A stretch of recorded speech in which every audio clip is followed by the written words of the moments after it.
joints right here, man, that you play when you feeling down on your isn't right. Play this shit right here and resuscitate your pimping and get you right back on your mission, right? For you hoes, this that shit you play when you ain't feeling like super hoe today. Play this shit right here and to spark up your hoeing and get you right back going, you dig? Dig this.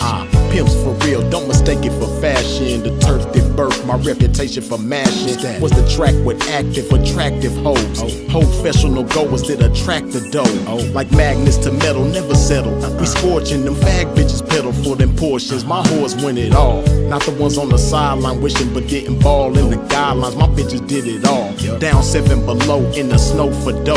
Over 120 in the sun for fun. They mash for hours, hooker baths, not showers. Bright and early, down and dirty for the cash and power.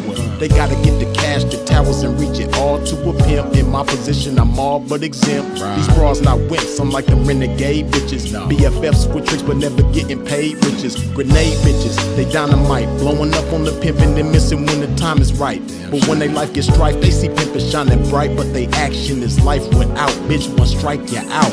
Can't stop, won't stop. Poppin' pimpin', nigga, can't stop, won't stop. Smashing on these bitches, nigga, can't stop, won't stop. Poppin' pimpin', nigga, can't stop, won't stop. Smashing on these bitches, nigga, can't stop, won't stop. Poppin' pimpin', nigga, can't stop, won't stop. Smashing on these bitches, nigga, can't stop, won't stop. Poppin' pimpin', nigga, can't stop, won't stop. Smashing on these bitches, nigga.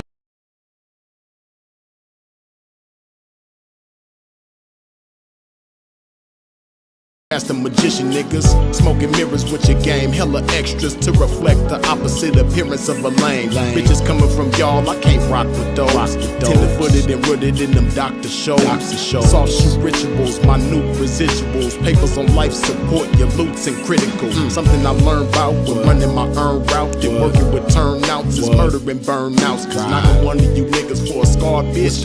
That's knocking one of you niggas for some garbage. I'm heartless regardless, empty with sympathy, but banked up to the max with pimpathy. No remedy for me, I'm like this. My life is vice grip, synced in permanent ink. You can't rewrite this. My blood type is P positive, beautifully deposited with a lot of it. I'm popping this shit, and when I pop it so hard I make a trapping ass bad bitch wanna hoe hard. Can't stop, won't stop. Poppin' pimpin', nigga, can't stop, won't stop. Smashing on these bitches, nigga, can't stop, won't stop. Poppin' pimpin', nigga, can't stop, won't stop. Smashing on these bitches, nigga, can't stop, won't stop. Poppin' pimpin', nigga, can't stop, won't stop. Smashing on these bitches, nigga, can't stop, won't stop. Poppin' pimpin', nigga, can't stop, won't stop. Smashing on these bitches, nigga.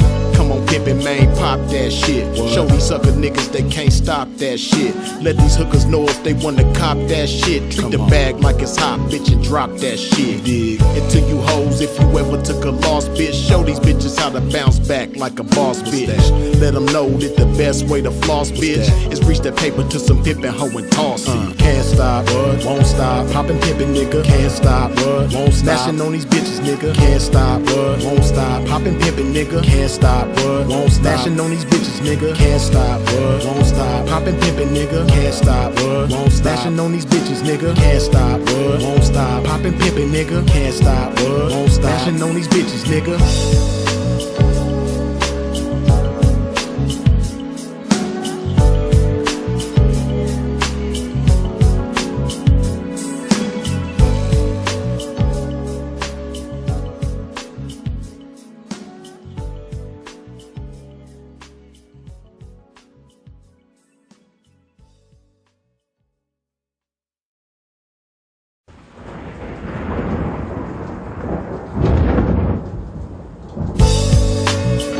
One of them joints right here, man, that you play when you feeling down on your isn't right. Play this shit right here and resuscitate your pimping and get you right back on your mission, right? For you hoes, this that shit you play when you ain't feeling like super hoe today. Play this shit right here and to spark up your hoeing and get you right back going, you dig? Dig this. Pimps for real, don't mistake it for fashion. The turf that birthed my reputation for mashing was the track with active, attractive hoes. Professional goers that attract the dough. Like magnets to metal, never settle. We scorching them fag bitches pedal for them portions. My whores win it all. Not the ones on the sideline wishing but didn't ball in the guidelines. My bitches did it all. Down 7 below in the snow for dough. Over 120 in the sun. Game after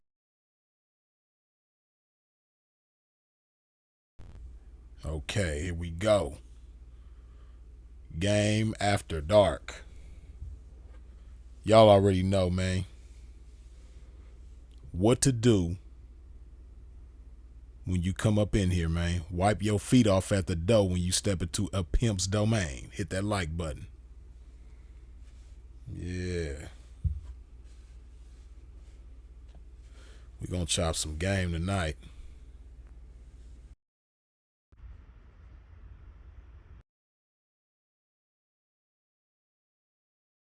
It's game in everything that we do.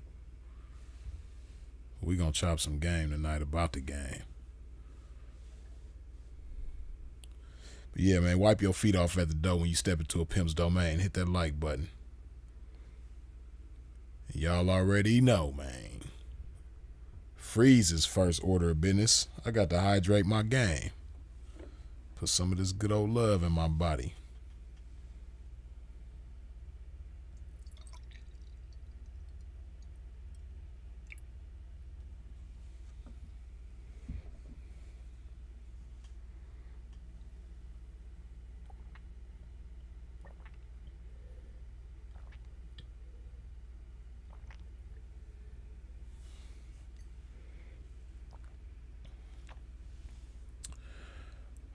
Yes. Appreciate y'all for tuning in and tapping in with a pimp.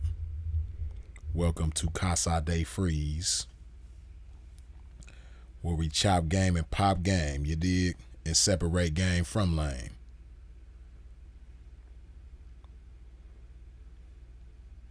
Yeah, man, if you pay attention to a lot of what goes on in really American culture in today's times, a lot of people attribute things like this to the feminist movement.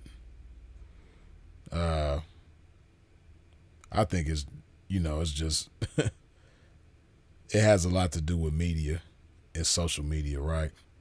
But you got a lot of women out there who think that, they have what I believe and perceive to be a twisted idea of what strength is and what femininity is.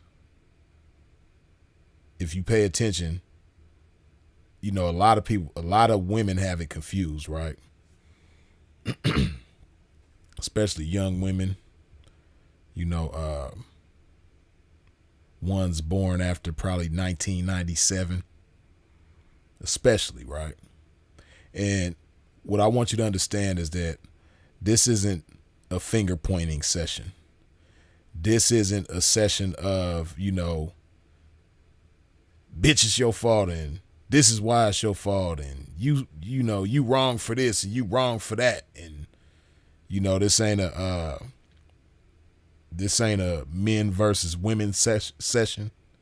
This ain't a women versus men session. This ain't none of that.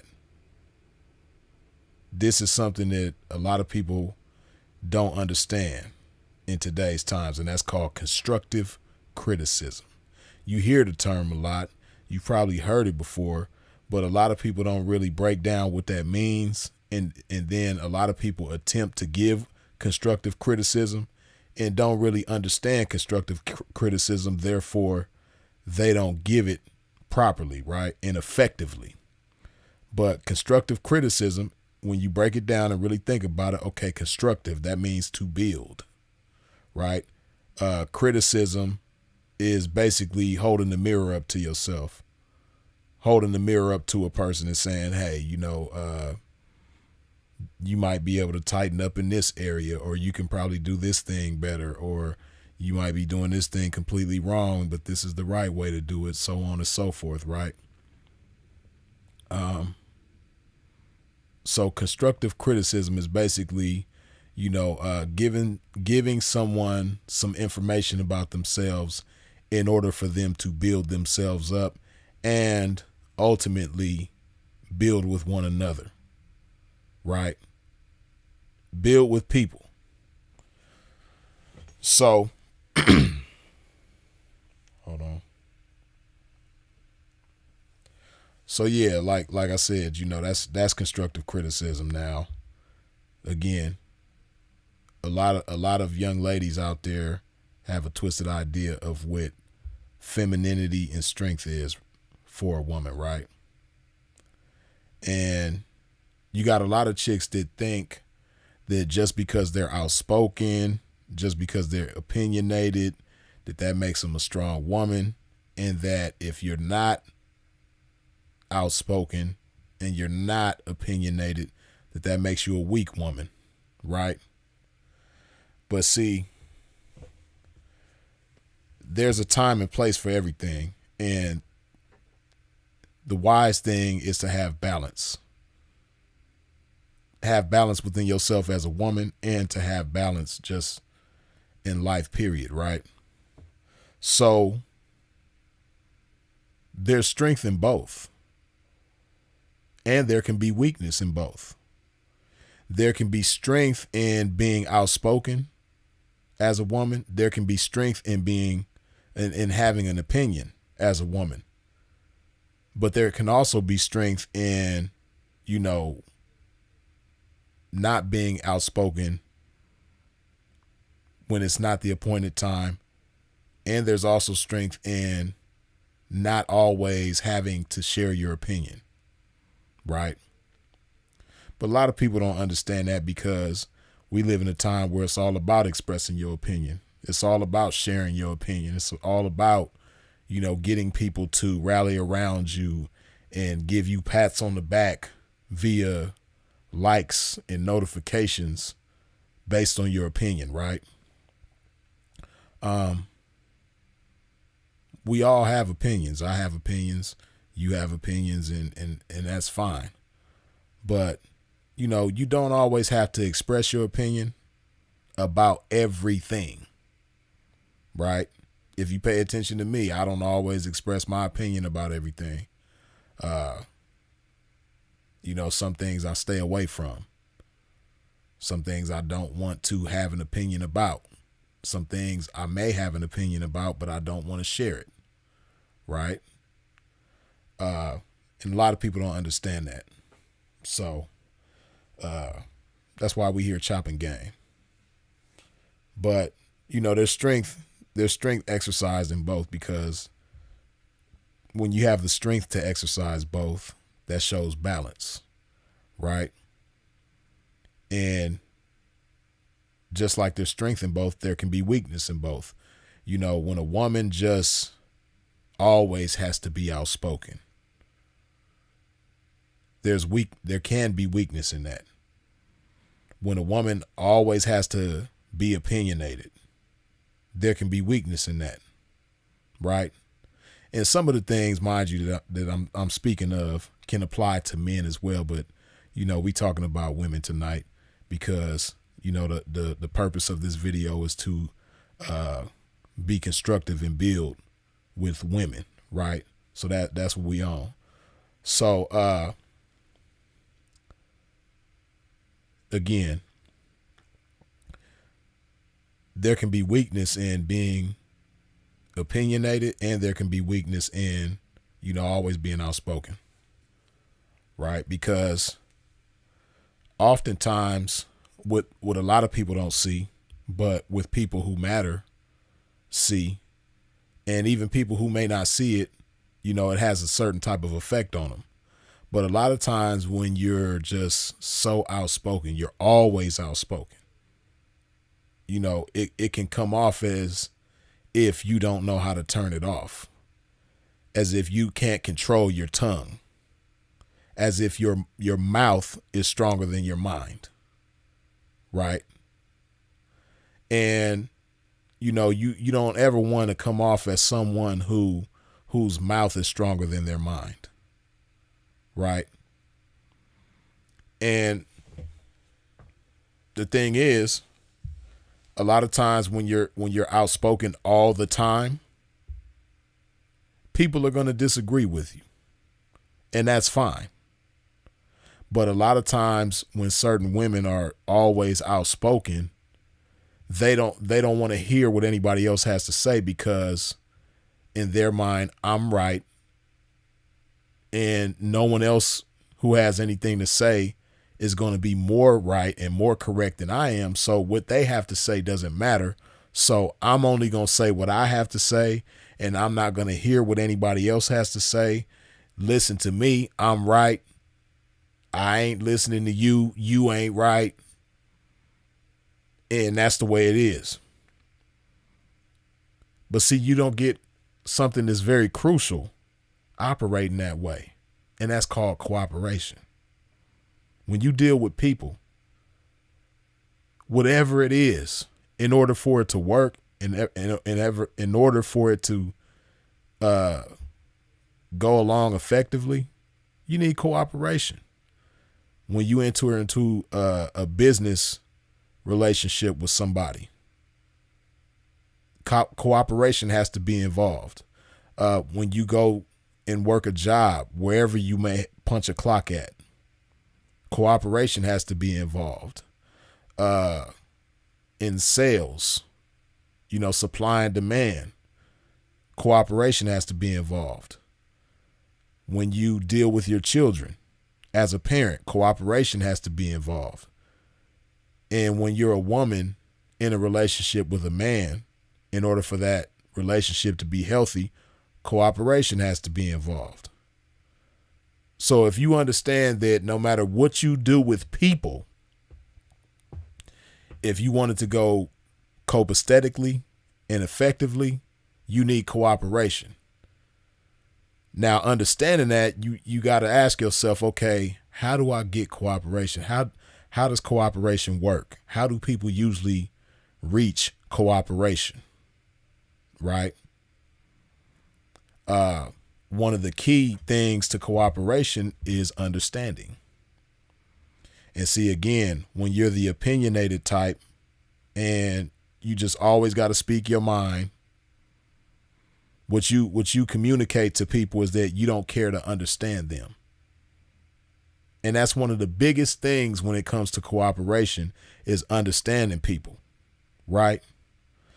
And when you understand that as a woman, that in order to get cooperation, you have to at least give people the impression, you have to put people into the state of mind that you want to understand them.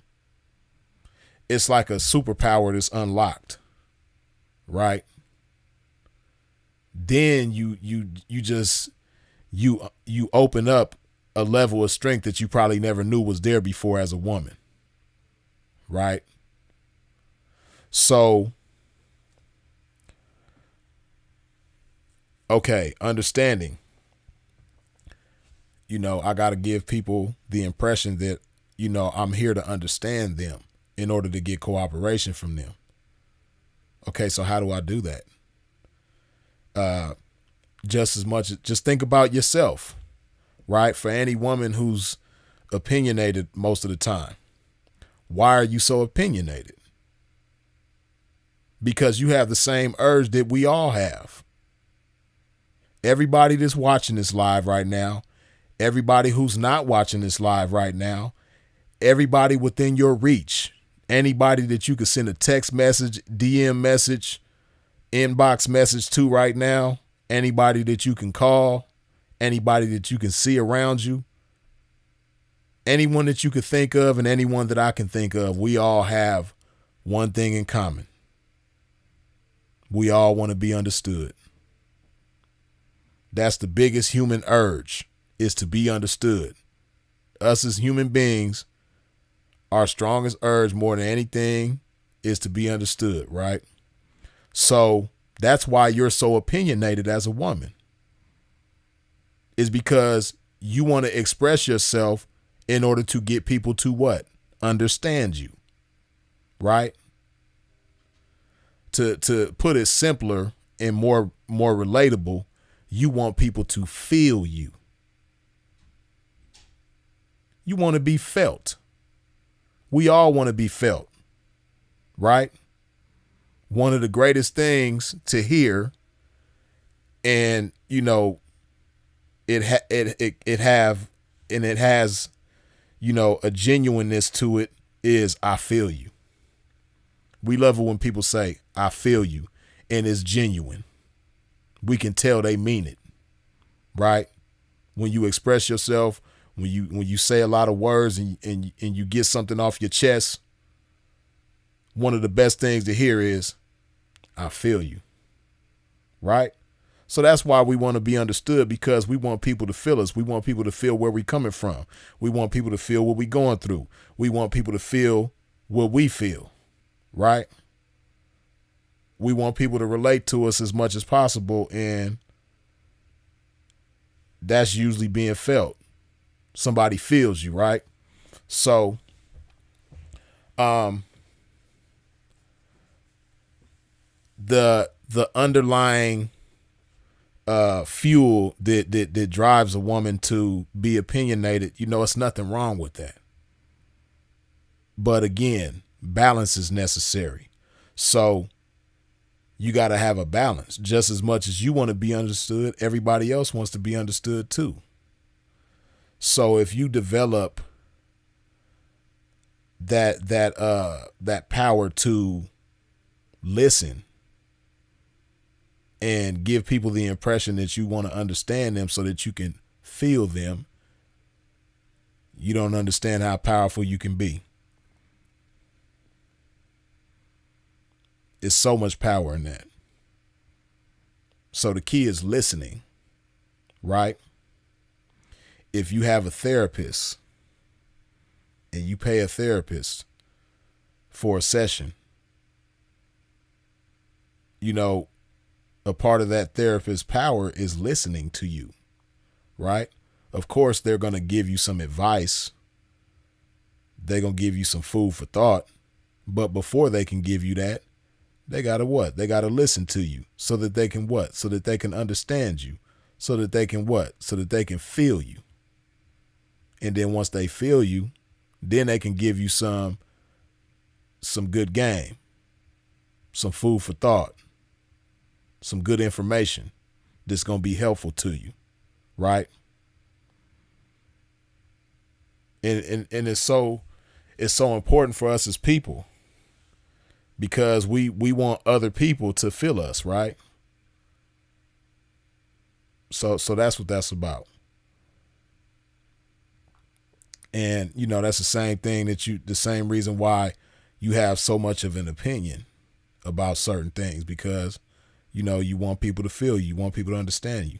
So that's why you're so opinionated. And, it's one of the, I can't front. I've dealt with a lot of young ladies in my life, obviously, naturally, me being who I am and what I am. And that's one thing that I see to be one of the biggest challenges for women. Is to understand that power within themselves, the power of listening, the power of understanding others, right? But of course, naturally, before you can understand that, you got to be able to understand yourself.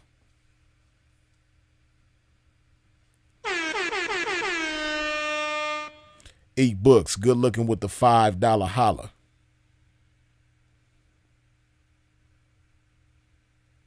Wi-Fi and Pocket P. The buffering almost ruined your ghostwriting for Puffy. By the way, you saw Tommy and Whack 100 go at it over Pimp Vlad and Tariq Nasheed. No, I haven't. I haven't seen that, but I'll probably get into that later on. Check that out later on, I mean. But no, I haven't seen that, but good looking. But yeah, man, in order for a woman to understand the power of understanding, the power of cooperation, the power of understanding, listening, and feeling where others are coming from, they got to understand themselves, right?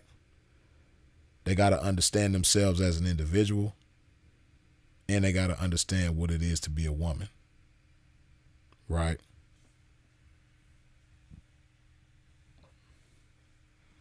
Listen, man, it's 95 of y'all up in here right now, and only 58 of y'all done wiped your feet off at the door. When you stepped into a pimp's domain, do me a favor. Wipe your feet off at the door when you step into a pimp's domain. Hit that like button. It don't cost you nothing. And you ain't got to interrupt the live and interrupt this game while you're in the process of wiping your feet off at the door. You can still hear this game at the same time. You know what I mean? Just like you walk and chew bubble gum at the same time. You pat your head and rub your tummy at the same time. I know a lot of y'all can't do that. I'm the master at that. I'm the master at patting my head and rubbing my tummy at the same time, you know. But I know everybody ain't gifted like that. But hey, it's possible. And just like that's possible, it's possible to wipe your feet off at the door and listen to this game at the same time. You dig? You put some more love in my body before we continue. Can't never get enough hydration, man.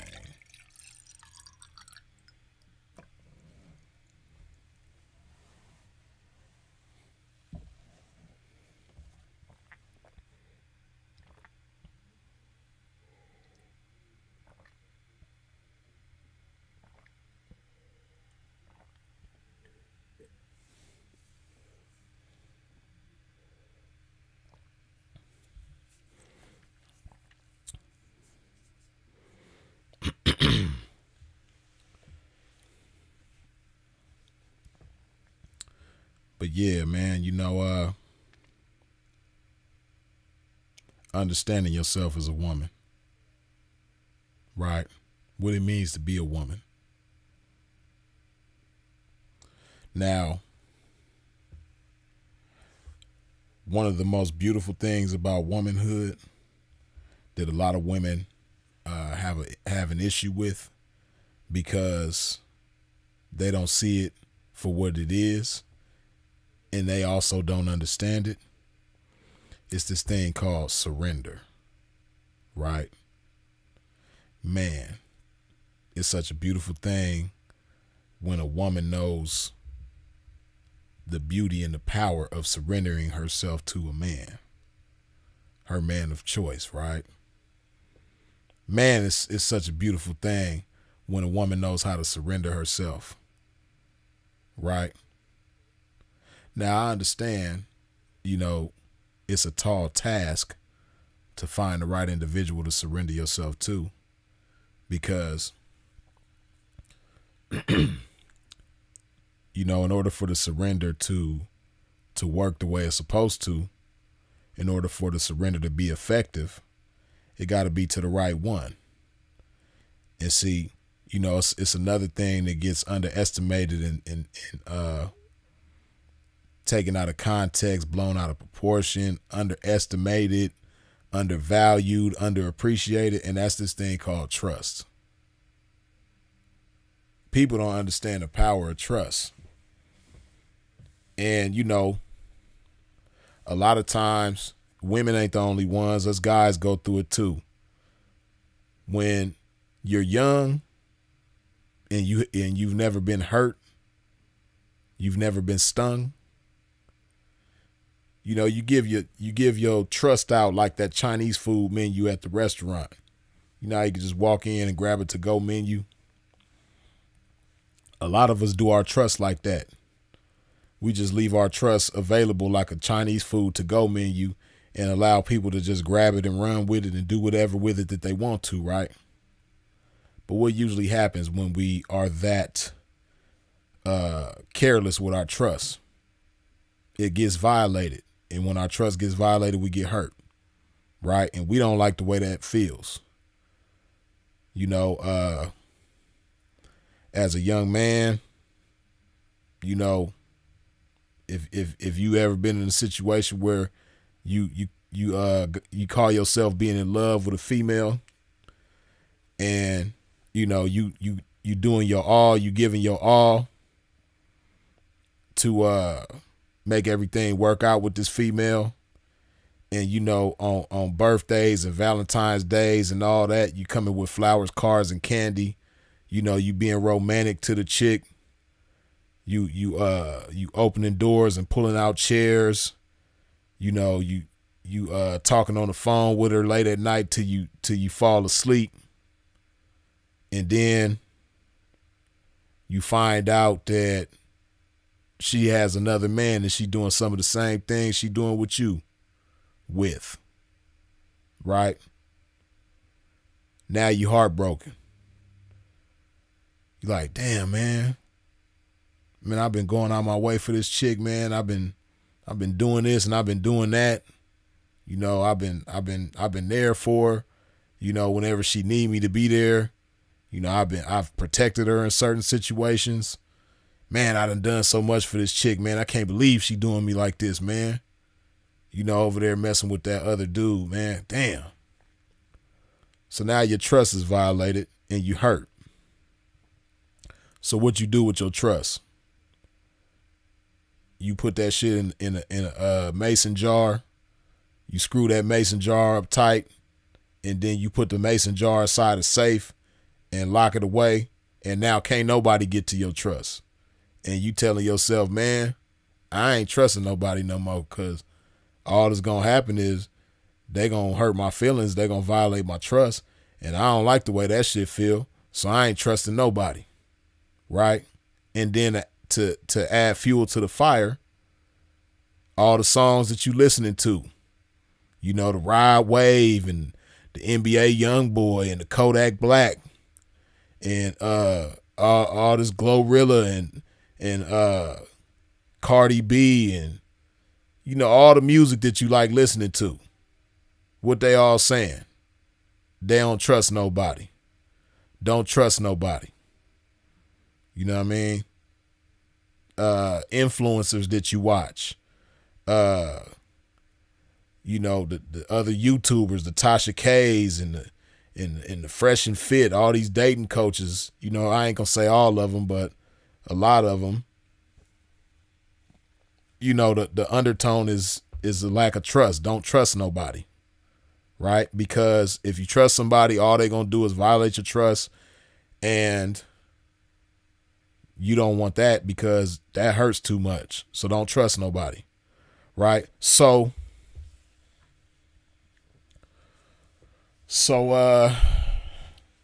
look at that. 12 Degree Snowman says, I won't give my trust to no more. I won't give my trust no more. This sound like me. Hey, it's all good though, you know, because a lot of us have gone through that, right? But see, this is the thing though, right? When you tell yourself that you're not going, when you've been through a situation, and especially ladies, right? Because ladies are a lot more sensitive. Ladies are a lot more emotional, you know, so, you know, ladies got a lot more nerves that could be struck than guys. So when a woman's trust gets violated, you know, they really be on some like, I ain't trusting nobody, you know. But, you know, little do a lot of us know that can be problematic. Because the moment first of all, this is what you got to understand. The moment you involve yourself with someone in any capacity, you trusting them to a certain extent. Now, of course, you know, there's certain levels of trust that a lot of us don't give out so easily. But a lot of times you're giving somebody a degree of trust and don't even realize it. So that's a thing, right? And then another thing you got to understand is when you hold your trust close to your chest and you don't want to share it with nobody, you don't understand how heavy of a burden that is. It's just that a lot of us don't recognize it as a burden. So, you know, we become conditioned to carry that burden around and think that it's normal to not trust people. But that's not true. And that's not right. It's unnatural to just move around through life not trusting anyone, you know? So the smarter thing to do, the wiser thing to do, the healthier thing to do, the more effective thing to do is to learn what trust is, first of all. And once you learn what trust is, you'll understand the value of trust. And then once you understand the value of trust, when you have things that you value, what are you with it? You're responsible with it, right? You know, you value your children. You're responsible with them. You value your mother. You're responsible with her. You value your car to a certain extent, so you're responsible with your car, right? On the same token, when you value trust, you're going to be responsible with trust. So the solution, the answer is not trusting no one. The solution is to be wise and responsible with your trust, right? So as a woman, you know, if you learn how to be responsible with your trust, you know, then you'll understand how to position people to earn your trust, right? Instead of just giving it out. Because you seen what that did when you gave it out to somebody the first time and they violated your trust and they hurt your feelings, they broke your heart, and now you don't want to trust nobody no more. No, it's not that you don't trust anybody anymore. You just need to be responsible with that trust, right? So, you know, it's just like for instance, right?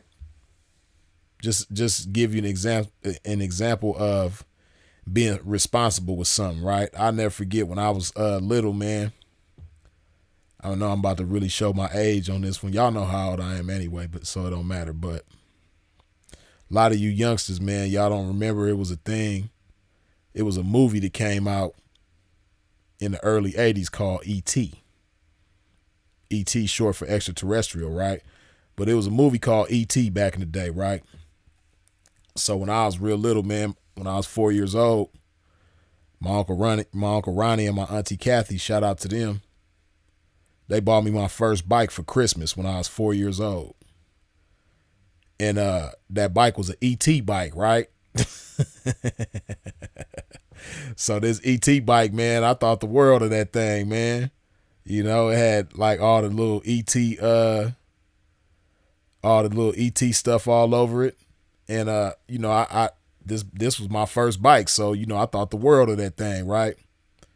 So like I said, I'm only 4 years old at the time, right? So I'll never forget, man. I left the bike laying around, man. You know, and I stayed in the projects at the time, right? So, you know, the projects always got plenty of badass kids, man. So some girls that was way bigger than me. I think back to that moment now as an older person, and I be thinking like, man, what did they even want with that bike? That bike, it's like it's a bike for a 4-year-old. Like it was my size. You know how big of a typical 4-year-old is. But anyway, man, these girls took my bike, man. They was like, you know, probably 9, 10 years old, man. And I know y'all gonna chop me. I know y'all gonna roast me. You like, man, Freeze, what, man? You let some girls take your bike, man? Now y'all got something to roast me about, man. Y'all can let me have it. I'll take it. It's all good. I ain't tripping. But nah, man, like I said, these girls, they was like twice my age, man. And I looked up and they had my bike. And, you know, I ain't know what to do. And I got a big brother who was probably their same age, but I don't know where he was at the time. Because I know if I'd have told my brother, he would have went and got my bike back. But I don't know where he was at that time. Because I was 4, so my brother had to be about 8 or 9. You know what I mean? And I know if I'd have told him, he would have went and got my bike. But I never seen that bike again, right? So, come the next year, when I was 5, you know, my mom got me another bike for that Christmas when I was 5 years old, right? So, didn't nobody take that bike. That little ET bike, man, that was the last bike I ever had stolen to this day. You know what I mean? So basically I valued that next bike more than I did that first bike. Of course, you know, the first bike, I appreciated it, you know, and this, you know, I'm a little kid at the time, so I'm learning things that I don't even understand at that time because I'm only 4 and 5 years old, right? But I knew better than to leave my bike laying around in the projects, you know what I mean, for somebody to grab that thing up and steal it, you know? And so this next bike I had, I wouldn't let nobody ride it. You know what I mean? Because you know how sometimes you let your friends ride your bike. I wouldn't let nobody ride it. I wasn't just leaving it laying around. You know what I mean? I'm taking it in the house if I ain't outside. Then when I go back outside, I'm taking it with me. You know what I mean? So that just goes to show you an example of, you know, being going through something, learning from that something that you go through, and then being more responsible with that thing that you value moving forward. So back to the young ladies, when you get your trust violated, you know, you don't want to be the type that's like, you know, I ain't gonna trust nobody. You know, you just want to be more responsible with your trust, which means you got to find the right person, the right man to trust, right? So the wise thing for a woman to do would be to, you know, put together some kind of criteria, you know what I mean? Even if it's a checklist of things that it's going to take for a man to earn your trust. And, you know, some of the superficial things are cool because that's like the basics, the bare necessities, you know, got to have some kind of income, whether you got a job or a business or whatever. You know, being, you know, self-reliant. So he got transportation and, you know, roof over his head, right? That's the basics for a man. But see, a lot of chicks be, you got chicks that go through this too, right? They might get, they trust violated, they get hurt. And, you know, the person that hurt them was a broke dude. You know what I mean? The person that violated their trust and broke their heart, he was broke. You know what I mean? He was staying with his mama. You know what I mean? He really didn't have any income or anything like that. He got kids that he didn't take care of. You know, he ain't, you know, he done been in and out of jail a lot, ain't graduated from high school. So you say to yourself, you know what? This fool broke my heart. You know, so the next person I get with, you know, it ain't gonna be, he gonna have to have a job, he gonna have to have a car, he gonna have to have his own place, he gonna have to have a high school diploma, and if he got kids, he gotta be taking care of them, or, you know, I don't want no man with no kids, right? This is what certain chicks do. But what they don't understand is, just like you got some broke ass lames, you got some money getting ass lames too. Just like you got some broke ass suckers, you got some money getting suckers too, right? So you can't let that alone be the criteria that a man needs in order to earn your trust, right? Like, oh, you got a cool job, you got a car, you got a cool place to live. Okay, cool. Nah, it can't be that simple, right? Because lames come in all tax brackets. You dig? So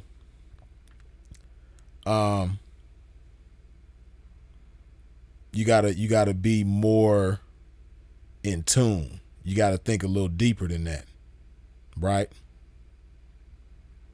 You know, so you gotta think of things that's gonna help you position a man to earn your trust. Keyword earn, right? So, you know, some things to look at could be, and again, every bit of criteria that you have for a man to earn your trust isn't 100 proof, right? So, you know, you just got to consider a lot of different things. But for instance, right, one thing to consider is, you know, this man's relationship with his family or his loved ones, right? You know, when you want to give a man your trust, you know, you want to think about like, okay, well, who else trusts this person, who else does this man have in his life that trusts him, right? Now, if you go around his family, if you go around people he been friends with for a long time, and they all trust him, right? And it's not something that you have to ask.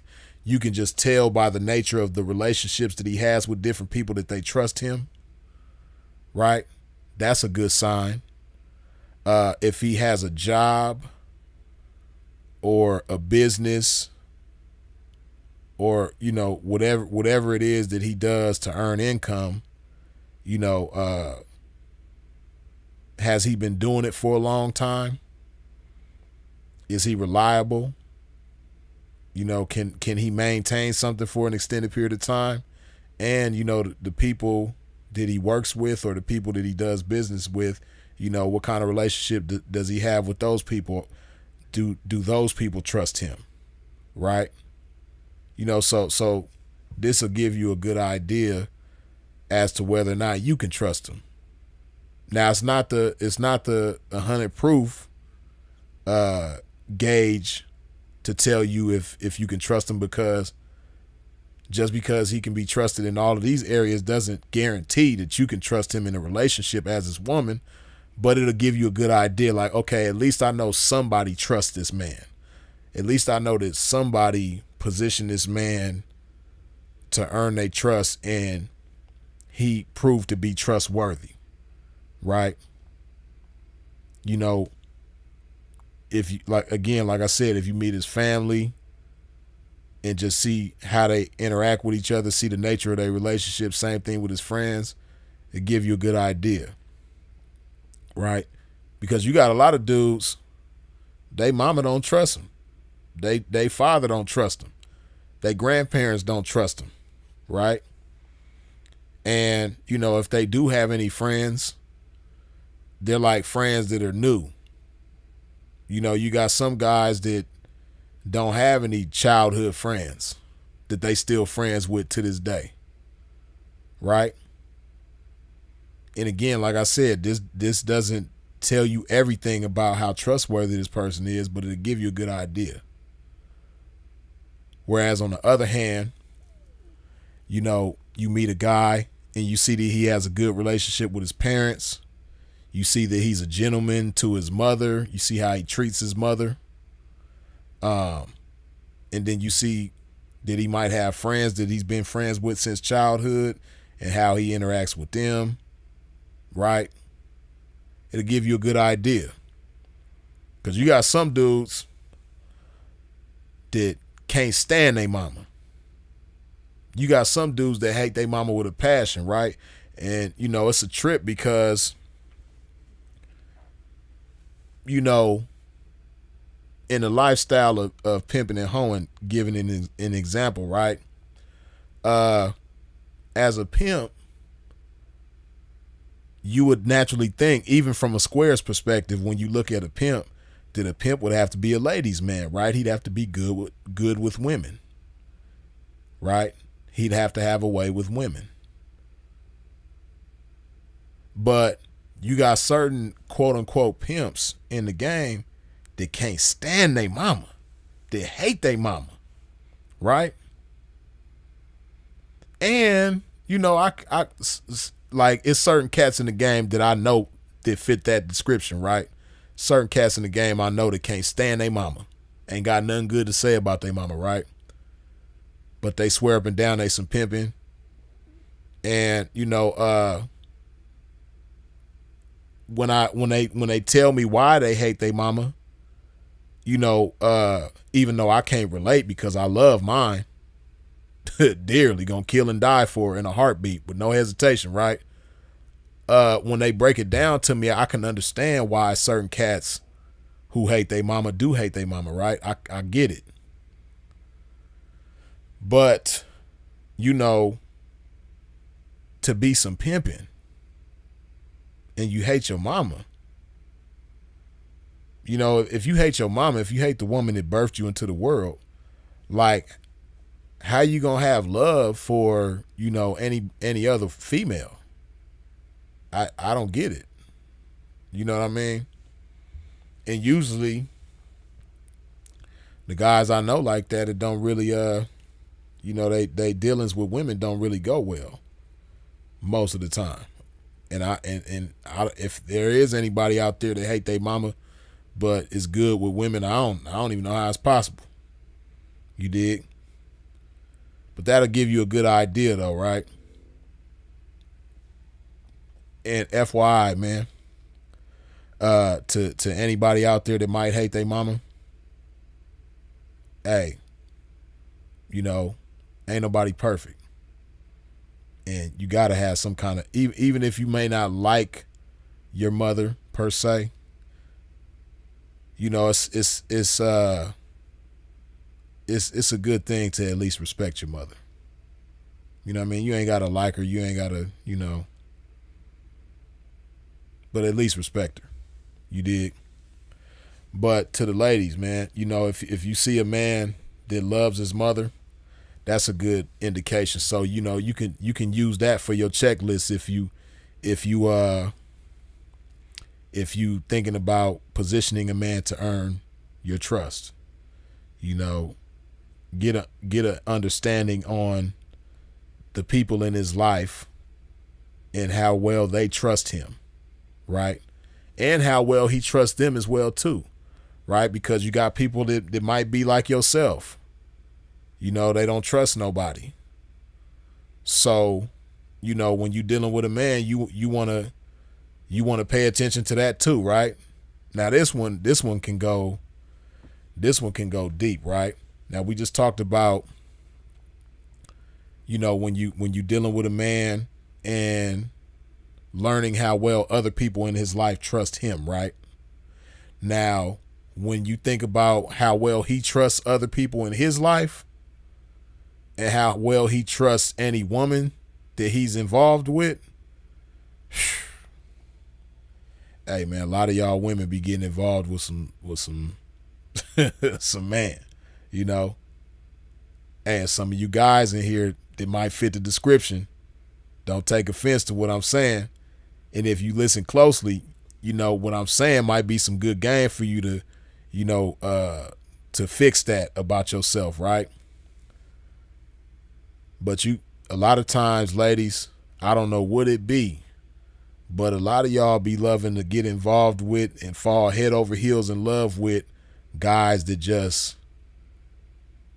can't trust a woman to save their life, right? Because they so hurt.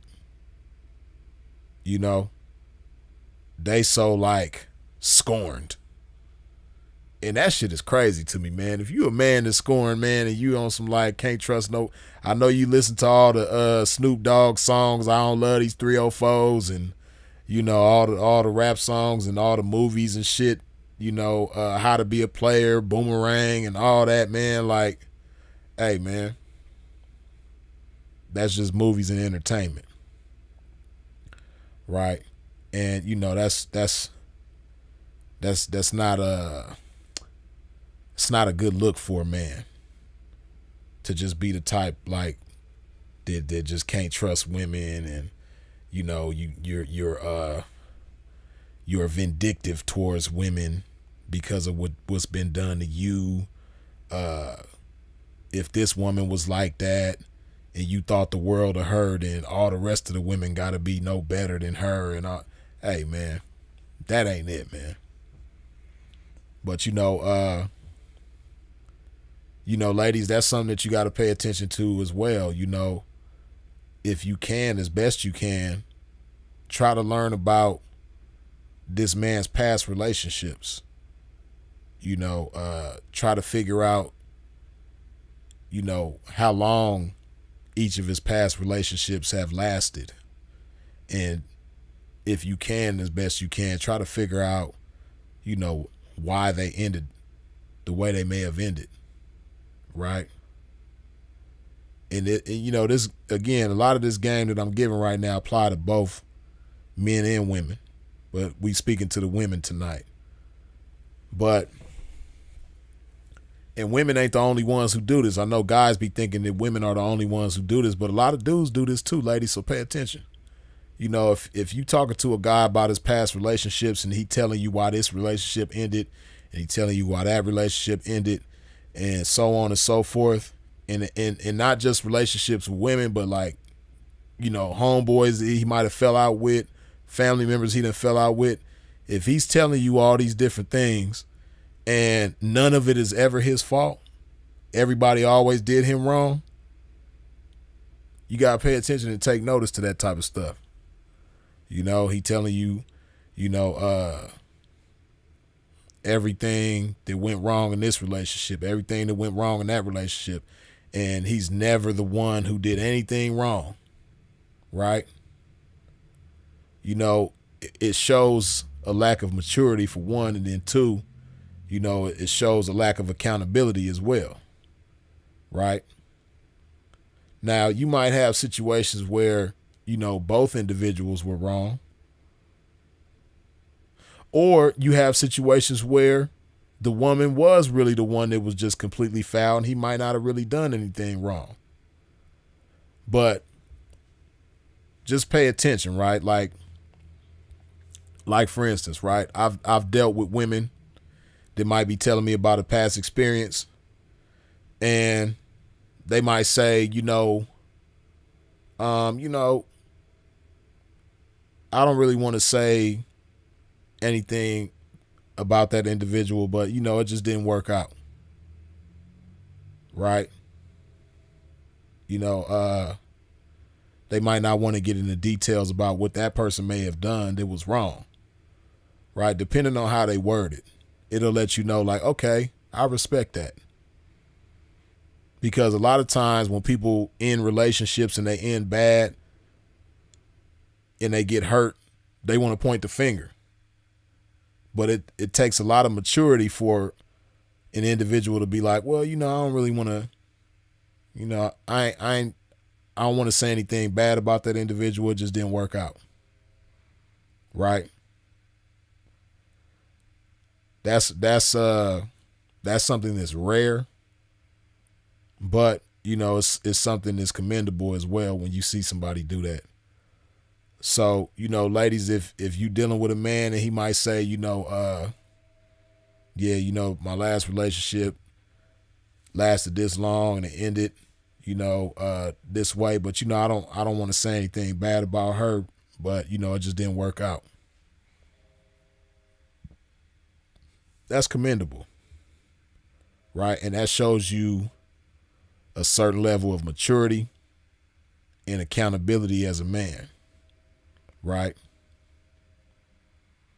Because that's a clear indication of a lack of accountability when somebody always want to point the finger. Everything that go wrong in their life.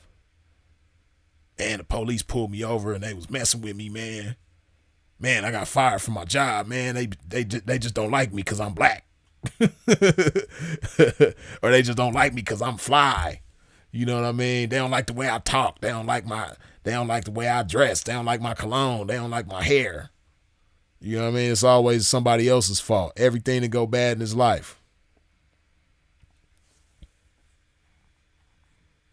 You know, like you got to look at it like, well, damn, bro. Like, ain't nothing your fault. Now, I know the police do be tripping on black men, but was you actually speeding? Was you actually swerving? Did you actually drink before you got behind the wheel? Oh, okay. All right. That makes sense. Yeah.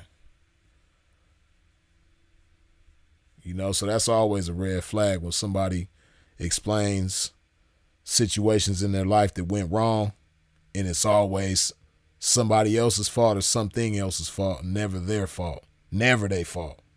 Never ever their fault. That ain't a good look. Right? So, you know, I just gave a few examples, right, of things to look for a woman to look for in a man in order to position him to earn her trust, right? But if you just, you know, just use your mind and be creative and just think about, you know, the things that you value and how you don't want you Like the things that you don't want somebody to mishandle about yourself, right? Think about what's important to you. And then from there, think about what it's going to take for somebody to earn your trust in that area for you to, you know, have cooperation and understanding with them. You dig? Put some more love in my body. Man, it's 126 of y'all up in here, but only 105 of y'all done wiped your feet off at the door when you stepped into a pimp's domain.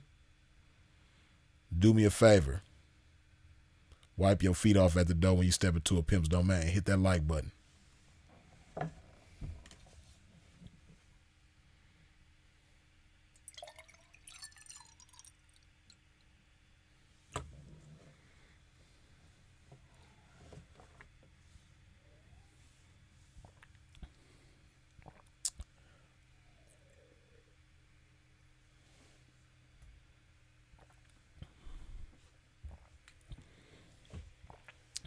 Now, this is a thing, too, that a lot of young ladies struggle with to wrap their head around. And that's being trustworthy yourself as a woman, right? Because cooperation works two ways. It's not just people cooperating with you. And you it's you cooperating with people as well as people cooperating with you, right? So you got to think about what it's going to take for people to cooperate with you. You can't just focus on what it's going to take for you to cooperate with people. You got to think about why people would want to cooperate with you, right? Which is why, like I said, you know, understanding is important.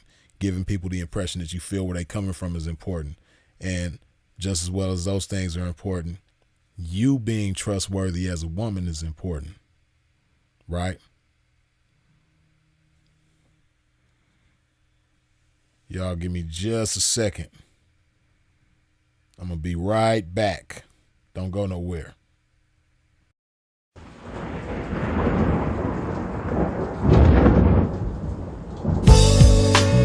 It's one of them joints right here, man, that you play when you feeling down on your ism, right? Play this shit right here and resuscitate your pimping and get you right back on your mission, right? For you hoes, this that shit you play when you ain't feeling like super hoe today. Play this shit right here and spark up your hoeing and get you right back going, you dig? Dig this. Pimps for real, don't mistake it for fashion. The turf that birthed my reputation for mashing was the track with active, attractive hoes. Professional goers that attract the dough. Like magnets to metal, never settle. We scorching them fag bitches pedal for them portions. My whores win it all. Not the ones on the sideline wishing but didn't ball in the guidelines. My bitches did it all. Down 7 below in the snow for dough. Over 120 in the sun for fun. They mash for hours, hooker baths, not showers. Bright and early, down and dirty for the cash and power. They gotta get the cash, the towers, and reach it all to a pimp. In my position, I'm all but exempt. These bras not wimps, I'm like them renegade bitches. BFFs with tricks but never getting paid riches. Grenade bitches, they dynamite, blowing up on the pimpin' and missing when the time is right. But when they life gets strife, they see pimpin' shining bright, but they action is life without. Bitch, one strike, you out.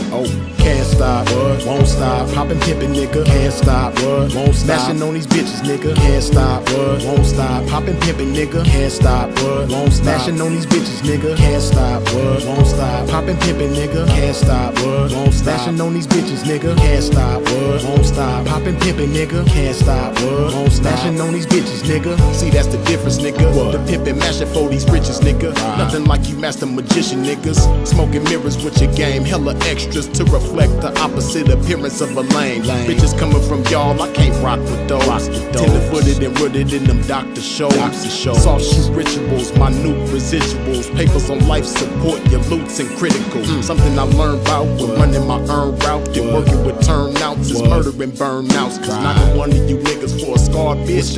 That's knocking one of you niggas for some garbage. I'm heartless regardless. Empty with sympathy, but banked up to the max with pimpathy. No remedy for me, I'm like this. My life is vice grip, synced in permanent ink. You can't rewrite this. My blood type is P positive, beautifully deposited with a lot of it. I'm popping this shit, and when I pop it so hard I make a trapping ass bad bitch wanna hoe hard. Can't stop, won't stop, popping pimping nigga. Can't stop, won't stop, smashing on these bitches nigga. Can't stop, won't stop, popping pimping nigga. Can't stop, won't stop, smashing on these bitches nigga. Can't stop, won't stop, popping pimping nigga. Can't stop, won't stop, smashing on these bitches nigga. Can't stop, won't stop, popping pimping nigga. Can't stop, won't stop, smashing on these bitches nigga. Come on pimpin' man, pop that shit. Show these sucker niggas they can't stop that shit. Let these hookers know if they wanna cop that shit. Treat the bag like it's hot, bitch, and drop that shit. And to you hoes, if you ever took a loss, bitch, show these bitches how to bounce back like a boss, bitch. Let them know that the best way to floss, bitch, is reach that paper to some pimpin' hoe and toss it. Can't stop, won't stop, poppin' pimpin' nigga. Can't stop, won't stop, smashing on these bitches nigga. Can't stop, won't stop, poppin' pimpin' nigga. Can't stop, won't stop, smashing on these bitches nigga. Can't stop, won't stop, poppin' pimpin' nigga. Can't stop, won't stop, smashing on these bitches nigga. Can't stop, won't stop, poppin' pimpin' nigga. Can't stop, won't stop, smashing on these bitches nigga.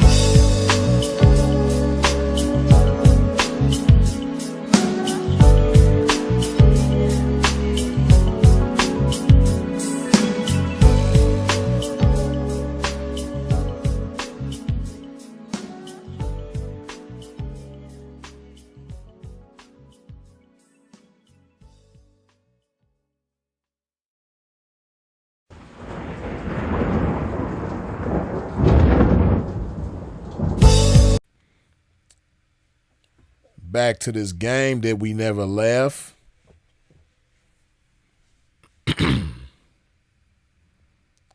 Appreciate y'all for wiping your feet off at the door when you step into a pimp's domain. Trustworthiness. It works both ways. It's not just you trusting somebody or not trusting somebody. It's people trusting you or not trusting you as well. So just like you want to trust people, you want people to trust you as well. So you got to consider that as a woman. And, you know, when you're dealing with a man, just like you want to trust that man, you want that man to be able to trust you. So you got to be considerate. You got to, just like you want to be understood, and just like you want to understand them in order to get cooperation with them, you know, you want to be understood, and you want them to understand certain things about you, right? So you got to be considerate. You got to think about things from that person's perspective. You know, once you determine, or at the same time that you're determining that this person is trustworthy or not, you know, you want to come off as somebody that's trustworthy as well. You want to come off as somebody that's responsible with trust, you know, because the beautiful thing about establishing trust with somebody is that, you know, you make things happen faster. You make things happen swifter. Your effectiveness goes up when you have people that you trust. You know, you ever been in a relationship with somebody that you don't trust? That shit is burdensome. That shit is heavy. It weighs you down and slows you down, right? You know, the pimping and 304s, we go through that in the game all the time, man. You know, the pimping, you know, I'm pretty sure a lot of individuals in the game have been with ladies, or at least a lady that they didn't really trust, right?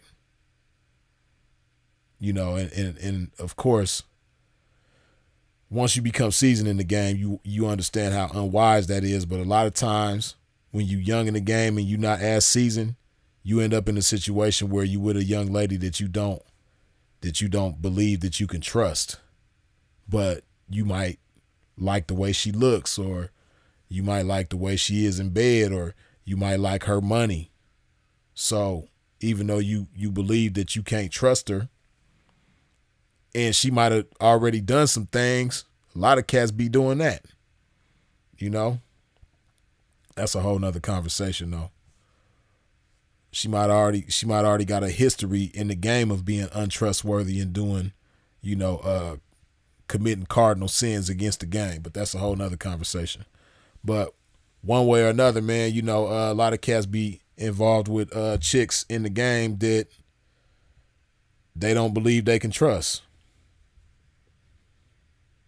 And it's like, when you in the game and you some pimping, you know, you can't, it's almost like you can't comfortably sleep if you around this person. You know, you making sure your money is secured in your pocket or, you know, somewhere on your body. Your car keys are secured somewhere on your body. You know, that ain't cool. And then you got young ladies in the game. Same way. You got ladies in the game that got folks that they feel like they can't trust. You know? And you know, a lot of times the pimping don't think about things from the young lady's perspective, but hey man, just like you don't want to have nobody around you that you can't trust, hey, she don't want to be, you know, down for somebody, breaking herself to somebody, you know, taking chances, making sacrifices for somebody that she don't trust. You know, you got ladies that got folks right now that they can't trust to leave alone with their kids. And not because they think that they're going to do something, you know, foul to the kid per se, but, you know, they might just be a careless individual. You know, they might be somebody that's going to, you know, sip a whole bottle of lean and pass out, and the kid is just roaming around, you know, able to get into something that they could hurt themselves around the house. You know, sticking a fork in the power socket, the plug, or, you know, getting a hold of something sharp and hurting themselves, or putting something in their mouth and swallowing something that could, you know, do some damage to them, right? You know, or they might just be, you know, careless in a different way. Or, you know, she don't trust herself, breaking herself to him because the last time she hits for something chunky and she broke herself to him, he gambled the whole trap off. You know? So, you know, it go both ways. Right? Again, like I said, this ain't a situation of, you know, men versus women, and it's not a finger pointing session. It's just giving some examples, some real life examples that's really going on in the game in real time as we speak. Right? So, sleeping with one eye open and shit. Yeah. You know, that type of stuff really goes on. Right? So, you know, and that type of stuff is heavy, man. You know, just like for the pimping, if you dealing with a chick that, you know, you scared to tell her no to something. She want to do something stupid. Right?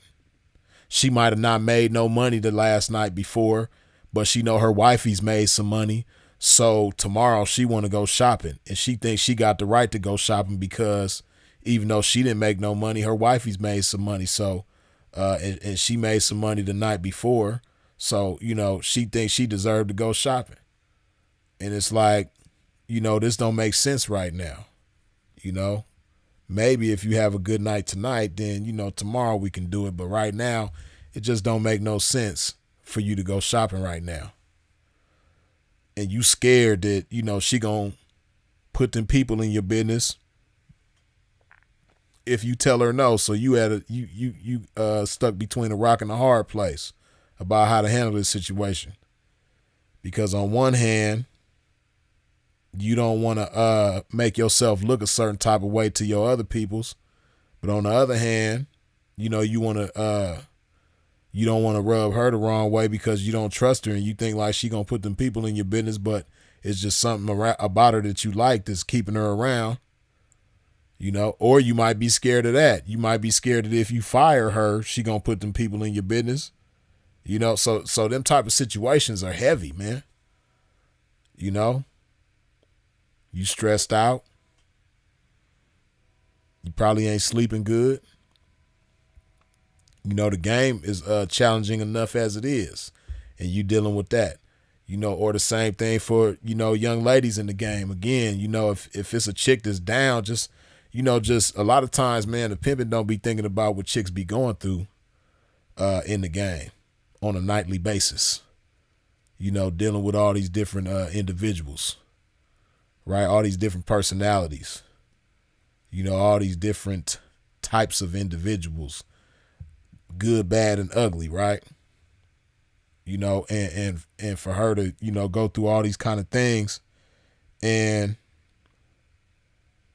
you know, she got to trust you, but you ain't trustworthy. You know, that's heavy on a woman as well, right? So, that lack of trust basically is heavy, and it slows you down and is burdensome.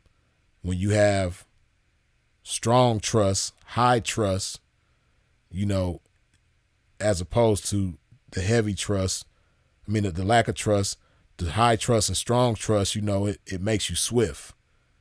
It makes you stronger. It makes you more powerful. It makes you more effective. It makes you swifter, lighter on your feet, right? When you know you dealing with people, like, again, you know, for a young lady in the game, when she got some folks that she know don't have no drug habits, he not gonna blow the money on drugs. He not a designer junkie. She knows that when she hand this trap over to this man, you know, he not gonna be at the Gucci store blowing it, knowing that the rent need to be paid, car notes need to be paid, insurance need to be paid, you know, let alone investments being made. Just bare necessities, you know, ain't being handled because this individual is irresponsible with the money. No, it's a beautiful thing for a young lady to know that, you know, when she hand this money over, she don't have to worry about bills being paid. She don't have to worry about if a situation happened where her family member is in a bind, you know, it's no problem for her to, you know, reach that family member. You know, if a bill need to be paid, or, you know, a crisis situation happen, you know, she's able to be there financially for her family because she been handing the money over to a responsible man, and he ain't got no problem helping her be there for her family, you know, taking care of her kids, you know, her being able to spend time with her kids because she know that this man don't feel threatened by her being around her kids or being around her family, you know.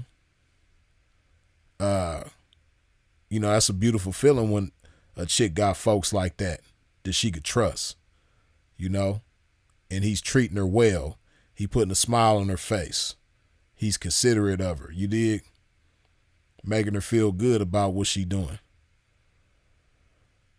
And on the same token, for the pimping, you know, it's a beautiful thing when he got somebody that he know ain't out there being out of pocket with any and everybody. You know, getting in and out of cars with different pimps and having smoke sessions and drinking sessions with different pimps and sexcapades, and she done gave this one 500 and she done gave this one 800, and, you know, she just reckless, always out of pocket with somebody, no matter what you do, right? It's good to know that you got somebody out there that's gonna stay in pocket, ain't doing a bunch of socializing, ain't out there, you know, making your pimping look bad. She making your pimping look great by the way that she moving and conducting herself and handling her business. And, you know, at the same time, she's considerate. She put a smile on your face. You know, she do sweet things for you, right? She's a lady. She's classy. You know, she's pleasant. She has a certain type of nature and aura about herself that just makes you happy to be around her. You dig? It's a beautiful thing when the pimpin' got people around him like that. So, and that got a lot to do with trust, right? And even for squares, it's no different. You know, it's a beautiful thing for a woman to be in a relationship with a man that she know is a man, You know, you hear a lot of people having conversations about if y'all in the house sleep and you hear something go bump in the night, you know, knowing that you with a man that's going to get up and go see what it is and going to protect the household. You know, it's a beautiful thing when a woman is down with and dedicated to a man like that she know is, you know, really a man and not a coward, and is going to protect the household at all costs, no matter what. You know, he's responsible. He's the head of the household. She ain't got no problem surrendering herself to him, because not only does she know that he's trustworthy, but she knows that he's a leader, right? So she ain't got no problem with that. You know, and on the same token, it's a beautiful thing when a man got a woman that cooperates with him, listens to him, follows his lead, you know, but at the same time is strong, you know, has a head on her shoulders, you know, is able to give, you know, good input and feedback about whatever they got going on, you know, and she's a lady, you know, she's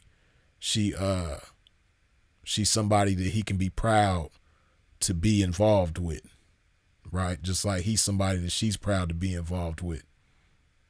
You know, it's just a beautiful thing when you got that going on, and, you know, trust is a key component in all of that. Hold on.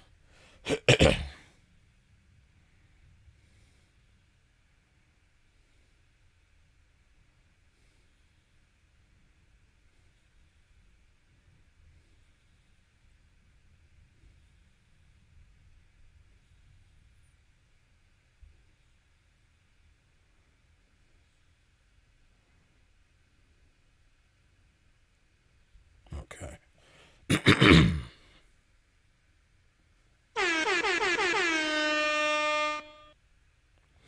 Ebooks, good looking with the $2 holla. Do you take precaution if she's a known thief? Well, hold on a second. Excuse me just a second.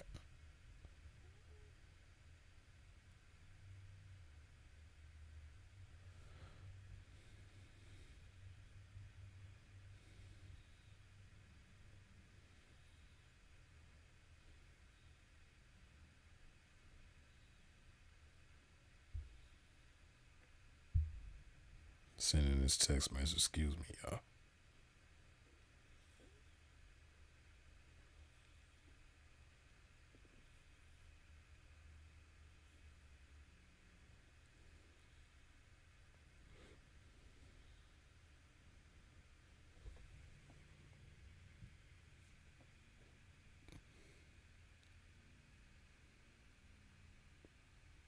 Okay, now see, ebooks in the game, right? You have ladies that are considered thieves, and you have ladies that are considered 304s. Now, 304s, a lot of them, you know, move under the philosophy of by hook or by crook, right? Whether they got a hook for it or be a crook for it, they gonna get it. Then you have chicks in the game that ain't no hook about them. It's all crook about them. They gonna be a crook by any means. And, you know, a lot of them type of chicks, they think they too good to be hooking. They crooking about everything, right? So, it's a lot that goes into the mindset of a crook in the game, right? And when I say crook, I'm talking about a thief. You know, it's a lot of things that come with that. A lot of things that go with that. Not all thieves, but a lot of thieves. You know, there's a big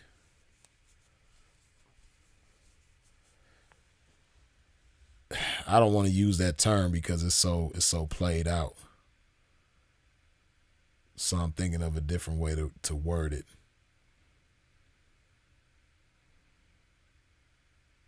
It's kind of like a cancerous type of thing, right? You know, when you have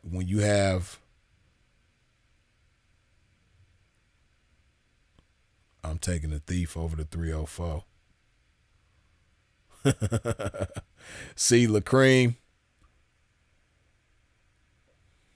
you can't never trust a thief, but you can't get mad if she steals from you. See, LaCream, you say I'm taking the thief over the 304. And I can imagine why you'll say that, right? But see, a lot of cats that got thieves, they don't be keeping it real. See, a thief ain't gonna be a thief every night. She ain't gonna have something to steal every night. Right? Even the best thief. You know, and you know, the thieving ain't always gonna be consistent. That's one thing.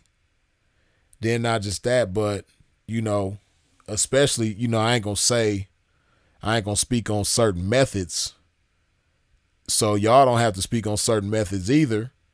But we know something that a lot of cats do, or a lot of cats, you know, empower their ladies to do when in the process of thieving, right?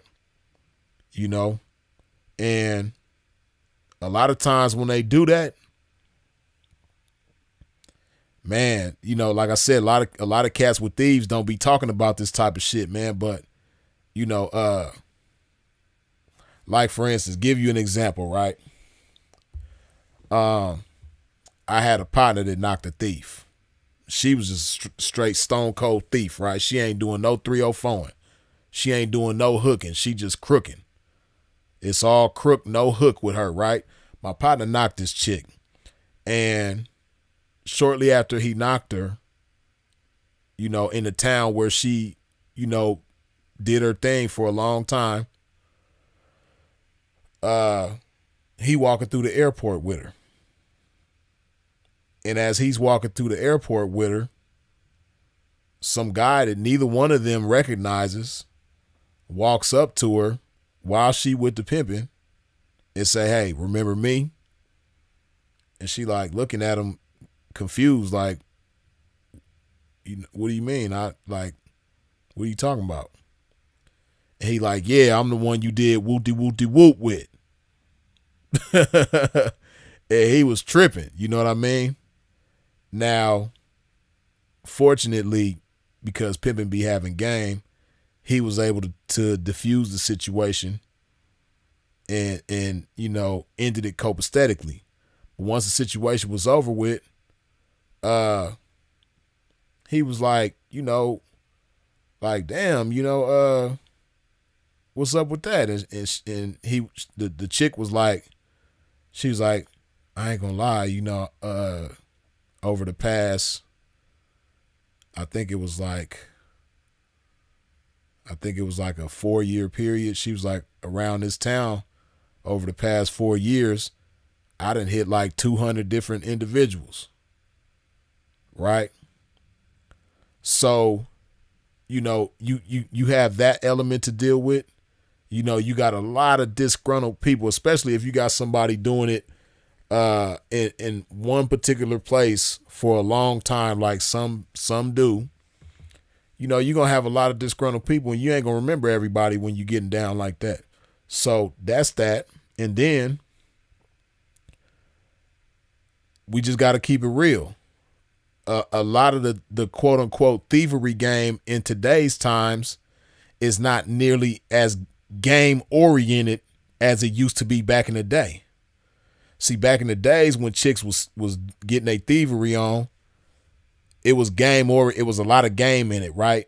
And the type of game that it was, everybody didn't have it in them to administer that game, right? Everybody wasn't built for it. But the type of game that is available now, you know, anybody can, you know, commit those acts. But because the game that's available now is so simple for people to learn, it's not as game oriented. It puts a lot of people under the impression that they could do things that they can't do or shouldn't do, or that they don't have the heart to do, or that they're not clever enough to do, they're not smart enough to do, they're not cutthroat enough to do. So you have a lot of situations that chicks be involving themselves in, thinking that they some real thieves. They end up in a lot of goofball situations, doing goofball shit in the name of thievery, and then they end up in a penitentiary for years, right? So it's like, let's say you get a 6-month run with a thief, and over this 6 months, let's say she gave you $500,000, because it happens like that. Now that's a top-notch thief, but it happens like that. Let's say a thief gave you $500,000 in a 6-month period, right? And then when the 7th month come around, she catch a case. Now, when a thief catch a case, 9 times out of 10, she getting charged with that F. She ain't getting charged with that M. She getting charged with that F, right? And she ended up losing years out of her life. Let's say she do 5 years, right? Would you say that that's worth it? You check $500,000 in 6 months, but then she got to do 5 years after that. See, this is the type of stuff that people don't be talking about. And, it happens a lot in today's times because these chicks don't be having no game. But to be fair, the individual that they getting down for don't be having no game neither. They be having the same game that everybody else have, which that game is burnt out, played out, watered down, and it ain't never been no real game to begin with. But a lot of people think that it's some game, but it really ain't. You know what I mean? Because when you using those tactics, it's so many things beyond your control. Everybody's body is different. Everybody's health situation is different. People be having health conditions that, ain't conducive to what certain people do in order to get they thieving on. So it's just so much, people be ending up unalived and all kind of craziness, because somebody tried to turn this person into a thief and this person is really too dumb to be a thief. You got all that kind of stuff going on, right? And see, this is what a lot of people don't think about too, right? This is the thing. Now, back in the days,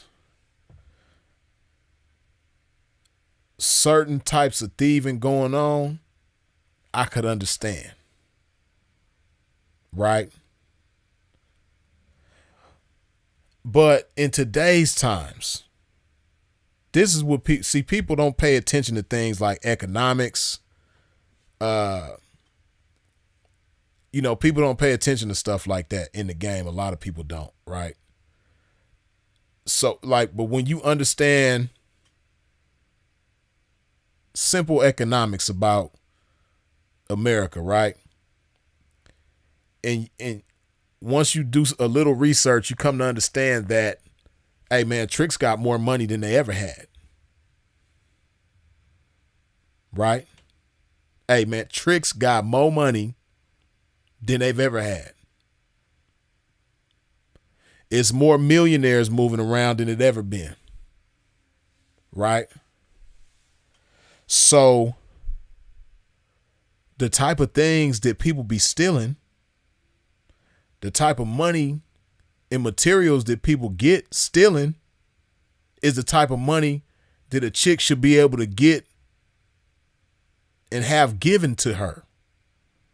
That's what a chick should be having given to her. Right? And then, see, like, LaCream was saying how he'd rather have a thief over a 304, right? See, a lot of times chicks be stealing stuff that same trick that they stole from would give to them. And I know some of y'all thinking like, man, Freeze, hey man, nah man, this chick, man, ain't nobody finna give her no 50, ain't nobody finna give her no 100. You don't know because you ain't lacing her in that capacity. Prime example, right? I got a partner, and his partner meet this client. I mean, my partner, his peoples meet this client, right? And she go home with this client. And when she go home with the client leaves her in his bedroom and goes to the bathroom. When he goes to the bathroom, she looks through his things and sees that he got 50,000 right there, right? And she hit her folks, my partner. And she was like, hey, this trick, he got this 50 ball right here. You know, I could easily get it and get on. But what should I do? See, Pimpin' had enough sense to understand. He testing you. Don't take it. Just let it go the way it's supposed to go. So, she let it go the way it's supposed to go. I think he gave her like 3,000 or something like that. But then the next day he called her. And when she go see him the next day, he give her another 3,000. Then the next day he called her again. When she go see him again, he give her another 3,000. The next day he called her again. When she go see him the next day, he give her 5,000. The next day he called her again. When she go see him the next day, he give her another 5,000. Right? And as Pimpin' said, he was testing her. And when it was all said and done, he ended up giving her 100,000. Giving her 100,000. Now some of y'all might say, man, I would have rather just took the 50 and been done with him. But if you have a little patience, you know, I can't remember the time frame, but it was definitely under 60 days that, you know, he gave her this 100,000. Right? And that wasn't the only money that she checked because she was dealing with other clients consistently throughout that time. So, you know, ain't no telling. She might, over that 60-day period, she might have made 150,000 or, you know, 200,000 or whatever. She just got 100 from him. Right? So I said, and then come to find out, you know, the dude, he had just won, he had got some kind of settlement money, and he had a whole lot of money. So it didn't hurt him at all to give her that 100,000 over that course of time. Right? So, yeah, he was just testing her. And he had won a whole bunch of money. So he probably would have been a little upset, but he probably would have been looking at it more like, oh shit, well, that's her loss. You know, if she did take the 50.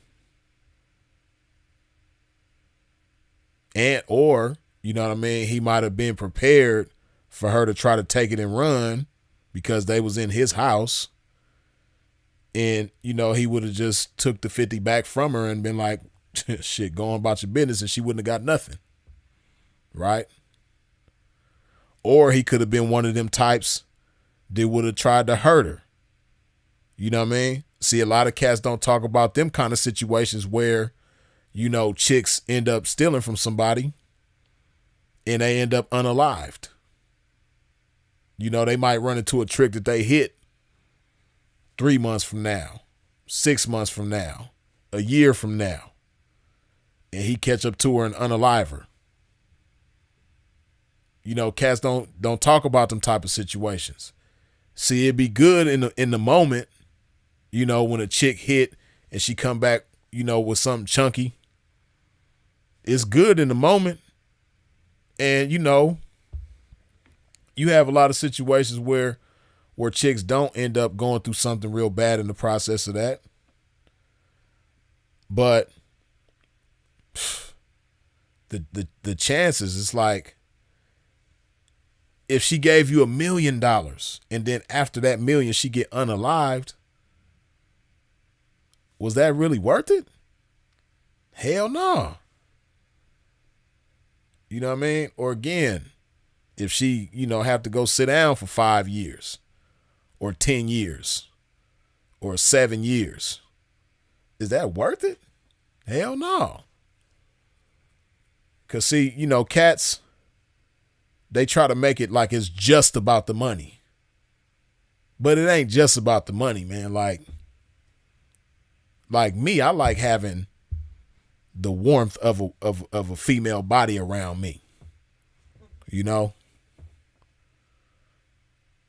I like being around women. I like smacking women on the ass. I like hearing a woman's voice. I like feeling a woman's presence. I like the way women smell. You know what I mean? All of that. So if a chick got to go sit down in a penitentiary for 5 years and 7 years, and I got to talk to her through the phone and all that shit and visit her on a video, on an app on my phone or my laptop, or I got to go look at her through a glass and all that type of shit, man, hell no.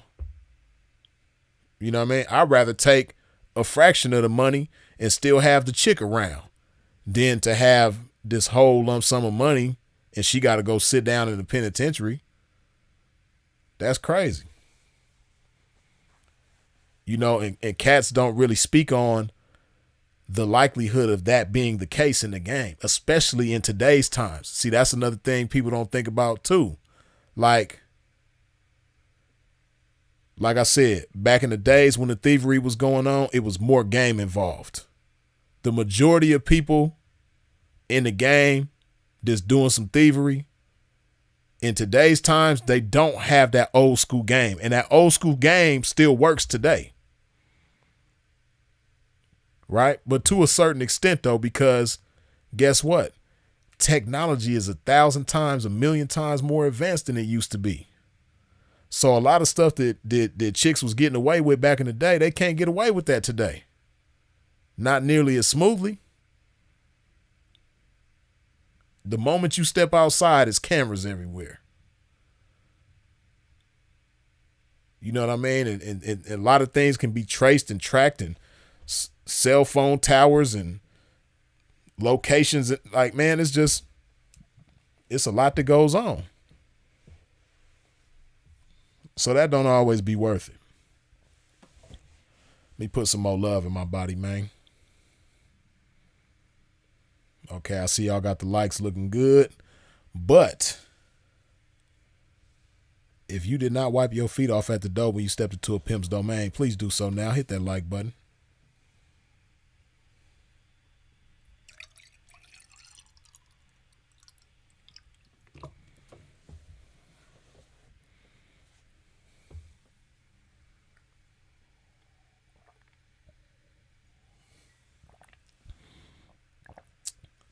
But again, like I said, a lot of stuff that people be putting the thievery down for nowadays, that's supposed to be given. That's supposed to be handed over.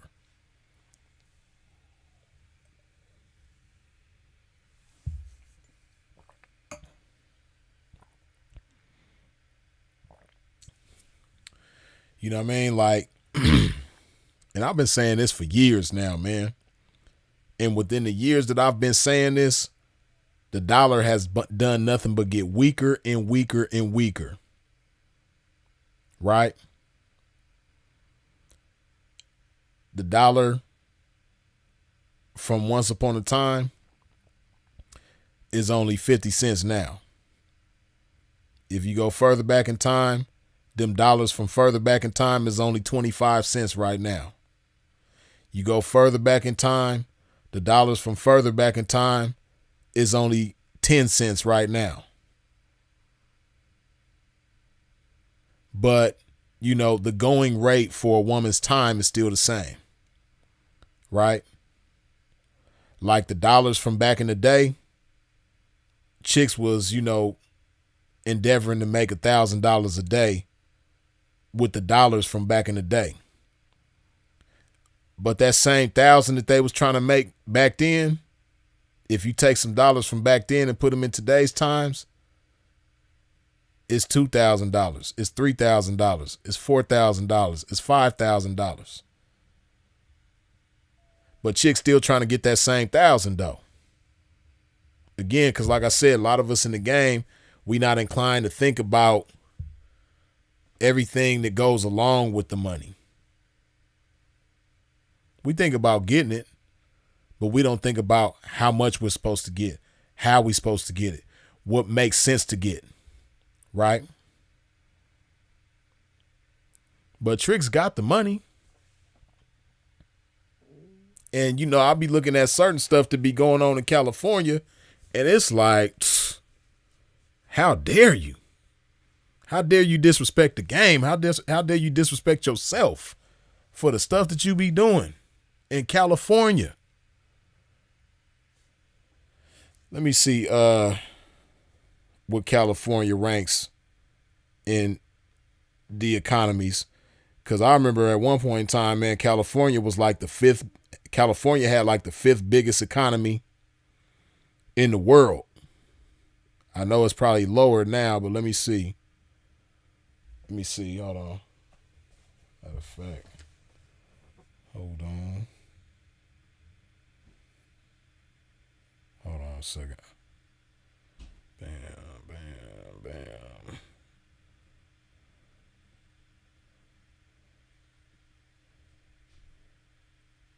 Hold on.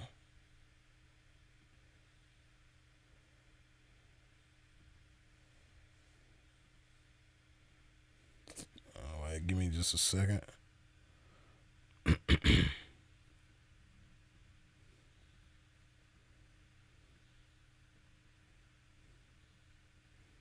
Okay.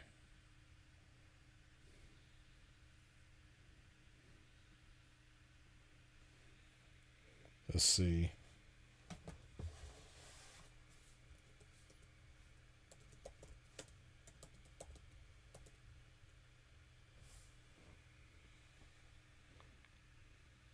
Oh, shit. I guess it didn't went back because I remember it had dropped at one point in time. Look at this. And this was from April. This is from a month ago. California remains the fifth largest economy in the world. California is the fifth largest economy in the world for the seventh consecutive year. For seventh consecutive year. With a nominal GDP of nearly 3.9 trillion in 2023 and a growth rate of 6.1% since the year prior. According to the U.S. Bureau of Economic Analysis, California's per capita GDP, ... So as I was just, and you heard me just say, like, California was like the fifth largest. It's still the fifth largest. I thought it had dropped. I think it dropped, but then it went back up. But for 7 years straight, California is the fifth biggest economy in the world. Now let's, hold on.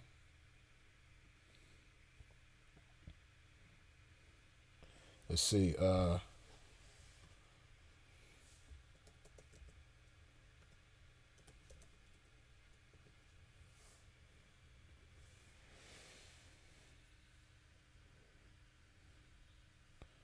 Oh, now this is in 2022. Let's see. Like that was 2022. Damn it.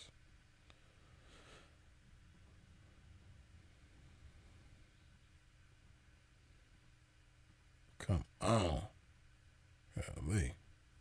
Okay, so this go by zip code.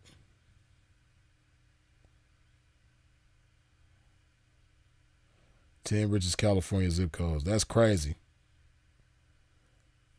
Now this I shouldn't even be sharing this damn game with y'all. I'm kind of doing the most, but hey, if it's gonna make the game greater, if it's gonna spark something in you to want to step your 304 and your ism up, then hey man, so be it. Cause just cause you know where it is, don't mean you know how to get it. But if you know where it is and you know how to get it, then that means it's meant to be. But look at this. I think this is these. I could just tell by the numbers that these are mostly in Silicon Valley, probably. But these is Northern Cali zip codes. These 9-4s, everything beginning with a 9-4, that's Northern Cali. And then these couple of 9-0s, that's the LA area. Well, 902, that might be 902 might be San Diego or something. No. I'm tripping. Yeah, 902 is yeah, these is both the LA area. And then it's 9-5 and 9-4, those is Northern Cali as well. Because Silicon Valley is the shit. So I'm sure a lot of these zip codes are in that area. And then these couple of ones right here, 90272, I think that's like Beverly Hills or somewhere close to it. 90077, that's like probably West LA somewhere.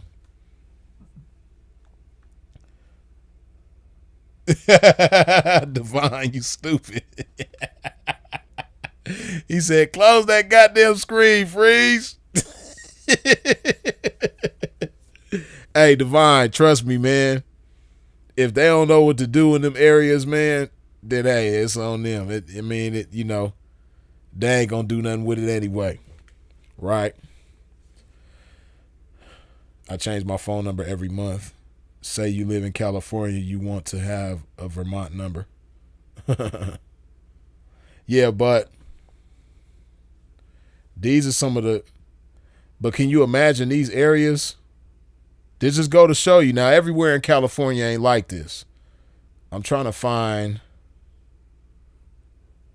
All right, Divine, I got you, man. I finally okay. You happy now, man?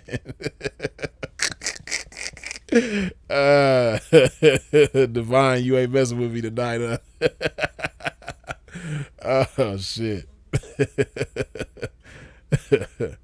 But now this is a couple years ago. I'm sure it ain't too much different. It's probably a little higher since then. But U.S. California median household income in 2022, the median household income in California amounted to $85,300 US. This is an increase from the previous year, which the previous year was still during the pandemic, when the median household income in the state was $81,575 US. Median household income for the U.S. or for the United States can be assessed here. So let's just say 85,000. You know what I mean? Let's say it's like roughly the same, which most likely is probably a little more. But let's just say roughly the same, 85,000. Like, if a trick is making, somewhere close to that per year, and you going for 50 or 60 of those dollars, and then like I said, so this gives you an idea that tricks in California ain't broke, right? Because I seen that somewhere too. Let me look that up. Hold on.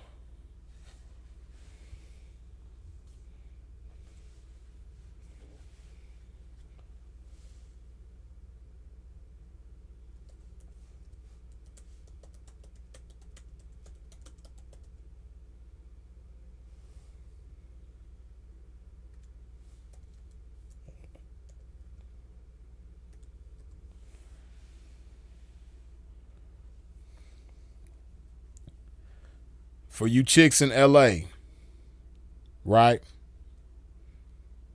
For you young PIs in LA, look at this shit. Let me zoom it in for you.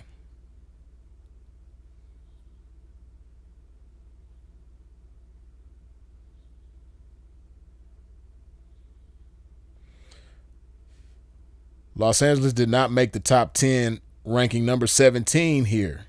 And this is just number 17, but here a single person needs $110,781 annually, or $53.26 in hourly wages to be comfortable.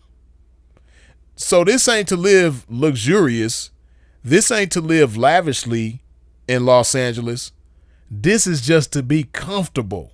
And this is a single person with no kids, no girlfriend, no boyfriend, no cousin or uncle or little brother or sister staying with them.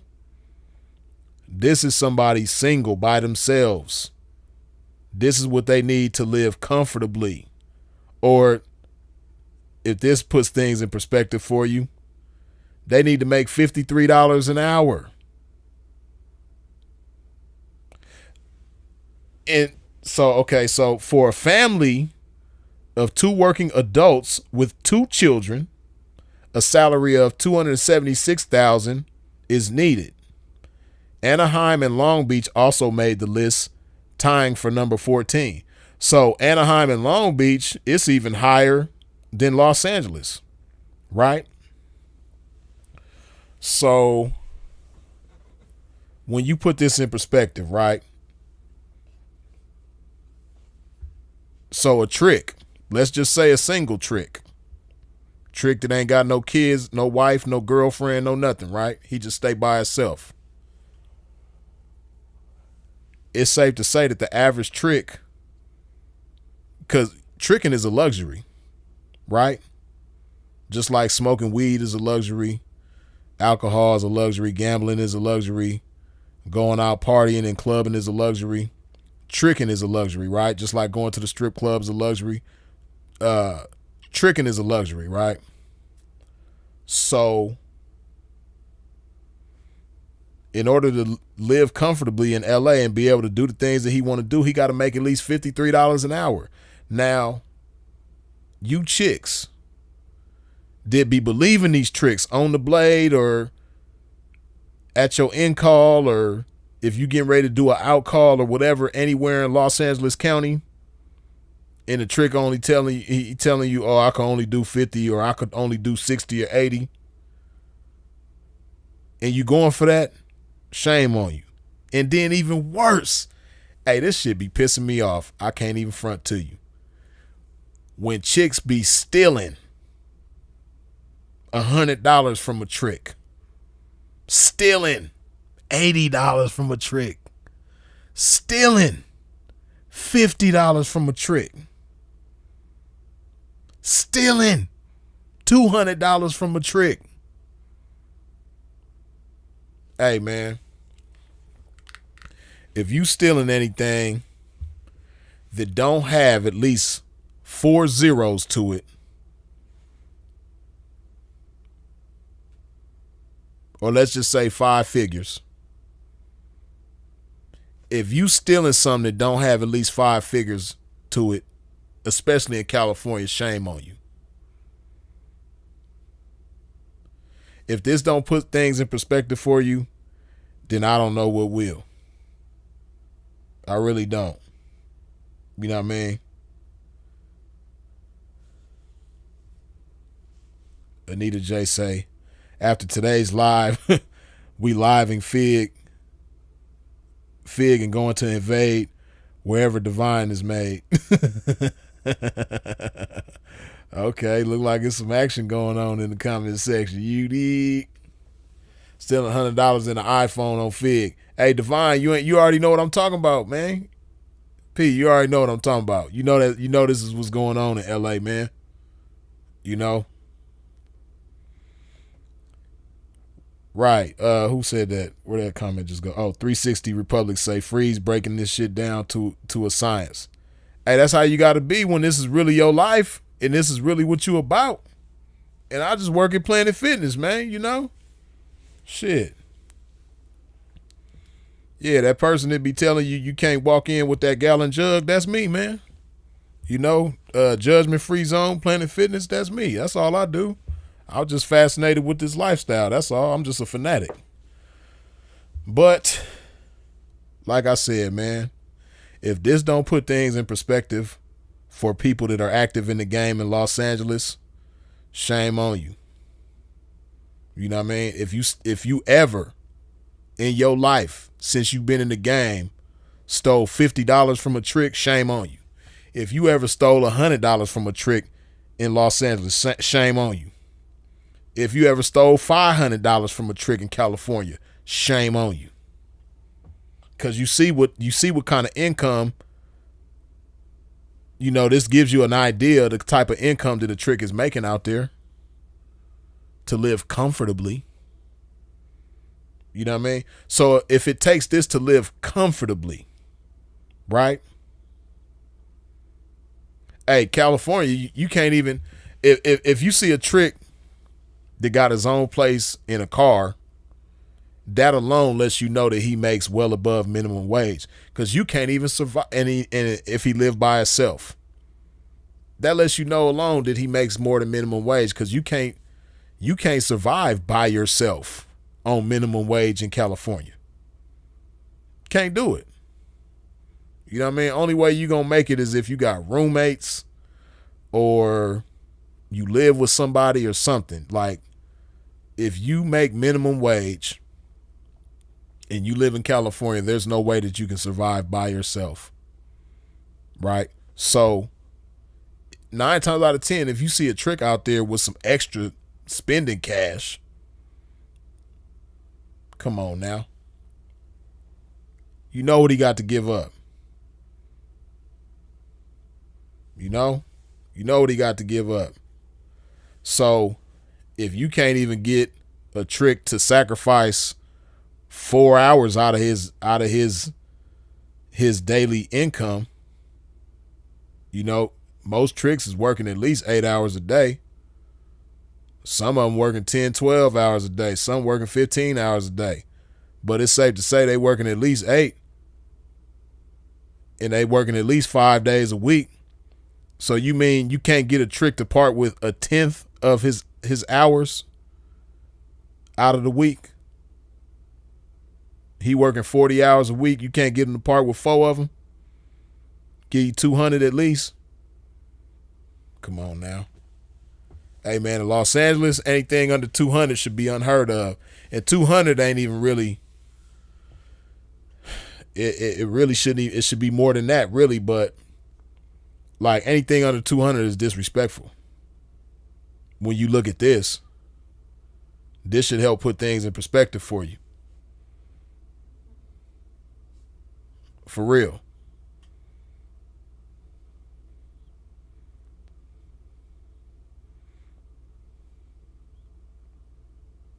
Y'all crazy in these comments. Freeze, this is why I know these chicks on Fig live in a motel. Rent anywhere nice is $6,500 and up.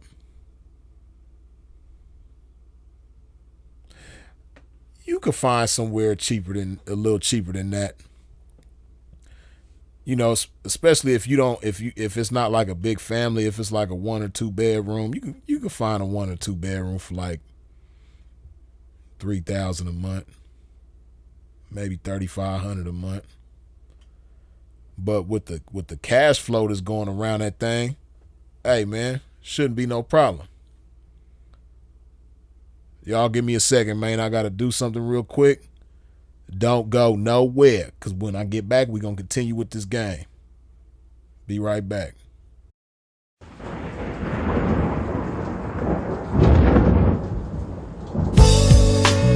It's one of them joints right here, man, that you play when you feeling down on your ism, right? Play this shit right here, resuscitate your pimping and get you right back on your mission, right? For you hoes, just that shit you play when you ain't feeling like super hoe today. Play this shit right here and spark up your hoeing and get you right back going, you dig? Dig this. Pimps for real, don't mistake it for fashion. The turf that birthed my reputation for mashing was the track with active, attractive hoes. Professional goers that attract the dough. Like magnets to metal, never settle. We scorching them fag bitches pedal for them portions. My whores win it all. Not the ones on the sideline wishing but didn't ball in the guidelines. My bitches did it all. Down 7 below in the snow for dough. Over 120 in the sun for fun. They mash for hours, hooker baths, not showers. Bright and early, down and dirty for the cash and power. They gotta get the cash, the towers, and reach it all to a pimp. In my position, I'm all but exempt. These bras not wimps, I'm like them renegade bitches. BFFs with tricks but never getting paid riches. Grenade bitches, they dynamite, blowing up on the pimpin' and missing when the time is right. But when they life gets strife, they see pimpin' shining bright, but they action is life without. Bitch, one strike you out. Can't stop, won't stop. Poppin' pimpin', nigga, can't stop, won't stop. Smashing on these bitches, nigga, can't stop, won't stop. Poppin' pimpin', nigga, can't stop, won't stop. Smashing on these bitches, nigga, can't stop, won't stop. Poppin' pimpin', nigga, can't stop, won't stop. Smashing on these bitches, nigga, can't stop, won't stop. Poppin' pimpin', nigga, can't stop, won't stop. Smashing on these bitches, nigga. See, that's the difference, nigga. The pimpin' mashin' for these riches, nigga. Nothing like you master magician, niggas. Smoking mirrors with your game, hella extras to reflect the opposite appearance of a lame. Bitches coming from y'all, I can't rock with those. Tender-footed and rooted in them doctor shows. Soft shoe rituals, minute residuals. Papers on life support, your loots and critical. Something I learned about when running my earn route and working with turnouts is murdering burnouts. Cause knocking one of you niggas for a scar bitch. That's knocking one of you niggas for some garbage. I'm heartless regardless, empty with sympathy, but banked up to the max with pimpathy. No remedy for me, I'm like this. My life is vice grip, synced in permanent ink. You can't rewrite this. My blood type is P positive, beautifully deposited with a lot of it. I'm popping this shit, and when I pop it so hard I make a trapping ass bad bitch wanna hoe hard. Can't stop, won't stop. Poppin' pimpin', nigga, can't stop, won't stop. Smashing on these bitches, nigga, can't stop, won't stop. Poppin' pimpin', nigga, can't stop, won't stop. Smashing on these bitches, nigga, can't stop, won't stop. Poppin' pimpin', nigga, can't stop, won't stop. Smashing on these bitches, nigga, can't stop, won't stop. Poppin' pimpin', nigga, can't stop, won't stop. Smashing on these bitches, nigga. Come on, pimpin', man, pop that shit. Show these sucker niggas they can't stop that shit. Let these hookers know if they wanna cop that shit. Treat the bag like it's hot, bitch, and drop that shit. Dig. And to you hoes, if you ever took a loss, bitch, show these bitches how to bounce back like a boss, bitch. Let them know that the best way to is reach the paper to some pimpin' hoe and toss it. Yeah, we right back at it though.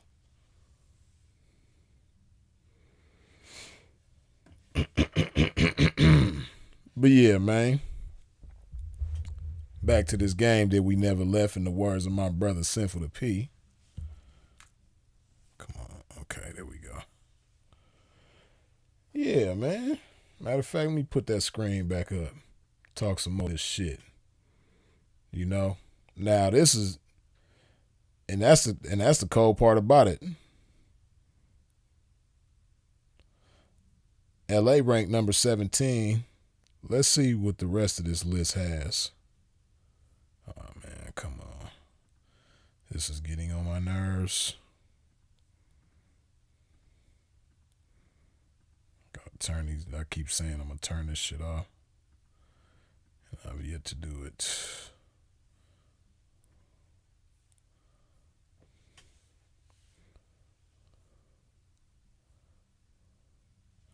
This is how much money you need to live comfortably in California, data shows. Living in California comes at a price, and it sure isn't cheap. So let's get to it. Let's see a list. I know they got a list.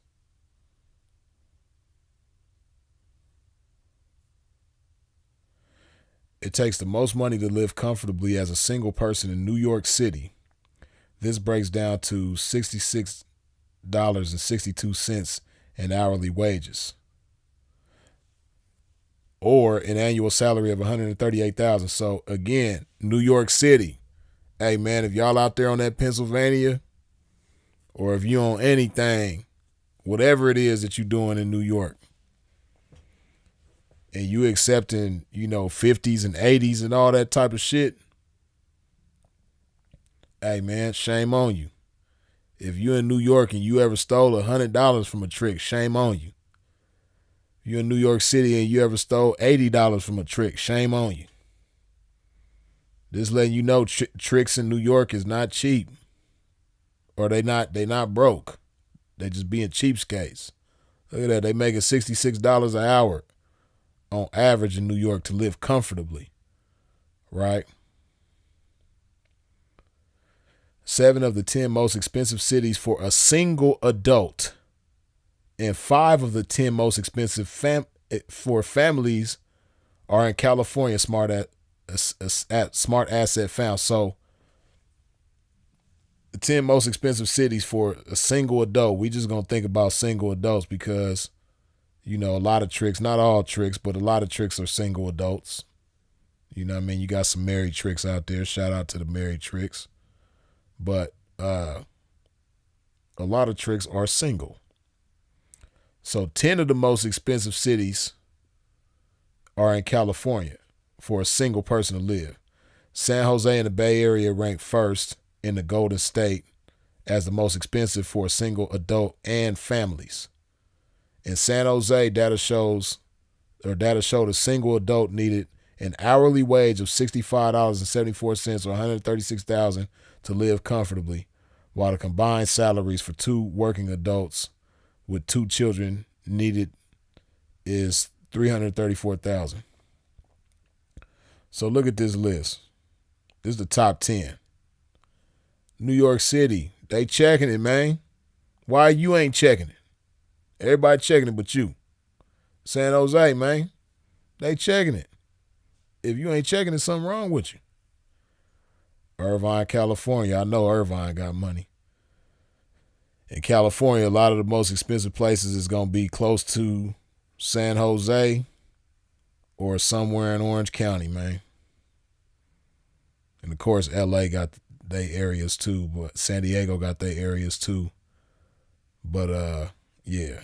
Look at this. $60 an hour in Irvine. Santa Ana, the same thing.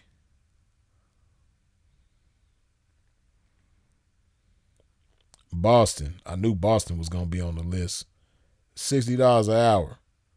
San Diego, $59 an hour. Chula Vista, which is near San Diego, $59 an hour. San Francisco, I knew they was going to be in there. $57 an hour. Seattle, $57 an hour. Raggedy ass Oakland. You know what I mean? As much poverty as it is and crime and all that shit in Oakland. Hey, man, to live in Oakland comfortably, man, you got to make $57 an hour. You know what I mean? Yeah, because Oakland is expensive to live, man. You're going to have to, trust me, if you live in Oakland, you're going to have to replace at least 2-3 windows a year. Because you're going to get bipped. Somebody is going to bip you for sure. You know what I mean? So you got to factor in window costs, window repairs, gas is through the roof, all that. You know what I mean?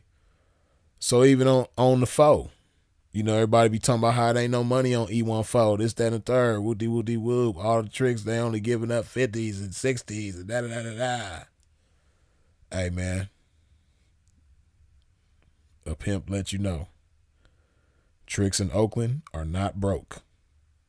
You just believe in what they say. You believe in the bullshit that they telling you out their mouth, man. For real. Don't believe the hype.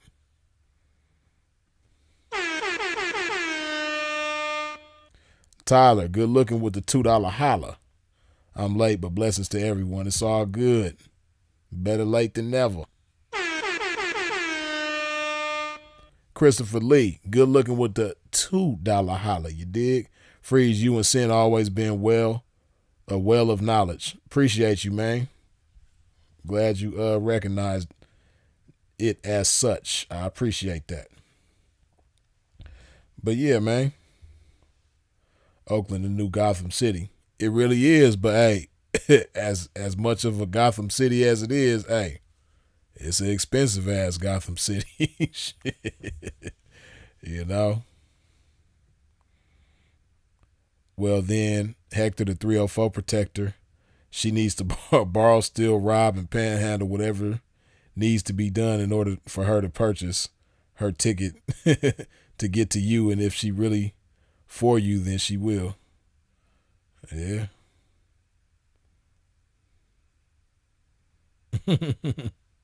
Hector say he ain't tricking off on her. Reading y'all comments. KNC in the building. What's up with it, man? Toast to the game indeed. Appreciate you. I live in Oakland. They going dummy out here. Hey, Triple, I already know, man. But for the 304s that's getting down around there, let you know. Them tricks got it. They just ain't trying to give it up. They're just trying to be cheap. You know what I mean?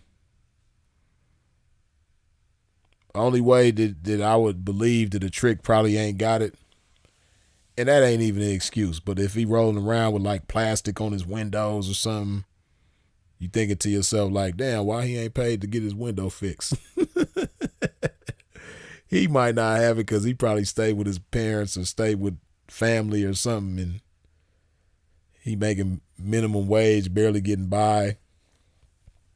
And he ain't got the little 200 or 150 or whatever it is to get that window fixed. So, but he shouldn't be on the blade anyway if he riding around with plastic on his window. Go to show you got his priorities mixed up. But if he got something to be broken for, break his ass. RBS, London checking in, International P. Dig that. Welcome to the Casa de Freeze. Yeah, man. London in the building. We international with it, man. International. But yeah, man. This just lets you know what's going on across the country. But as I originally stated, you know, this is the average median income, household income in California. And also, what did I state before that? Oh, no, that's on this tab. Fifth largest economy, California. See, people don't like to, you know, check this kind of information out. Fifth largest economy, California. Step your game up. Ain't no way in the world you should be barely getting by. When you understand that California is the fifth largest economy in the world, then it shouldn't be nothing to get $1,000. It really shouldn't be nothing to get $2,000 a day consistently. But you know, I need to probably start a coalition, man, of people against anything under $500 in California. Trick's gonna be mad at me. But guess what? Just like if gas become $10 and $20 a gallon, y'all still gonna pay for it. If Piznussy becomes $500 a pop or an hour or whatever it is, y'all gonna pay for it. And as much as you gonna complain, you'll survive. You ain't gonna become unalived if you pay $500 for, you know, bare minimum for a shot of it. You'll be okay.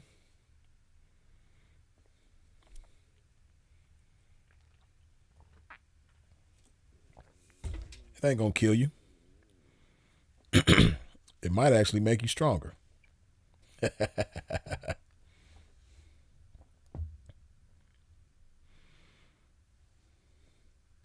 $50 days is like $10 to the rest of the world. Hey, $50 days shouldn't even be heard of. They shouldn't even happen. And see, you know, a lot of chicks be justifying nonsense, right? They'll do like a $50 date, a $40 date, or something like that, and they be thinking to themselves like, oh, well, he's only going to last a minute, or he only going to last 2 minutes. I don't care if he lasts 2 seconds. $40 for anything is disrespectful. $50 for anything is disrespectful. Anything in that range is disrespectful.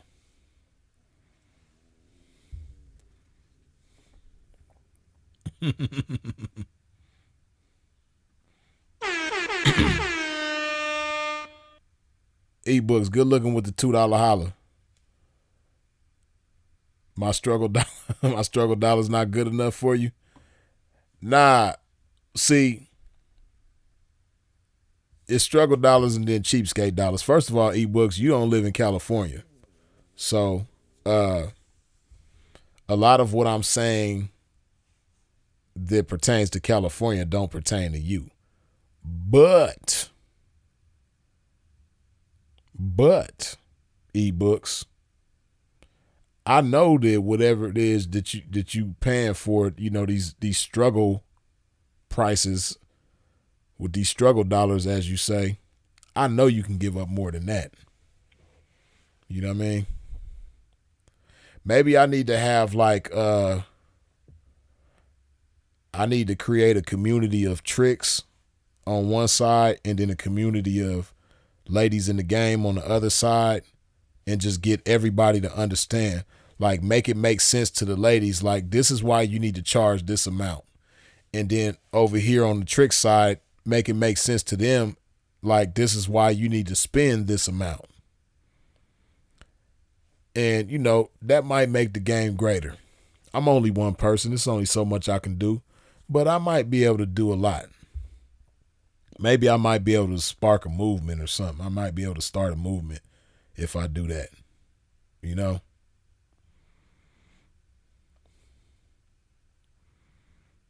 The hell it won't.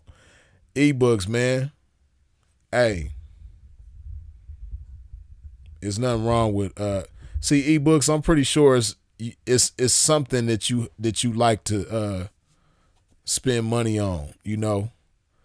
You might be in the tennis shoes, sneakers, you might like to pay hundreds of dollars for that. You might like to go out on the weekends and go to the club and spend, hundreds of dollars on alcohol. You might like to go gambling and lose, hundreds of dollars and sometimes thousands of dollars at the casino. Everybody got their things that they into, but it's just for some reason it seems like people think that they shouldn't have to spend money on women, right? But just like everything else that you like to spend, more money on than your day-to-day expenses, a woman shouldn't be no different. Like if e-books, if it costs more for you to fill your gas tank than it does for you to trick off, then something is wrong with that picture. You know what I mean? Like you either getting like a subpar experience, or that chick, she just ain't got no game. She don't know. Something is wrong with that picture. If you spending more money on your gas tank than you are for a good time with a lady, something is wrong with that.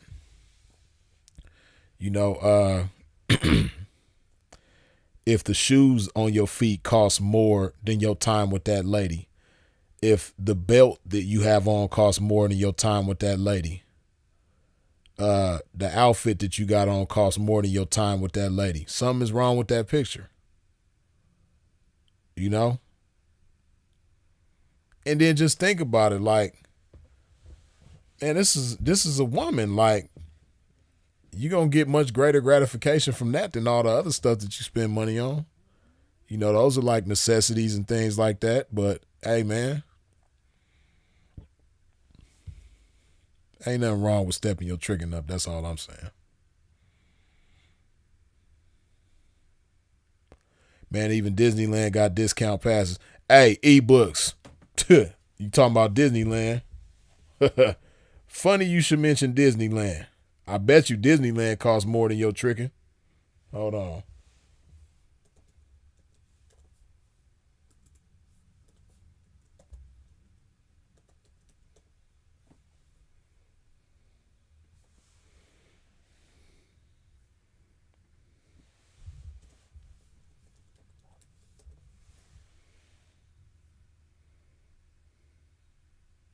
Because Disneyland ain't cheap, boy.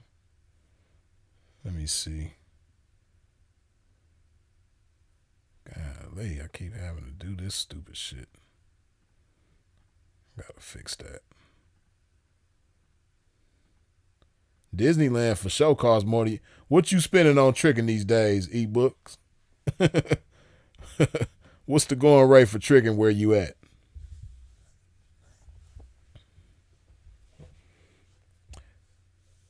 He say Michigan might not be Cali like every blue state, but like every blue state, the cost of living is killing the middle class. Yeah, middle class been out the window. Been ain't no middle class. It's either you're brokety broke or you're balling or ain't no in between. Okay, special Southern California, and this is for so ebooks. You ain't a Southern California resident, so these rates don't even apply to you if you went to Disneyland. So let's see. Parks and tickets. We ain't even gonna do the California Adventure. We just gonna see what the Disneyland rates are, just for Disneyland by itself. Let's see.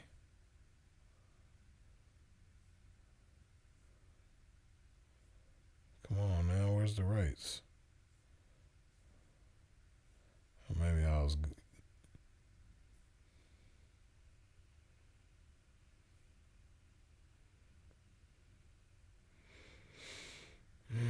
Let's see, parks and tickets.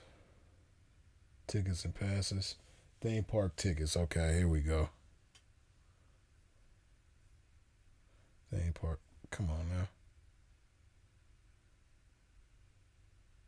Standard theme park ticket. 1 to 5 day ticket. Thrills and enchantment. Await. Okay, so this is SoCal resident rate. $92 a day. That's Monday to Sunday. Okay, what's the difference? Southern California residents enjoy a 3-day, one park. Oh, so this gives you 3 days at one park. Oh, this is Monday through Thursday. So this is Monday through Thursday. This is Monday through Sunday. But you ain't a Southern California resident. Where y'all ticket prices at? We just want to see 1 day. 1 day. Okay. eBooks is 87 years old.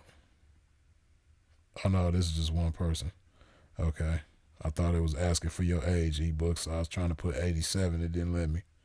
Okay.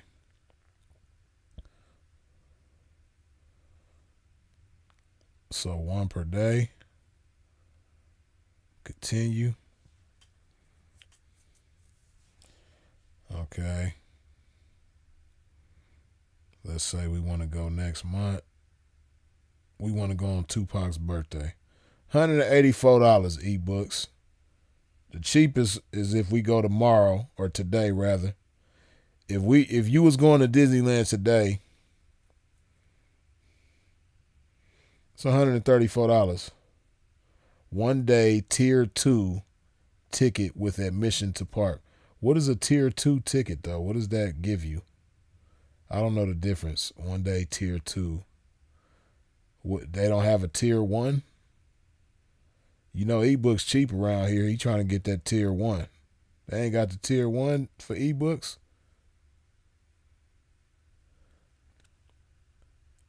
Anyway, eBooks, you're going to have to bite the bullet. You're going to have to spend at least $134 at Disneyland, right? Now, you might be able to go on Groupon or something and find some old discount and all that shit, you know what I mean? But this is the going rate for Disneyland for somebody that ain't in California, like yourself. You know what I mean? I'm pretty sure this is the non-resident rate, $134. So, hey, man, you can spend that at least, you know what I mean, on some tricking. You dig? Why you can't spend more than Disneyland on a chick, man?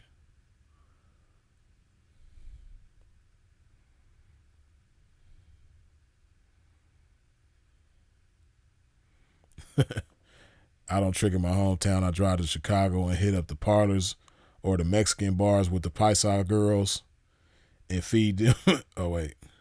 And feed them Visa dreams while we drive to Motel 8. Yeah, man, but he said if I hate this thing is in my way. If I don't drive to Chicago or don't want to smell chop breath / spend massage parlor money. Hey, why people be saying Chop's breath be stinking, man? Somebody else told me that not too long ago. I go to Walmart or a park and do my Umar Johnson and try to link up with a bust down. Umar Johnson be linking up with bust downs? That's new to me. I ain't even know that. But see, that's a lot of work what you talking about. You driving to Chicago and all that. Well, I get it. You don't want to trick in your hometown. But, going to Walmart and trying to find a bust down and all that type of stuff, that sounds like a lot of work. When you could just meet a chick that you know what the business is, she know what the business is, y'all know what the business is, y'all know what it is, so deaf. And you just get it in and it is what it is. You know what I mean?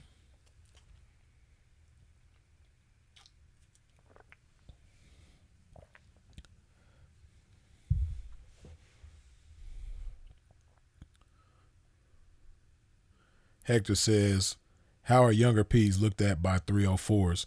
Do older 304s usually F with younger P's? See, Hector, you know what I mean? You got chicks in the game like that, right? You got chicks that be wanting their groove back, so they'll get with a younger cat in the game, not necessarily because they just digging on his ism so much or he got so much game or he just gonna bring the best out of her and he gonna do right by her. It ain't. They just be wanting the young meat. Trust me, I know. You got older chicks in the game that just be wanting the young meat. That's the only reason why they choosing with a young P. 9 times out of 10.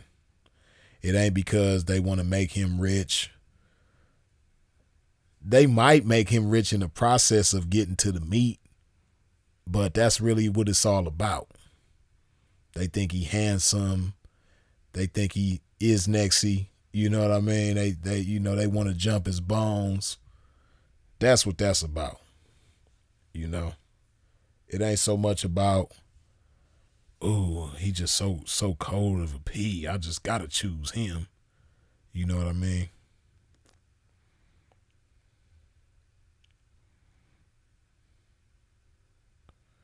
Freeze, you ain't never took one of your top earning 304s to Disneyland? For sure. Yeah, I done took my people to Disneyland. Yeah, and it's cool, man, going with your game to Disneyland, man. That's cool. I haven't done it in a while, though. I would like to do it sometime in the near future, but yeah, it's cool. But what I do want to do, though, because I've never been to Disney World myself, I want to take my peoples to Disney World. Because I ain't never been to Disney World. I want to go to Disney World. Disneyland is cool. Been to Disneyland a whole bunch of times. But I've never been to Disney World. So I would like to take my peoples to Disney World. So I'm going to have to do that sooner than later. But yeah.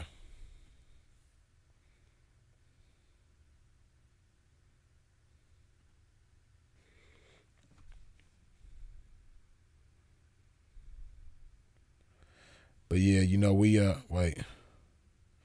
Johnny Blaze says, Florida is not California, but that's just a point of perspective. Wait, where'd that comment go? Okay.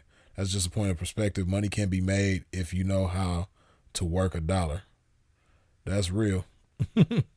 Ebook says, freeze, hell no. I ain't trying to trick in the D. Those ain't bust downs. Those are head busters. Rob you clean if you don't focus. Oh, trust me, I know about the D. I ain't mad at you for not doing your thing around there, but the D, they grimy. But just like Chicago got its suburbs, I'm sure the D definitely got their suburbs, I ain't been to the D in a long time though, so I used to be out there, what's that little town? I used to be on the west side of Detroit too, but I want to say it's Taylor. Ain't it a town south of Detroit called Taylor? I think that's where I used to be. That's the first spot I landed when I went to Detroit. I think it's Taylor because I had met a cat that I was cool with that stayed in Taylor, and then once I went out there and was rocking with him, he kind of plugged me in with the whole town, and I was good after that. But I think that's where I was. Go to Southfield. Hey, Southfield is Southfield, they used to have a mall back in the day, right? I know that mall been gone for a lot of years. But yeah, I used to be in Southfield. Southfield, from what I remember, was a nicer area though than Detroit. Southfield was cool. Taylor was cool. There was a few other suburbs around there that I can't remember that I used to go to sometimes. But I for sure used to be in Southfield, and I for sure used to be in Taylor. And other than that, I was on the west side of Detroit. But I spent more time on the west side than I did anywhere else. But I like Detroit, though. Detroit was cool. Even though I ain't been there in forever, I know a whole lot done changed since the last time I've been there, because this is like early 2000s when I went to Detroit. But they dope boys, afraid of their own girls, they put on the track. I can hardly call it macking. Sinful would have a field day. Yeah, I'm pretty sure it used to be going on in Detroit back in the day, though. Definitely is nicer than Detroit. It's like Naperville to Chicago. Okay, right. That's what I thought. That's what I thought about Southfield. Yeah. Like Naperville to Chicago. Yeah, I passed through Naperville before, too. Naperville is real nice. But yeah, I used to go to that mall in Southfield all the time. Back when it was there. I know that Southfield Mall been gone for a long time, though. But me and my partners that I was cool with out there, we used to go to that mall.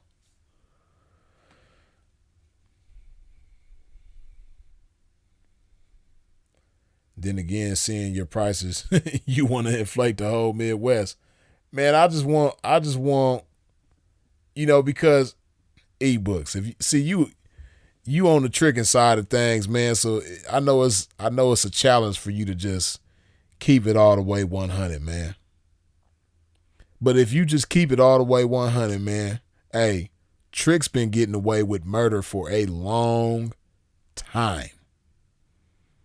A long time. I don't know about a mall, but they got a plaza.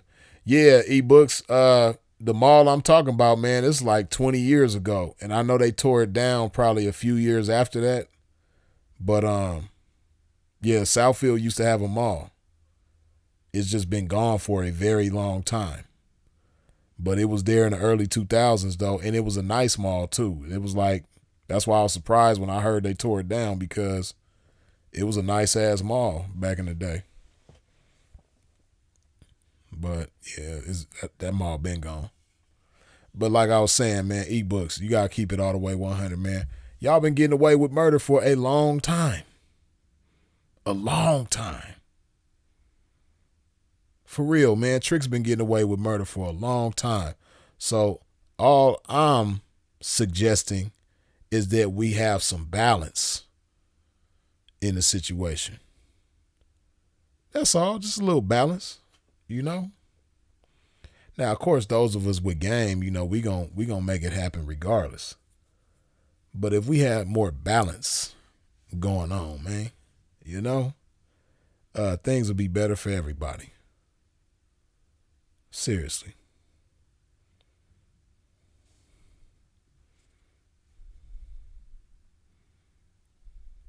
The refugee crisis in Chicago is a gold mine, though. You out of line, man. You got Venezuela beauties ready to drop their panties for a chance at a green card, not green paper. Yeah. I had some peoples from Venezuela too, man. The women from Venezuela are definitely some beauties. I had some cool peoples from Venezuela. Shout out to Venezuela. But man, you out of line, man, talking like that, man. See, that's a problem, man. Tricks always trying to get something for nothing. That's why I said y'all been getting away with murder, man. Tricks is always trying to get something for nothing. And I can't be mad at you, because just like you trying to get something for nothing, it's a lot of chicks in the game that's trying to give something for nothing. So I can't be mad at you, for letting people letting you get away with murder. But I'm just saying, man, it's time to pump the brakes on all that. You talking about Southland Center? Still open, I think. Nah, ebooks, whatever mall that I'm talking about, they knocked that thing down a long time ago. It ain't there no more. And I want to say that's what it was. I think that's what it was called. It was called the Southfield Mall. I think that's what it was called.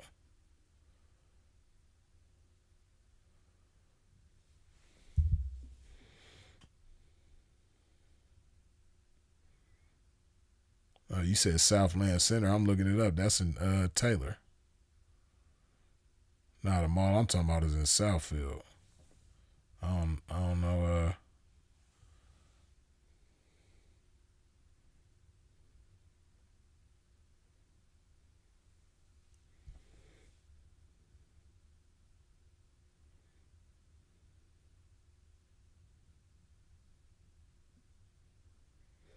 Oh no. Well, the mall I see. I see they tore down the mall in 2021, but it probably was closed way before that. Oh, it's been closed since 2015. Yeah, see, I knew I wasn't tripping. I thought it was torn down before that or closed before that, but yeah, the mall I'm talking about, it was closed in 2015. But anyway, hold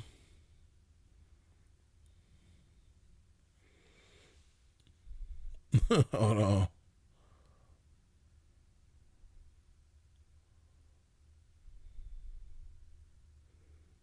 Reading these comments.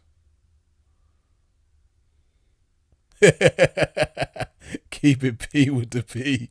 He said ebooks not lying. If you can speak Spanish, you in there. Y'all wild, man. Northland, yeah. I just realized King Sweets, I think that's the mall that I'm talking about. It was there in the early 2000s for sure. It was there, but I see they closed it down in 2015, and then they destroyed it in 2021. But yeah, I just remember it was close to the freeway. That's the only thing I remember. Like, as soon as you get off the freeway, it was right there. But that mall in the early 2000s, like 2001, 2002, that mall was popping. You know what I mean? It was a nice mall. But as we know, all good things come to an end.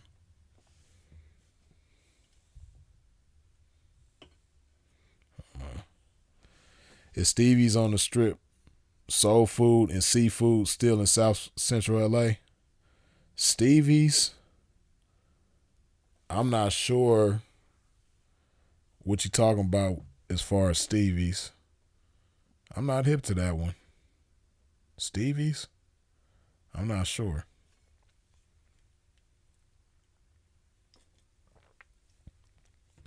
But I know Grandma's Kitchen on 54th and Central. They got some fire soul food. But my favorite soul food spot in LA, or LA County at least, is the M&M's in Carson. The street is on is called Albertoni. The exit I think is well, you can get off on Main and you can get off on Avalon to get to M&M's off the 91. Oh, okay. Supposed to say Stevie's was on Jefferson and Crenshaw. Damn. Yeah, I don't remember eating it. I never seen no soul food spot right there on Jefferson and Crenshaw. Jefferson and Crenshaw, that's where that, I don't know if it's still there, but it used to be an Arco right there back in the day. An Arco gas station. Boy, Sepulveda Prince, you just took me back, man. I remember way back. This was like in probably 2002. I was, because I used to record at the studio. It was my partner at the time. He had a studio right there above Millennium Barbershop on 43rd in Crenshaw, right? So I was at the studio recording over there. This when I had my glass house. I had a 74 Impala. Avocado green, clean as a mug, boy. But so I'm leaving the studio. I'm trying to get back to Long Beach. And I pull up to that Arco right there on Crenshaw and Jefferson. And P, I had man, I don't know how many pennies I had, man. I had hundreds of pennies though. You know what I mean? I probably had $5 in pennies. And it was an old Jamaican man that was at the window. You know how you slide the you slide the money under the window. I had that $5 worth of pennies, man. And I slid that shit under the window. I was like, yeah, man, let me get this on pump 5. And he seen all them damn pennies, man. He was like, man, in his Jamaican accent, he's like, man, me not counting this, man. You crazy, man. He's like, he said in his Jamaican accent, I can't do no Jamaican accent, but he was like, no way, man. You know what I mean? He wasn't counting them pennies, man. So I was finna be stuck right there. I was like, damn, man. You know, $5 will get you a lot further than it will nowadays. Back then, this is 2002. So I'm like, damn, man, this all the money I got, man. You got to take these pennies, man. He wasn't trying to hear that shit. Fortunately, this lady behind me, she was an older sister. She was like, what pump you on, baby? I was like, I'm on pump 5. And then she gave the man $5 to put on my pump, and I was cool. Made it back to the city cool, man. But the old Jamaican dude, man, he wasn't trying to rock with me, man. He wasn't trying to take my pennies, man. But yeah, that was at that. When you said Crenshaw and Jefferson, you made me think about that. You ever been to Medea's? Nah, Tyler, I ain't been there. Across the street from Chevron. Yeah, I think the Chevron is across the street. The Arco I'm talking about, though, I don't even know if it's still there anymore. Because, you know, I know when they put them trains and all that stuff over there, a lot of stuff is different now. Where's the soul food place Sugar Free was promoting? Hey, ebooks. I've seen that commercial before, but I can't remember what soul food. I don't even know if it was soul food. I damn near want to say it was a fish spot, like a fish market or something. This Sugar Free was promoting. It's funny you say that though, because I remember that commercial. I can't remember the spot though. You know what I mean? But yeah, Harold and Bell's is cool too. I think Harold and Bell's is on Jefferson too. Jefferson and one of them avenues, like 6th Avenue or 8th Avenue in Jefferson or something like that. But Harold and Bell's is old school. Harold and Bell's is cool. Stevie's Creole Cafe on Pico is good. Hey, Tyler, that sound fire. Y'all talking about all this food, man. Shit.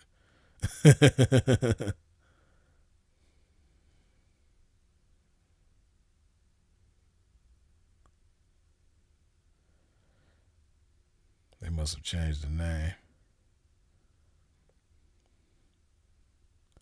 Don't tell Tariq, because he will be boycotting that Jamaican non-FBA.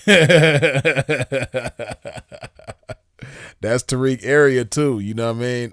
I mean, I don't. Obviously, he don't live over there no more. But Tariq, I think, used to be in the 40s. I think Tariq is from 40s, if I'm not mistaken. Hey.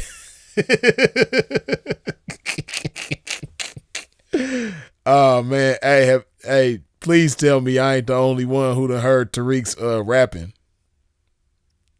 Please tell me I ain't the only one who heard Tariq Nasheed rapping. Oh shit. Okay, yeah, Sepulveda. I knew it was one of them avenue streets. Yeah, like 10th Avenue or 12th Avenue on Jefferson. Yeah, Harold and Bell's is cool too, though. I ain't been to Harold and Bell's in a long time. You been to Hawkins and Watts? Nah, I don't do nothing in Watts but pass through. That's it. You know, I got peoples that I love in Watts. Shout out Sepulveda Prince. You know what I mean? But I don't do nothing but pass through Watts, man. I don't go nowhere in Watts. Cool. If I meet a 304 that's trying to mess with my ism that's in Watts, she gonna have to Uber outside of Watts to get to me. You know what I mean? Pimping ain't pulling up in no damn Watts. Cool. Shout out to my peoples from Watts. Rock with y'all, but I ain't coming over there.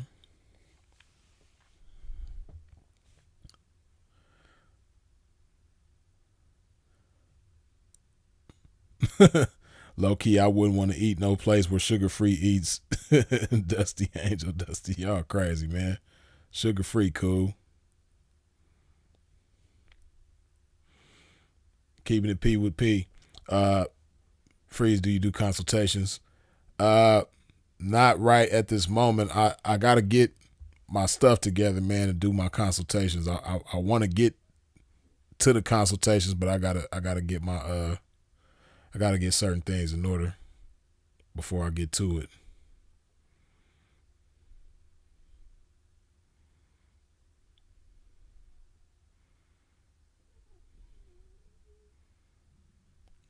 it. Christopher Lee say, shit, $5. You used to be able to eat like a king back then. Yeah, ain't that a shame, boy? Like $5 is like $1 now. You can't do nothing with $5. Like for real. You can't do shit with $5. Laugh Out Loud Hawkins is fire, even though it's dangerous for me. It's funny you say that, Sepulveda Prince, because when you said it's dangerous for you, like when he said Hawkins, I know where it's at. I just ain't never been there. Cause I'm cool. Cause I know where it's at. You know what I mean? I'm cool. Watts Coffee Shop is good too. Okay. To reclaim the blue flag. Yeah, ebooks. Even though I think, if I'm not mistaken, I think Tariq is originally from Detroit. If I'm not mistaken, but I guess he moved to LA when he was young. And I know it was a point in time he definitely was, if I'm not mistaken, he was claiming the 40s. But he got some boo-boo ass music.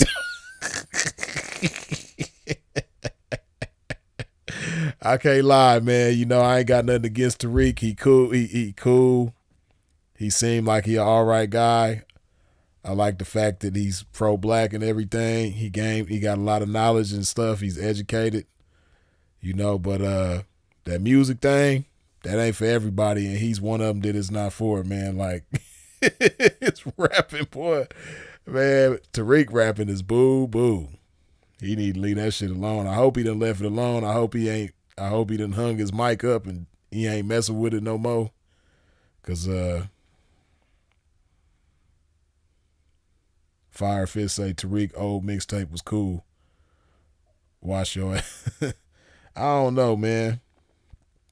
I think I only heard like probably one or two songs from Tariq. Now Tommy Sotomayor, both of their music is kind of boo boo to me. But Tommy Sotomayor is actually a decent rapper.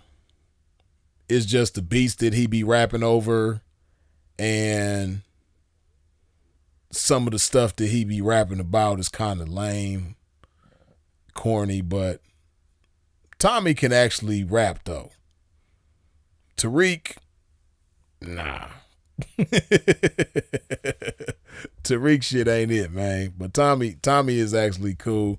And then at least Tommy's raps be funny sometimes. Like I know Tommy is kind of like of course he ain't nearly in the same galaxy, but he kind of remind me like a wannabe Biz Markie. Like he try to be funny with the rapping, you know, funny and fun. Cause you know Biz Marquie's raps was funny, they was fun, but he just was a million times better than Tommy Sotomayor. But that's what Tommy kind of remind me of. Tommy had about 2 cuts. Yeah, I probably only heard like 1 or 2 songs from Tommy, or maybe 2 or 3. He was trying to sing like Prince. Oh, so Tariq was trying to sing too. I didn't know that. Bayou Grill on La Brea. Cool too. Hey, what's that spot? Speaking of La Brea, they got a spot in Inglewood, man. This I can't remember if it was off of La Brea. Man, I ain't ate there in so long. It was a soul food spot in Inglewood.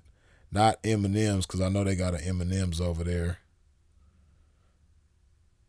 And not Roscoe's. I don't even consider Roscoe's like a soul food spot for real, even though they got some soul food items. But who sings I've Been Needing Your Love for a Show? That Mink Slide makes his rapping sound like Rakim in comparison. Ah, that's funny. Should a PP up in his hometown first before going to a different city? Not necessarily, man. You know, a lot of cats don't even get pimping for real till they go to a different city. Sweetie Pies. I don't know, supposedly. It was man. This shit was so long ago, man. But it was a soul food spot that I ate at in Inglewood, man. I can't remember exactly where that joint was, but it was good. It's back in the day. It might not even be there no more, man. You know, Inglewood's so damn gentrified. Ebook says, you know who's boo-boo? Sharp. I ain't never heard Sharp's music, man, so I can't say if he was or wasn't. Tariq made Phone Down. That was a cut. See, the song that I heard with Tariq, it was like a Crip song, and it wasn't cool. I don't know, maybe because the gangbanging don't sound good. He don't strike me as no gangbanger, you know what I mean? So it's like hard to hear Tariq on the song gangbanging, but the song that I remember, he was cripping on there. And like I said, that's what made me say I think he's supposed to be from the 40s. It's either the 30s or the 40s, but yeah, Tariq ain't it, man. At least that song I heard where he was cripping on the song, that wasn't it, man. That was not the song, man. Doolins, that might be the spot that I'm talking about. That might be the spot that I'm talking about.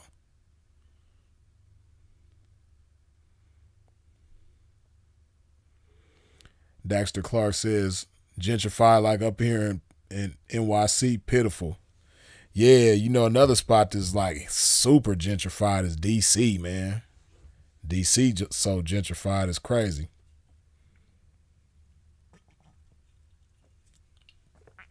And I ain't been to DC in like almost a decade, almost 10 years, but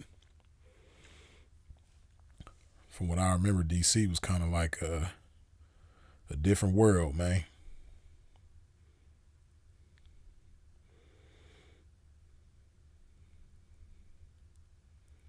Doolin sound right. Yeah, I think that's a spot that I'm talking about, because I remember when I went there with my moms. I took my moms there. It was a soul food spot in Inglewood, and it might be Doolin's. I think that's the spot.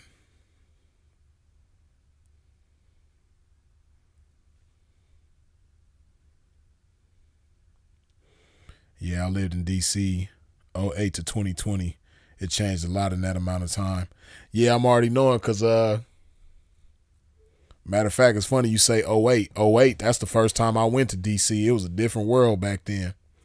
So the first time I went to DC was in 2008.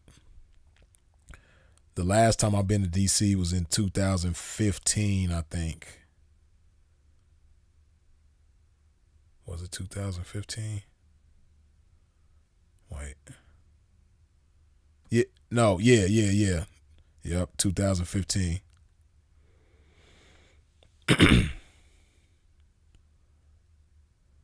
Oh, Firefist say the average house price in DC is $600K. That actually ain't I guess that's kind of high in comparison to a lot of places. eBooks freeze. You saying Tariq false flagging? It wouldn't be the first time with Peanut White Mama breaking him. Nah, I'm not saying he false flagging, because I don't know. Like, I'm not from the 40s, so I can't say what he was doing over there or what he wasn't doing over there. And I'm sure he ain't just pulling that out of thin air. You know what I mean? He probably really is from over there, but it just, like, hearing him cripping on a song, it just don't sound right. Matter of fact, man, let me see, man. Instead of just talking about it, let me see if I can pull up Tariq's damn. I don't know how to find his music. Let me see if I can find it, man. Oh, man. We gonna get a good laugh if I can find this song that I'm talking about.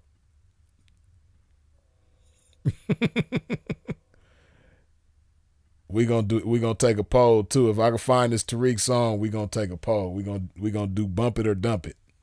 Let me see if I can find this Tariq song.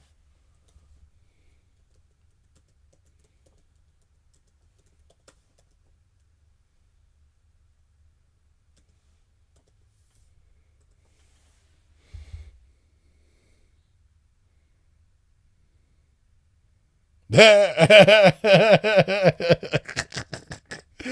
think I found it, man.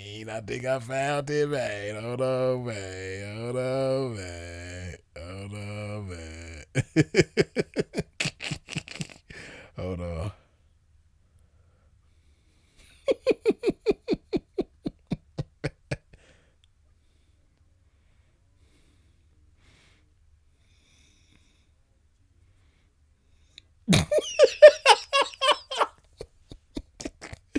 I'm trying to be fair, man. Hey, don't take my word for it, man. If you like the song, is that's on you, and I ain't gonna be mad at you. If it's your cup of tea, it's your cup of tea, man. It's cool. So K Flex, I guess that's Tariq's rap name, or it was his rap name. I don't know. But this is K Flex with his latest jam. What's up, cuz? A G-Funk tune. Here we go. Oh, yeah, nigga. niggas. We about to dedicate this one to all the G's that's been putting in work over all these years. We got love for all you niggas out there in the streets, in the county, but we about to put it down for the Sea Riders in particular. And ain't nothing wrong with dedicating a little something to your own hood, long as you don't disrespect the next man's hood. Check this out. Now when I'm rolling through your hood, I'm hollering out what up, cuz. And when I'm locked up in the county, I'm hollering out what up, cuz. And when I'm rolling through Jordan Downs, I'm hollering out what up, cuz. I'm talking about what up, cuz. All about that what up, cuz. And when I'm rolling through Crenshaw, I'm hollering out what up, cuz. And when I'm rolling through Hawthorne, I'm hollering about what up, cuz. Even when I'm bailing through Van Nuys, I'm hollering about what up, cuz. I'm talking about what up, cuz. All about that what up, cuz. Check it out, I maintain, I slang things. You motherfuckers want you gang bang. I threw it up, I blew it up. A nigga just shot your hood up. We rob on, we mob on, we bustin' until you all gone. You niggas wanna get your squab on, don't make a nigga break your jawbone. I'm rolling down the 110, being harassed by the pigs. So I hop my ass off on sauce and then I bust a left on Fig. Then I ride out, I'm looking for a place to hide out. One time wanna get behind me, but I'm not gonna let them find me. I sit back, I kick back, a nigga gotta let those chips stack. Broke ass hoes better get back, snitches are gonna get bitch smack. I roll on, I hold on, my neighborhood is a war zone. But niggas know that K-Flex will give a nigga his respect still. I'm rolling in a minivan with a gat up in the bag. Yo, Cadillac is looking fat, well that's the lag that I'm gonna jack. And whether it's hard top or drop top, I'm taking that shit to the chop shop. So exit your Lexus and watch a nigga while I say now when I'm rolling through Compton, I'm hollering about what up, cuz. And when I'm rolling through Long Beach, I'm hollering about what up, cuz. And when I'm bailing through West End, I'm hollering about what up, cuz. I'm talking about what up, cuz. All about that what up, cuz. And when I'm rolling through LA, I'm hollering about what up, cuz. And when I'm rolling through Atlanta, I'm hollering about what up, cuz. Even when I'm bailing down in Texas, I'm hollering about what up, cuz. I'm talking about what up, cuz. All about that what up, cuz. Vaseline on the fresh tat, creasing up the rag, drilling holes and making hollows, greasing up the mag. Seriousness, nobody on the block soft. Speak out at a meeting and get your head knocked off. Some fool got shot and now it's smoke dead, so get the hood blocked up on your forehead. Gang related is what 5-0 stated. 20 G's in the front of the house getting they fro braided. Flatted, negative static is automatic. It's tragic, they posted jacking and serving addicts for an antique Chevy, cause to the G's it's a trophy. And everybody know low riding is OG. Banging at the party at one time, can't stop it. Throwing sets in the air with Glocks in their pocket. Now who wanna go chess with some G's and lopes until it's broke on the air where they serving coke? And when I'm rolling around through Memphis, I'm hollering about what up, cuz. And when I'm down in Louisville, I'm hollering about what up, cuz. Even when I'm bailing down in New Orleans, I'm hollering about what up, cuz. I'm talking about what up, cuz. All about that what up, cuz. And when I'm rolling through Seattle, I'm hollering about what up, cuz. And when I'm rolling down in Oakland, I'm hollering about what up, cuz. And when I'm bailing around in Cleveland, I'm hollering about what up, cuz. I'm talking about what up, cuz. All about that what up, cuz. What y'all know back east about this west side? Counterfeit cheddar, bulletproof. Man, this song is too damn long, man. This shit 5 minutes long. Hold on.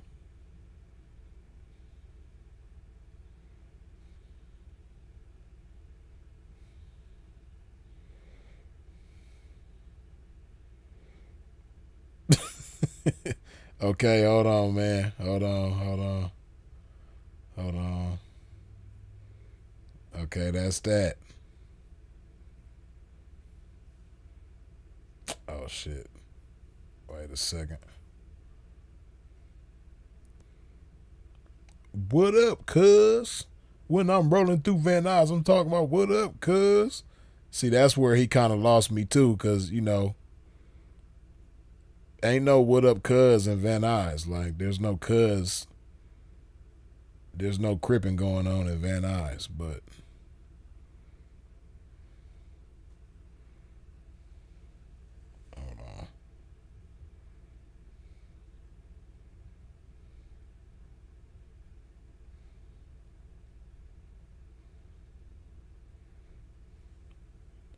Hold on a second. Gonna do this like this.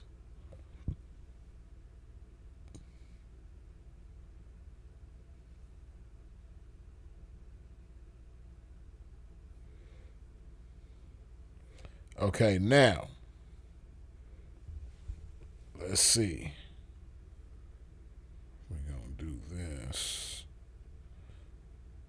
What up, cuz? When I'm rolling through your hood, I'm talking about what up, cuz? What up, cuz? What up, cuz? Okay.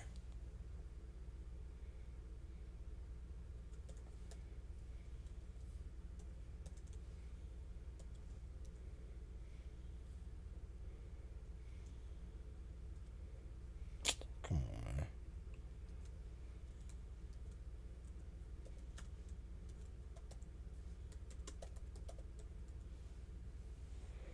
Hold on.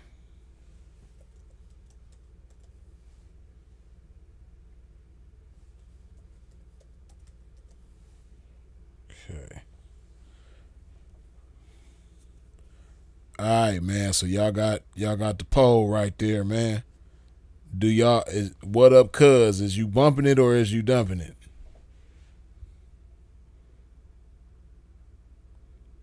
And then, ebooks and people was saying that it ain't fair because he got better songs. We'll let y'all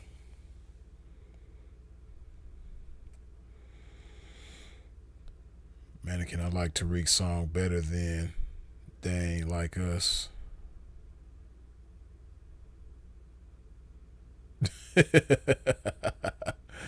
Oh man.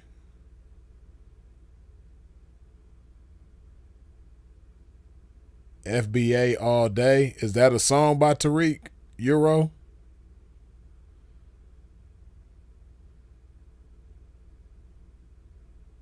Or are you just saying that you FBA all day? Or do he got a song called FBA All Day? I don't know. Let's see what y'all talking about on this vote. Okay, a lot of y'all actually like that song.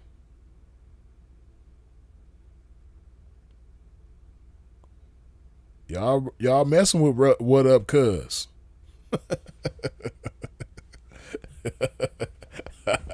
I ain't mad at you just cause I don't like it don't mean you ain't gotta like it. You know what I mean? You can't be an LA rapper with a regular voice. That ain't got nothing to do with LA rapping. And then see, this I'm gonna play the beginning part again, and I'm gonna tell you what's just funny to me.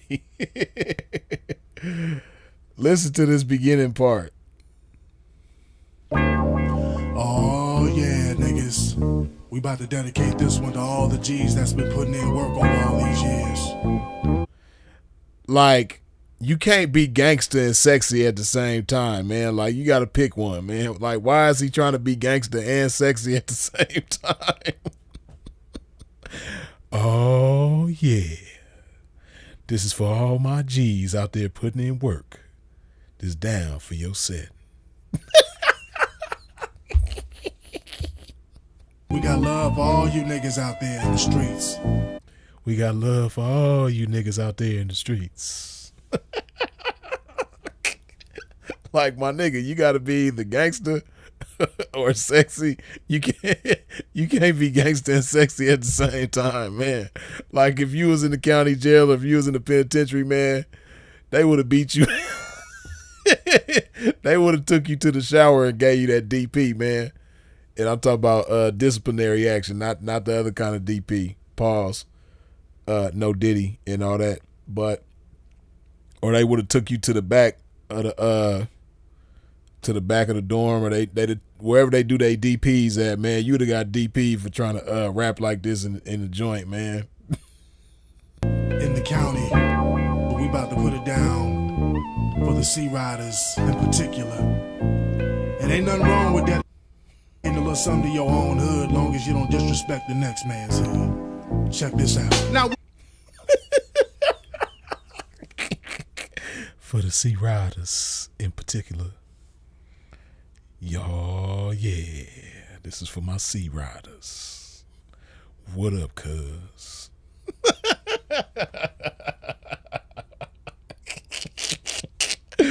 Oh man.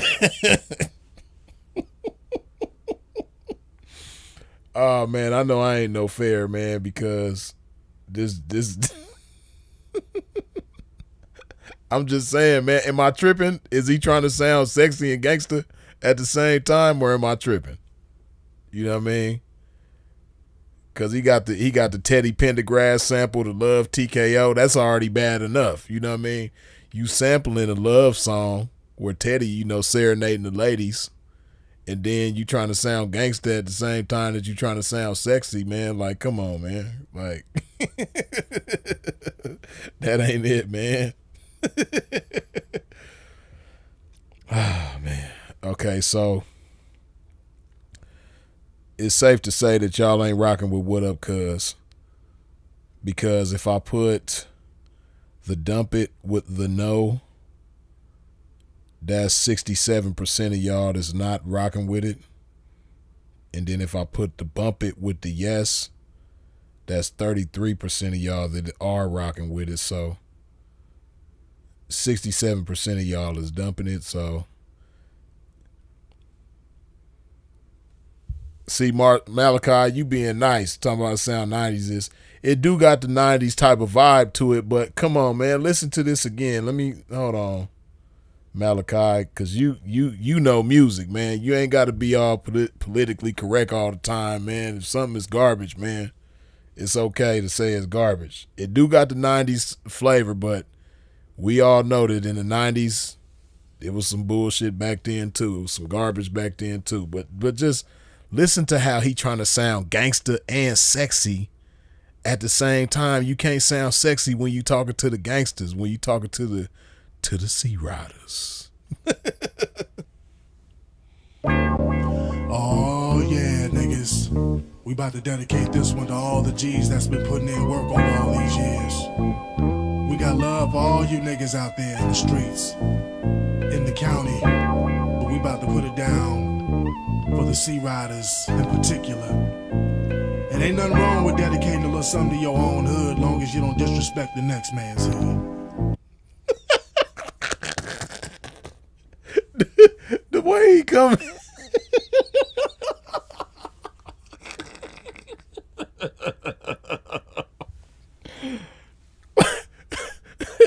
Man, hey, the engineer need to be slapped, man. Whoever recorded that shit, man. Whoever let him come into their studio and record that shit, man. They need to be fired, man. I hope they ain't engineering no more, man, because you recording this shit, man. Oh, yeah, niggas.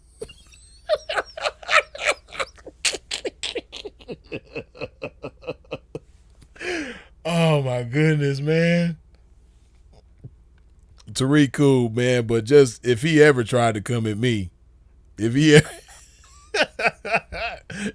ever in his life tried to come at me, tried to be funny about me at all with anything, man, I ain't got to talk about nothing else, man. All I got to do is stick with this song, and I'm gonna roast the shit out of his ass. But shout out to Tariq though, man. Blessings to him, man. But this ain't it, man. Oh yeah, niggas. This one goes out to the Sea Riders in particular. Ain't nothing wrong with representing your hood, as long as you don't disrespect the next man's hood.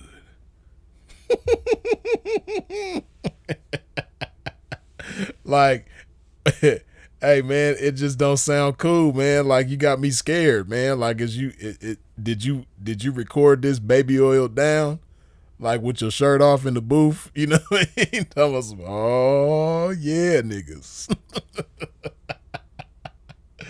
Let me stop, man. All right, man. Y'all said Tariq got some better songs than this, man. Where's they at? Let me know.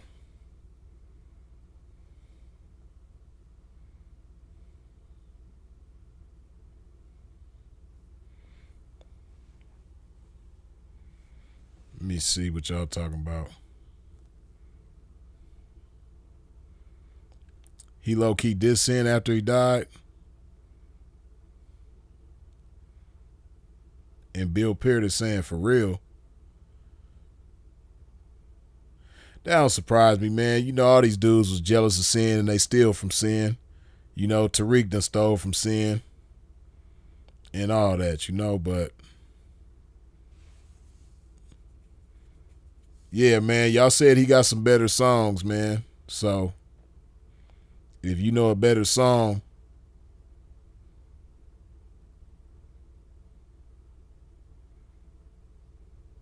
you being a light-skinned 16, do 304s try to test you a lot?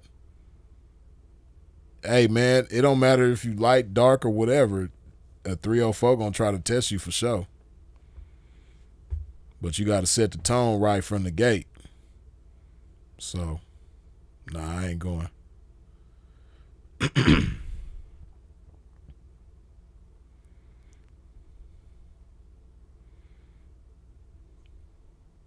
Mink Slide. Feeling Love. Okay, Mink Slide. Let me see.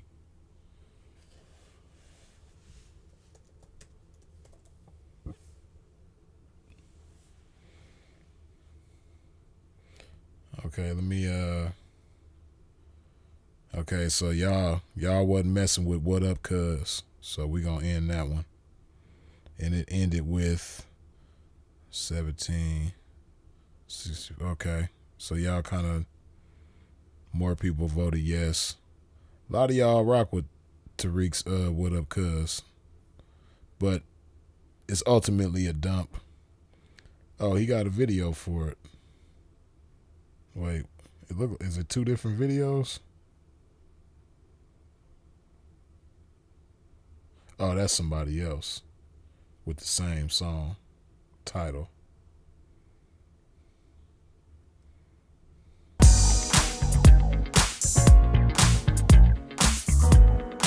Funk on Wheels.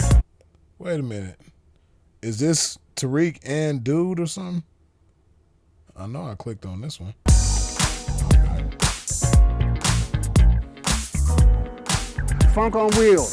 Hey, the party is going down at Funk on Wheels. Funk on Wheels. Stop hating and come on out and go skating. Your girlfriend or teeth look like football cleats. Leave her at home. My man, come on down to Funk on Wheels. You look like you wear a pair of flip-flops with roller skates attached to them. Boy, you need to come on down there. How y'all doing, ladies? Skate party tonight at Funk on Wheels. No, thank you. I can't even skate. You can't skate, but you're shooting the face. You need to come on down there. And hey, darling, they sell waist trainers next door. Don't meet me there, beat me there, darling. Look, what you trying to do tonight? Look, I got a room at the DoubleTree around the corner. Look, I can get the jacuzzi popping. We can order some catfish nuggets from Postmates. And we get us some good trouble. You understand me? Funk on Wheels, Funk on Wheels, foul. Hey, how y'all doing, bro? I know you, man. I know both of y'all. It's John B. and Montel Jordan. No damn Montel Jordan. Hey, apologies to you, baby. I meant to say color me bad. I recognize y'all from down the street to the TikTok. You don't stop. Oh, that's not it? No. Hey, slow down, brother. I mean no disrespect. Is it Justin Bieber and Tyler Perry? Hell no, ain't no damn Tyler Perry, bro. It's Mink Slide, man. Oh, y'all the old school group. Mink to the slide, baby. Want y'all come on down there? I'm the custodian. Go where? To the FOW, baby. Foul, Funk on Wheels. I work in the concession stand. I'm the co-owner, sole proprietor, and the DJ. I can play your record, baby. All right, let's do it. Hey, I knew you was a real one.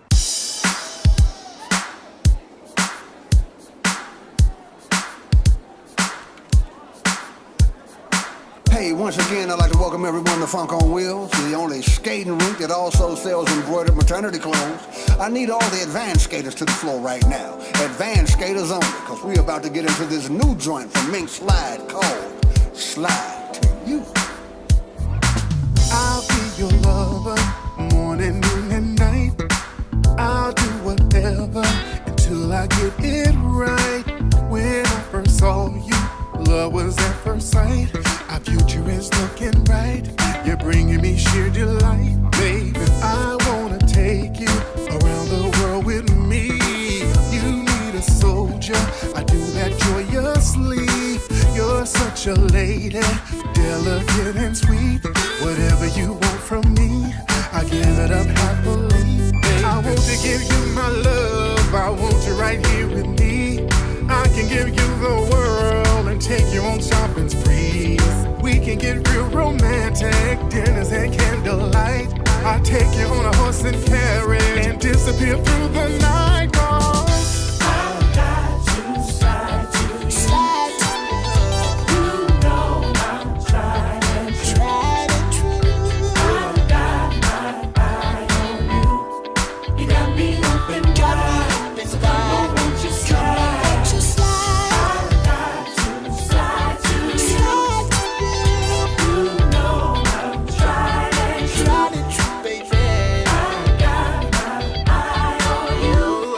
You got me open Got me wide. open So come on, wide. won't you slide? Won't you slide? With this loving, I got it all for you. Electrifying, 'cause you're the one I choose. I feel delighted to have you in my space. I bet you don't wanna wait to come and get you a taste, baby. I took the time out to get to know your name. Your disposition is driving me insane. I want to give you every part of me. Fulfill your fantasies with something you can't believe. If you can get my mind, you can get all of me. You can unlock my heart. Your energy is the key. We can just take our chances and put it all on the line. You got me feeling elated. I'm walking on clouds. Slide to you. Slide to you. You know I'm tried and true. Tried and true. I've got my eye on you. You got me open wide. So don't you slide. I've got to slide to you. Slide to you. You know I'm tried and true. Tried and true. I've got my eye on you. You got me open wide. So come on, won't you slide?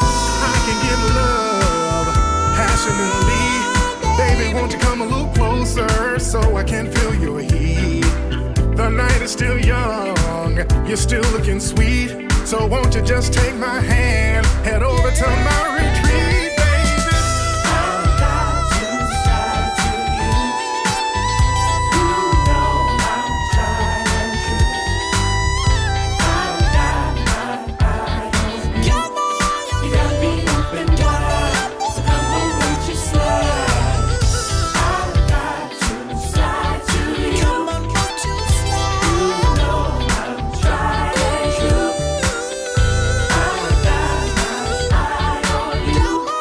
You got me open wide. So come on, won't you slide?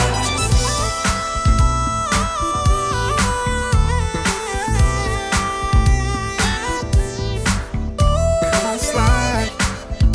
Won't you slide out? Yeah. Come on, slide. Come and slide with me. Won't you slide? Let's go slide out. Come on, slide. Let's go slide out. Come on, slide. Let's go slide out. Come on, slide. Won't you slide with me?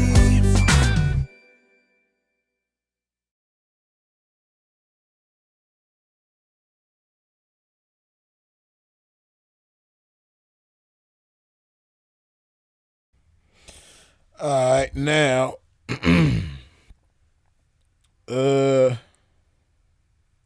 wait. Now we gonna, damn, tripping, my bad. We gonna do a bump it or dump it on that one. Oh, wait. Bam. Okay. Wait, what's, slide to you, okay.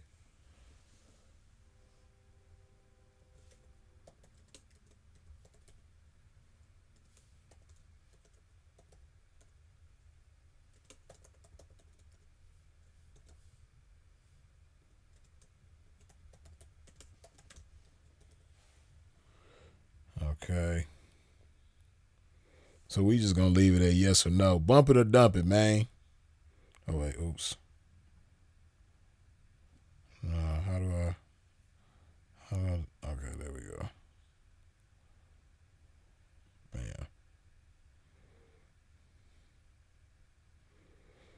right, let's see if y'all like that one, man. Y'all like that one? I'm going to leave my opinion towards the end.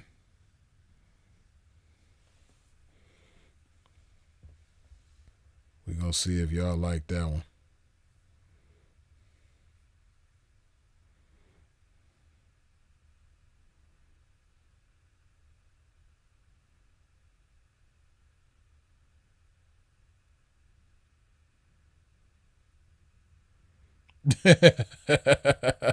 Still 314. You stupid. Freeze over there dancing and shit. Nah, Freeze wasn't dancing, man.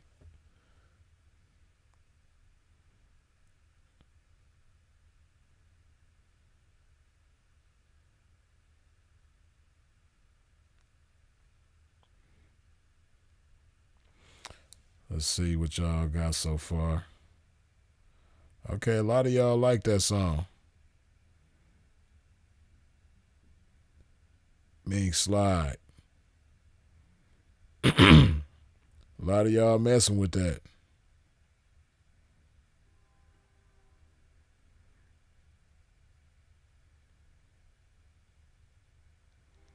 A lot of y'all, a lot of yeses. A lot of yeses going on.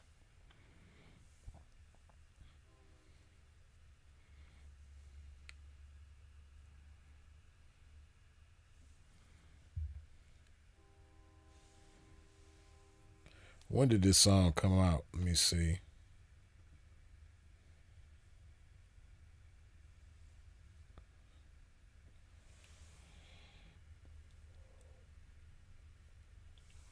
It's saying it came out in 2021, but I don't know why I feel like it's older. Because that other song, that What Up Cuz, that song said, I think 2021 or something like that, but I know that song is way older.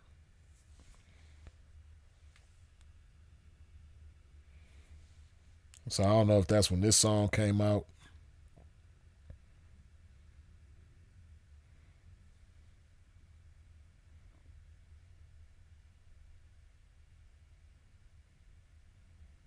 Last year.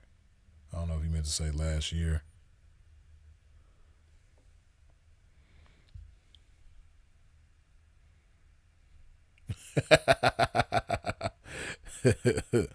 The Don Mecca say, nah, you can't do the Cell Block Sexy in this in the studio, in the same studio. I just can't.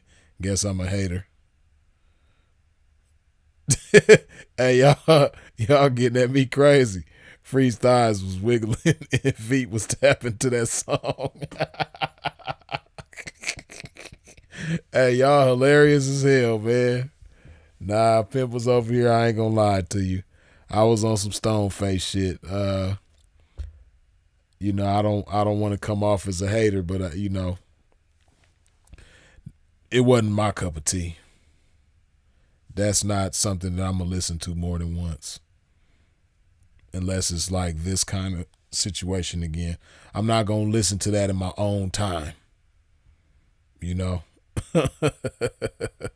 So for me, it would be a no, dog. It's a no for me, dog.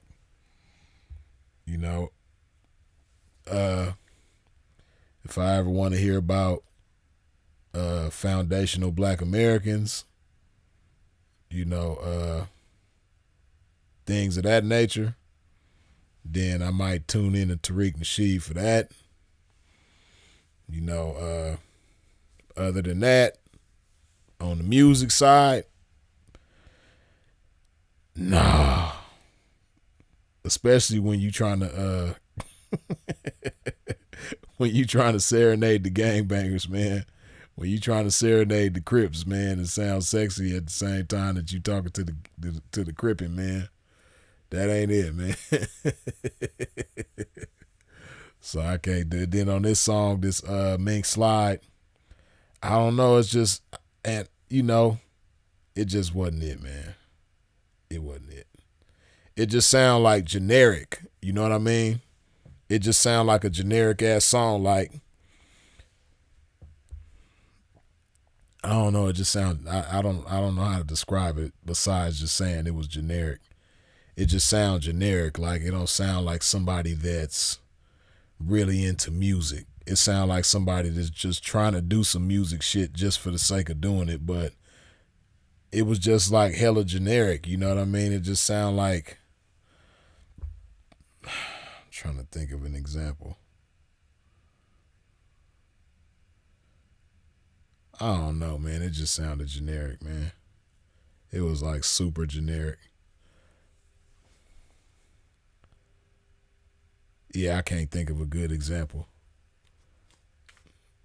Yeah, man. He was trying to serenade the gangbangers, man. Like, could you imagine a bunch of Crips on the balcony kicking it, and then Tariq Nasheed come down to the bottom of the balcony and he's singing to all the Crips on the balcony?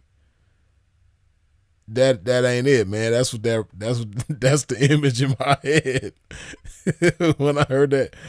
Oh yeah, niggas. You got the Teddy Pendergrass playing over the beat, man. Come on, man. That ain't nah. He was serenading the Crips for sure. But yeah, it was just that other song, that Mink Slide song, is just like super generic to me, man. And as somebody that's a lover of music, that knows good music, it wasn't it. Then he had the little auto-tune in there. The little wannabe Roger Troutman. That wasn't it, man. You know, that was not it. Hold on.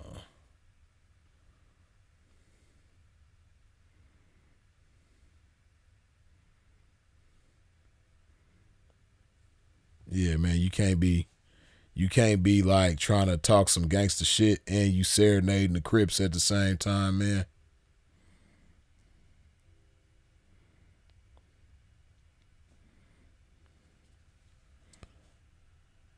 Euro say, man, F Tommy, dude. That self-hating mark. Freeze, Tariq or Crip Mac? Who does better blue anthems? Damn. I got love for Crip Mac, man. Crip Mac cool, but because at least Crip Mac shit is like, you know, at least he keeping it 55th Street.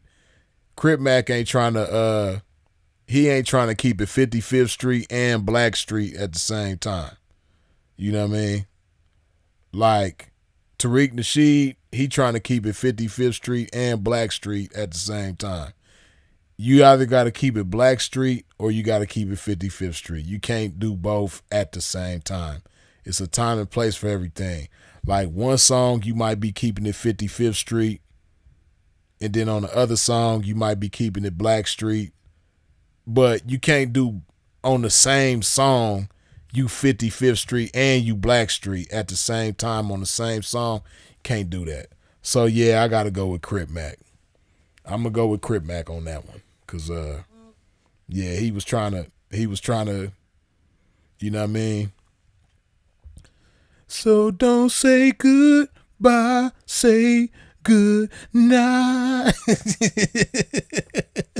Cause, you know what I mean? He trying to keep it Black Street and 55th Street together. You can't do that, man. You gotta do it one at a time. Separate occasions, you know what I mean? Like, you can't do that, you know?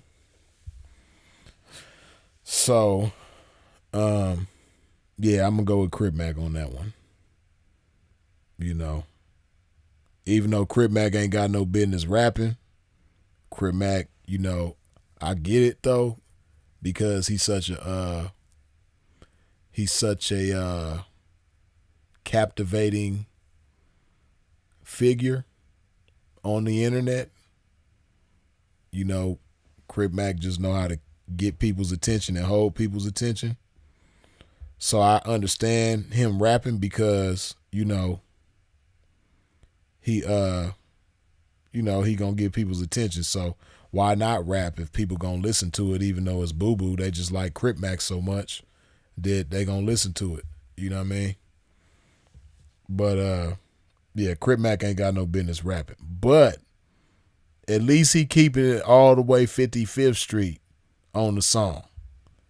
And he ain't keeping it Black Street tat-all with the Crips, you know? So yeah, I gotta rock with damn, y'all really going down bad on Sharp music, you know what I mean? Y'all saying Sharp is worse than Crip Mac and Tariq? I don't know, man. I can't imagine Sharp being worse than Crip Mac. Miss Jackson, good morning. Yeah, I can't imagine Crip Mac being can't imagine him being Sharp being worse than him.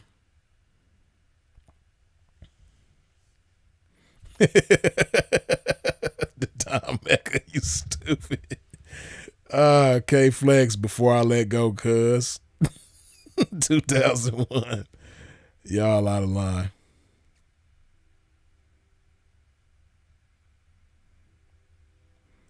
Euro says ebooks, the fact Sharp's raps is hilarious. He not so how do I find Sharp's music? Do y'all know how to find his music? Because I don't know how to find his music. But y'all, Sharp need to rap about the game.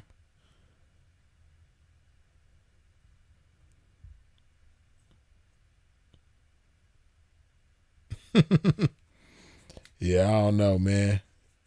Because Crip Mac, boy, man, somebody with half a brain could rap better than Crip Mac. A 2-year-old baby that barely know how to talk could rap better than Crip Mac. And all bullshit aside, I'm not even being funny. I'm being all the way serious. I have seen some 5-year-olds that'll kill Crip Mac on the mic. And Tariq as well. There's some 5-year-olds out there that'll slaughter them boys on the microphone. And I'm not even being funny, even though it sounds funny. I done seen some 5-year-olds that could spit. So, yeah, to be worse than Crip Mac is just like, Tariq or Ice JJ Fish. Yeah, I'm going to go with Ice JJ Fish. You know what I mean? I'm going to go with Ice JJ Fish. For real, though. Got to pull one of Sharpies up now. I don't know how to find Sharp music. Like, somebody got to tell me how to find it. I was unaware Sharp had music. Yeah, I heard him mention it before. That he used to do music. I guess he was in a group, part of a rap group or something. Or I don't know if it was a rap group.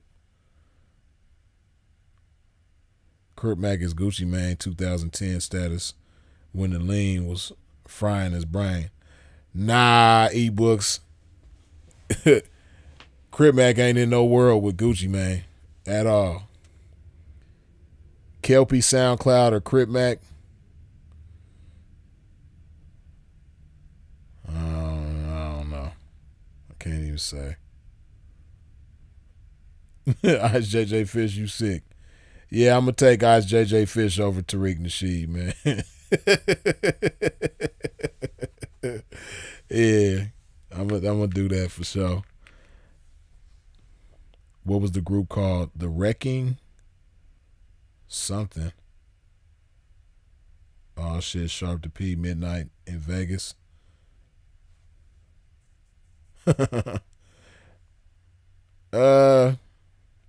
Freeze, you not right. You from Cali too. No loyalty. How you roast the OG Tariq? Come on, P. I'm just saying, when it comes to the music, it ain't it. It don't matter if you from Cali or wherever, man. If your music ain't hitting, man, I'm gonna let it be known. Shit. Everybody got their garbage music. We ain't the only ones. But oh, Criminal, you said you found it? Where's Sharp's music, man? Put the link in the chat. We'll check it out. He said he found it. Let's see what it's about, man. Freeze, Lil B or Crip Mac? I'm not even a Lil B fan, but I'm gonna go with Lil B over Crip Mac. Lil B is boo boo too, but at least when Lil B was with the Pack, he was cool. You know, the Pack was all right. But I ain't, you know. Freeze trying to throw a bone to Sharp since he doesn't want to pull out his trash album. You talking about Sharp's trash album? You trying to say his shit is trash? I was gonna play it. You know what I mean? And I'm gonna keep it real. You know. It's a million trash songs Freeze could choose to put on blast. Why Tariq? Not cool, man. Nah, somebody had mentioned Tariq earlier, and then it made me think about his music, and it wasn't it.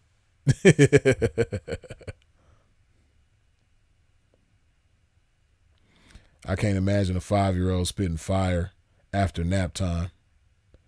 Nah, man, I ain't gonna lie. I done seen some 5-year-olds that was cold. Okay, now, you remember that song with Chris Brown and Busta Rhymes and Lil Wayne? That Look at Me Now. I'm getting paper. Hey, no bullshit. Me and Sinful was in Minnesota, and we knew this chick out there. She had a 5-year-old son. Her son was 5 years old at the time when that song was out. That little 5-year-old boy could spit Busta Rhymes' song verse word for word without making no mistakes. He knew that song and could spit that song flawlessly at 5 years old. I couldn't believe the shit when I was looking. Me and Sinful was looking at this little boy like, God, I'm telling you. I wish I knew where that boy was, man. He was 5 years old at the time when that Look at Me Now song came out with Chris Brown and Busta Rhymes. And y'all remember Busta Rhymes' verse on that song. Man, I'm telling you, this boy was 5 years old. We was in Minnesota. We was in Minneapolis. North Minneapolis. There was a little boy over there that was cold.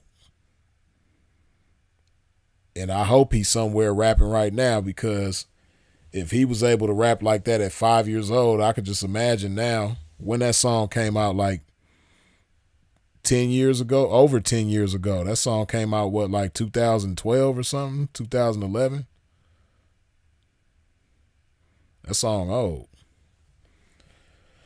So, yeah.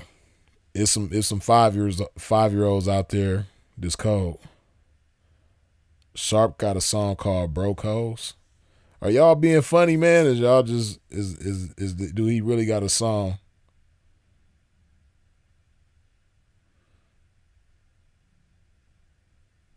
Hector Mendez say, "Ooh, I'm going out tonight with my white suit on." Yeah, that white bitch pimping, man. I wish Bro could have did that, man. That would have been a classic.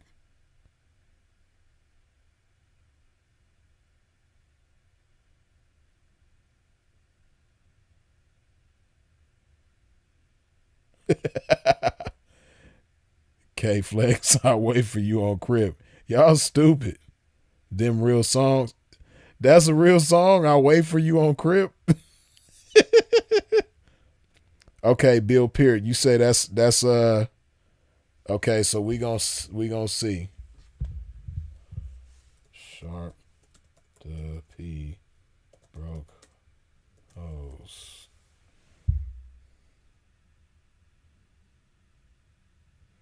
Okay. All right, y'all. We done found some of Sharp's music, man, so we gonna do a bump it or dump it on Sharp. You know what I mean? Here we go.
piece of my check. I be stunting on these broke hoes. Don't mean no disrespect. Don't fuck with you, bitch, so I'm a jet.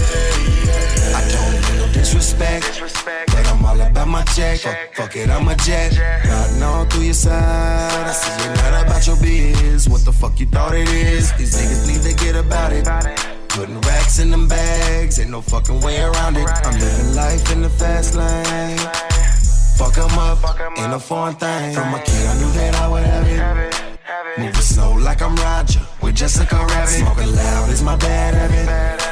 Don't care what it costs if it's bomb, I be running on these broke hoes. In the lack with a trap, I make a pop it all and break her back. I be stunting on these broke hoes. You get no play in this ride, I bash you up, dipping through your side. I be stunting on these broke hoes. I see you trying to break your neck, trying to get a piece of my check. I be stunting on these broke hoes. Don't mean no disrespect, don't fuck with you, bitch, so I'm a jet. I see all these ropes and chains and cuts and shit. Next nigga try to floss, better tuck and shit. I'm cocky, reason why they don't like me. I be that red to the rum nigga, I'm in the mid-sum. One sip and have you fucked up. Ain't shit funny. Man, where I'm from, everybody want money. Hundreds and 20s nigga throwing dice at the money.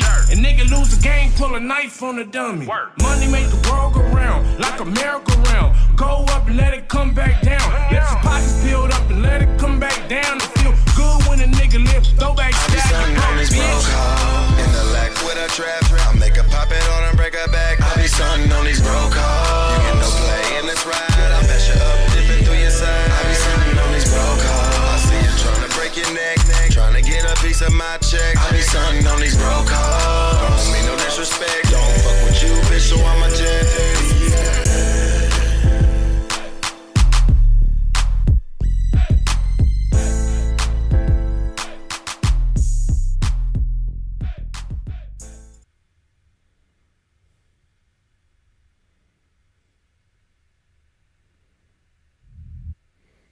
Okay.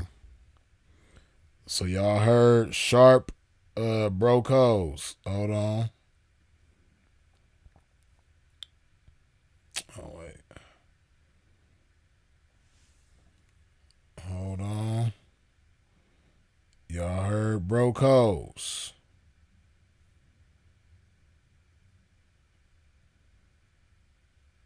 Hey. So y'all heard Sharp hoes. Hold on. Damn, stupid ass. Okay, there we go. Okay, so let me end this last poll, which y'all was digging on Mink Slide. I wasn't, but y'all was, so that's cool. Okay, now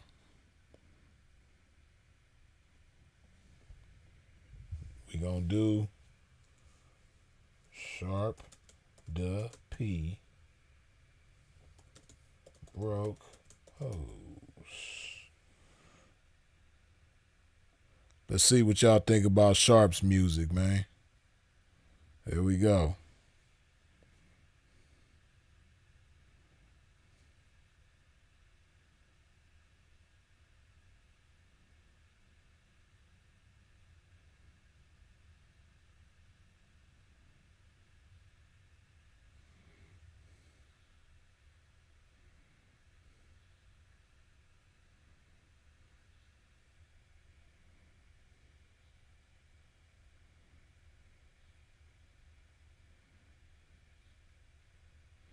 Let's see what y'all talking about when it comes to Sharp's music. Okay, we got 17 votes so far. 18. All right. Let y'all get it in.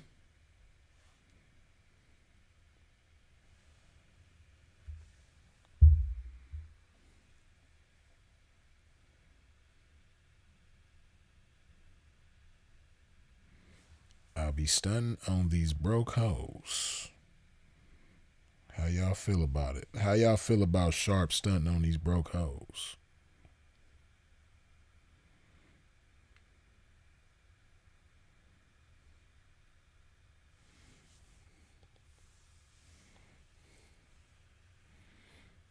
Let's see what y'all feel about Sharp's music.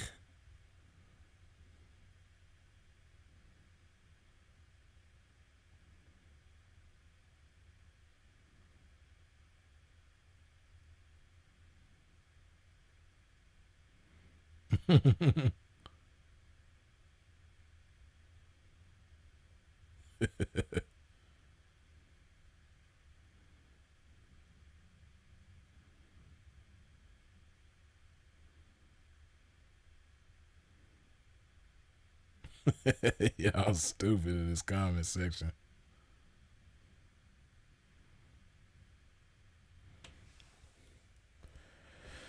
All right, man. I don't know. It's safe to look like y'all ain't really rocking with Sharp's music, man. Look like y'all don't like the way he's stunned on these broke hoes, man.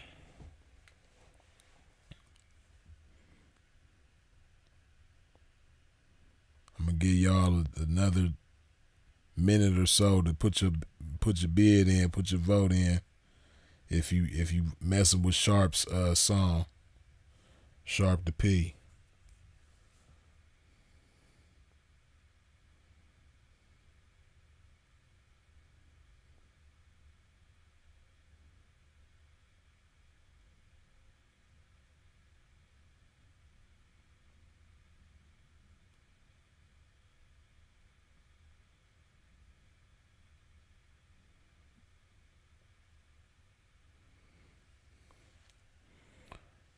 Okay.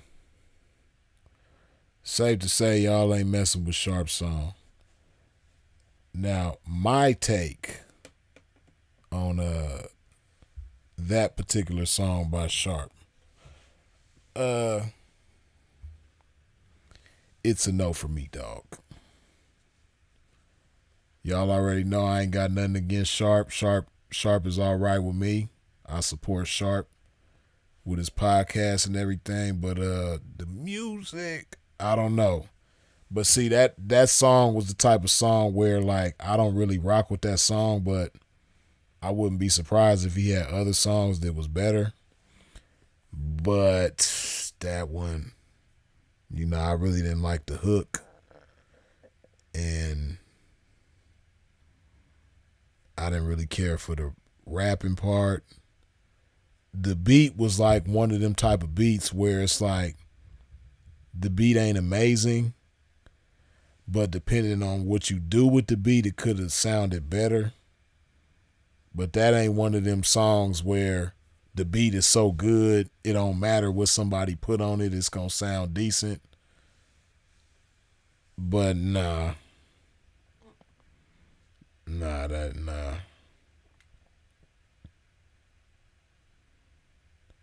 Euro, you didn't recognize that was Sharp on there? What made you think that was somebody else? I don't know. I mean, he had, obviously, he looked a little different on there, but you could tell it's the same person.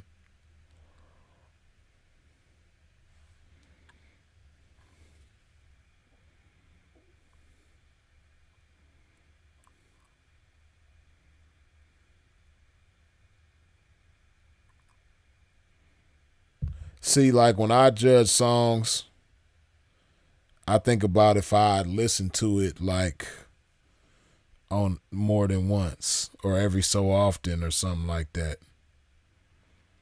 I ain't gonna listen to that again. But, shout out to Sharp. But that, it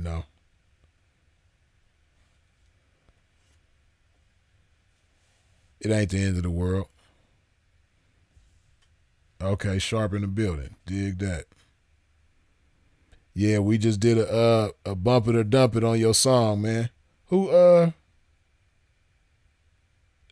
Sepulveda ain't waste no time, man. Hey, you could have let Sharp rock. What did he say? I didn't even get to read his comment all the way.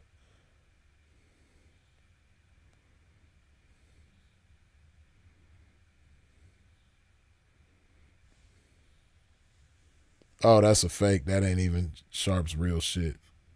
Okay. I see why you did it now, Sepulveda.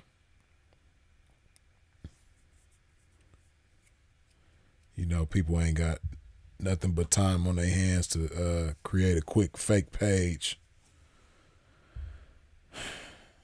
And yeah, I figured it out, Sepulveda. I figured out that wasn't him. But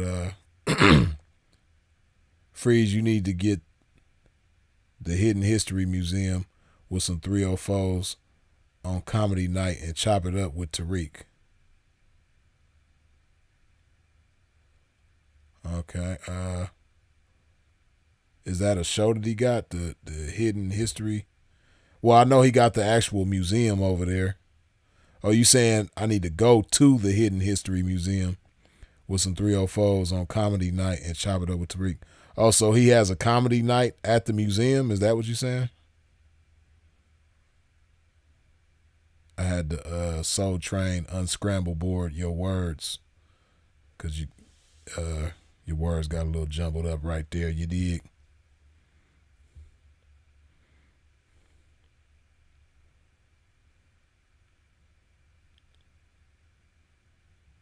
He needed an engineer, I'm just saying. Oh, okay, he be having comedy night. Oh, okay, I wasn't hip. I was hip to the fact that he had a museum over there, which I think that's dope. It's dope that he got a museum over there, but I didn't know that he had a comedy night over there. I don't know, maybe one of these days when I'm in LA, I might check it out. Slink Johnson. Okay, shout out Slink Johnson. I chopped it up on him on a live. I chopped it up with him on an Instagram live one time. We was both on Perspectives Live together. And Slink Johnson is a cool cat. He funny too. Shout out to Slink Johnson. But that's cool. Yeah, I probably have to check that comedy out one time.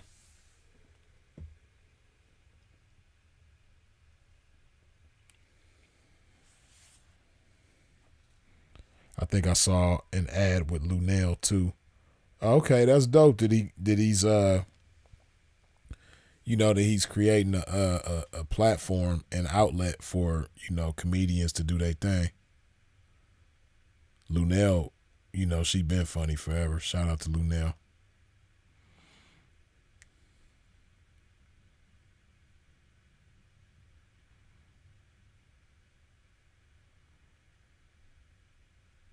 Oh, you said you was talking about, was that Sharp in the group chat?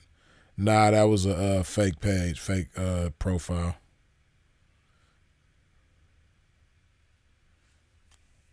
He just went and stole Sharp's avatar and whipped up a quick page and did his thing like that. But yeah, so let me see. Safe to say y'all ain't down. 56 votes. Y'all ain't rocking with Sharp, okay? Or at least not with that song. Broke 304s. Okay, so safe to say y'all ain't. We did 2 songs on Tariq, so we might as well do 2 songs on Sharp to P. Let's see. Let's give Sharp a second chance. I seen a different song. Oh, I think this might be it.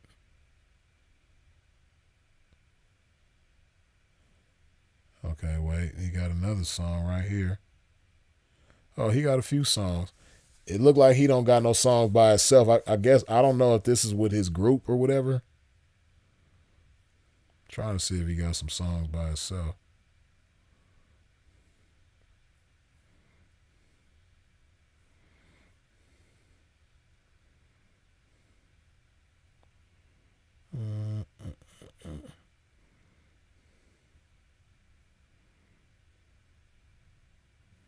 Maybe if I go to this channel, he might have some stuff on this channel.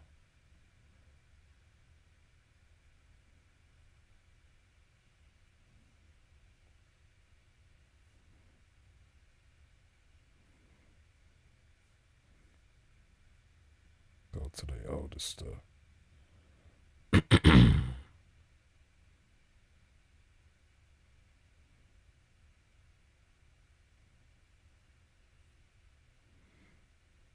Oh, that's the homie Rico. Shout out to Rico.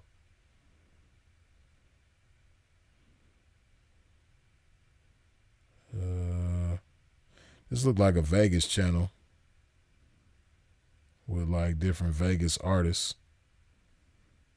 Cause the homie Rico be out there. Trying to find other music by Sharp.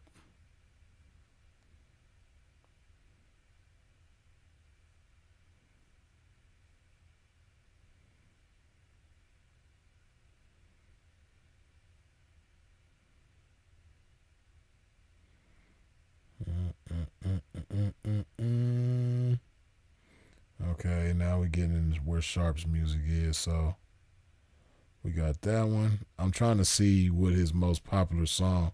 It looked like the one we played is the most popular one.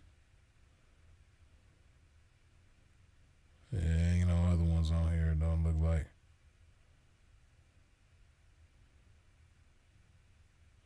Yeah, it don't look like it's no other ones on here. So he got like 3 songs. We gonna go with the underdog, the least played song. Okay. This one got 39, this one got 37. So we go with the 37 one. All right, man. So we gonna do another K-Flex homies over hoes. All right, we're gonna do another Bump It or Dump It with Sharp. Here we go.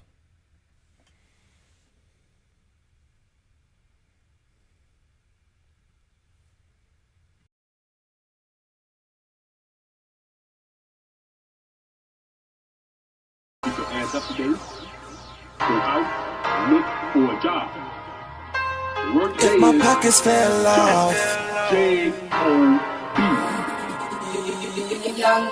If my pockets fell off, would you be there to get them back? I need to know, would you ride with me? And we can be up in our feelings when we getting money. Would you love me even if it was no longer sunny?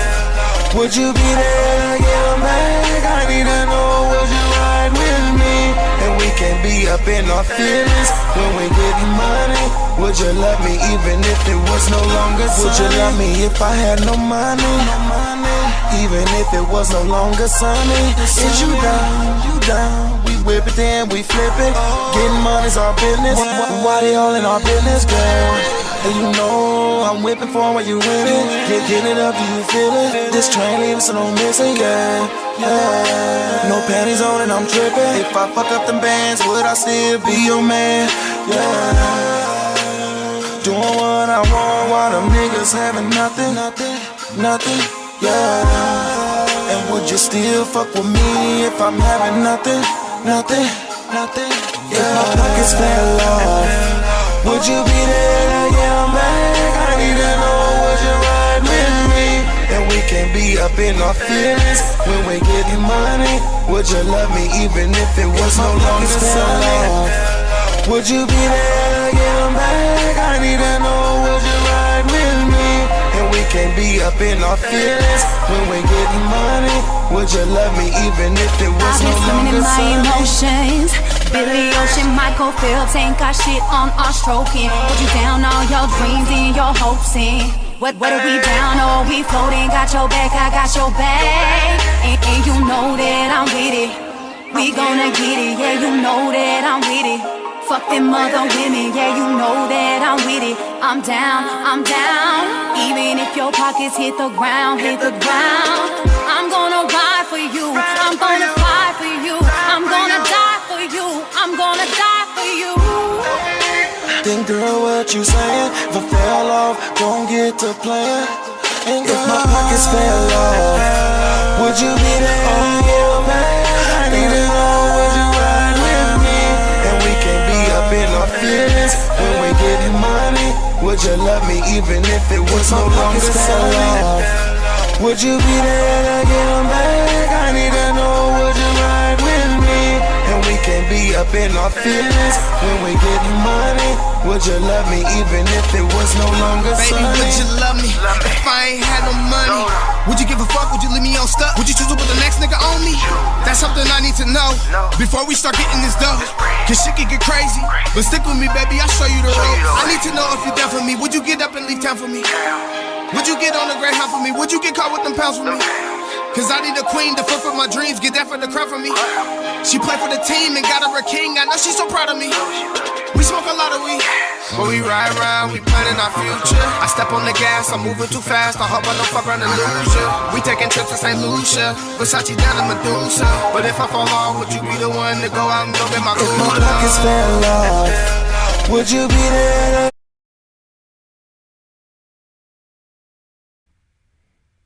Alright. So we got here Pockets by Sharp the P. I ain't gonna lie. The video bring back some good memories, man, cause part of it was filmed at that Greyhound downtown Vegas that ain't there no more, man. You know? That Greyhound bring back a lot of good memories, man. A lot of good memories at that Greyhound, man. So it was kind of nostalgic to see that, because that Greyhound ain't there no more. So,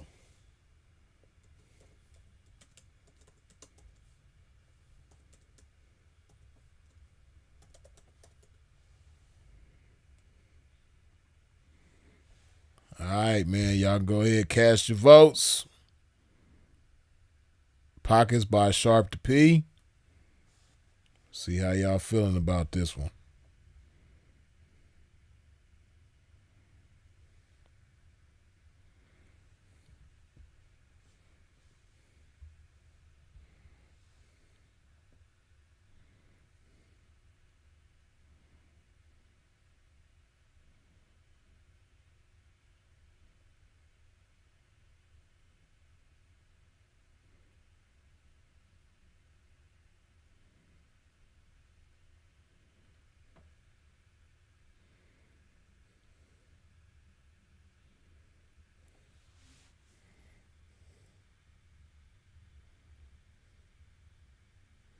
Ebooks say Greyhound memories involving the snow. Hell yeah, of course, man. Shit. Yeah, I done knocked at that Greyhound. I done slept at that Greyhound. I done leaked at that Greyhound. I done came up at that Greyhound. Man, I done did everything at that Greyhound. That Greyhound's some good memories, man. You know, a lot of why people respected me early in the game in Vegas is because of what I did at that Greyhound, man. I used to come to that Greyhound every day, suited and booted, on a straight knock mission. You know what I mean? That Greyhound was like my second home a lot of days, man. That Greyhound, boy, you could come up good at that Greyhound because it's close to the jail. The jail is like 2 blocks away from that Greyhound. So a lot of chicks to get out of jail, if they ain't got nowhere to go, if they ain't got nobody to call, where they going? They going to the Greyhound station till they figure it out. So yeah, man, that Greyhound station was a knock spot. That Greyhound and the DTC. For those of y'all that didn't see the video when I did a tour of me and Sinful the P's old stomping grounds in Vegas, man, if you go back and watch the tour that I did, you know, I stopped by the DTC, which is no longer there. And I stopped by the Greyhound, which is no longer there. And, you know, gave you some commentary about back in the days in them locations, man. All right, y'all still voting, man. Sharp the P Pockets.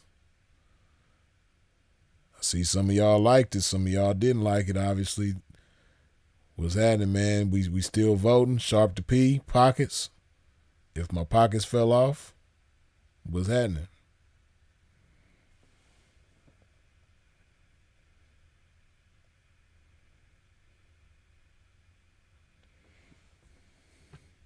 Yeah, Don Mecca, you know about that DTC, man. That DTC was the thing back in the day.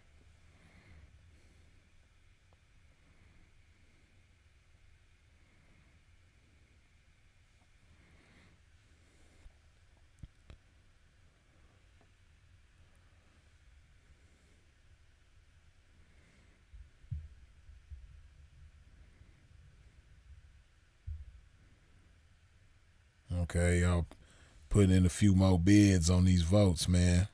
Give y'all a little more seconds few more seconds to another short moment to cast your vote for Sharp's second song that we played so far.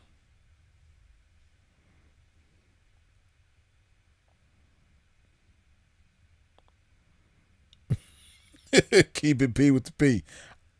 Okay, hold on. I'm gonna give y'all a few more seconds, man. See if somebody else want to vote.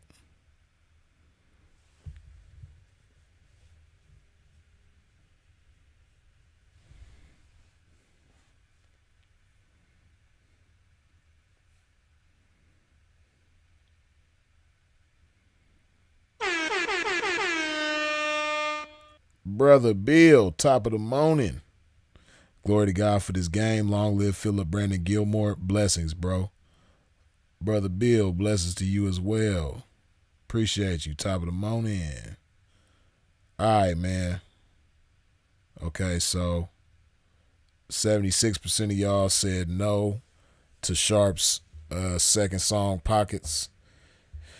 24% of y'all said yes. Okay, now we done shifted to 77%. No. 23% yes.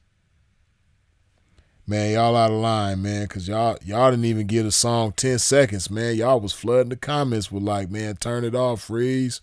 We done heard enough, man. Immediately, no.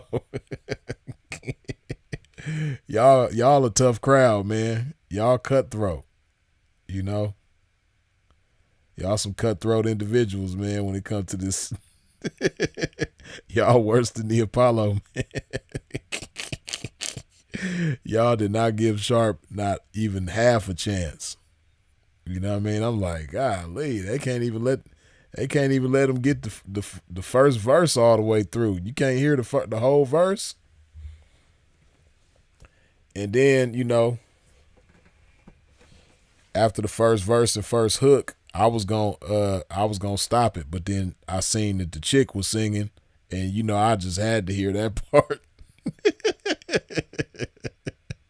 I had to see what the chick was on, man. I had to see what she was coming with, man. I had to see. I had to see what she was bringing to the table, man. So, yeah, man. Again, it's a no for me, but it ain't no Crip Mac and hey, somebody else who I ain't really heard none of y'all say nothing about that got Sinful used to roast. Let me see if y'all remember, man. Who did Sinful roast about their music more than anybody, man? It was somebody that Sinful used to stay on their helmet about their music, man. Oh, man. Let's see if y'all remember who Sinful used to. He used to be on their helmet tough about their music, man. Let me see if y'all remember. Cause Sharp music ain't nearly nowhere near in the galaxy with the person who I'm talking about. See if y'all remember who Sinful used to stay roasting. Y'all remember? Hey, we probably gonna have to play one of his joints.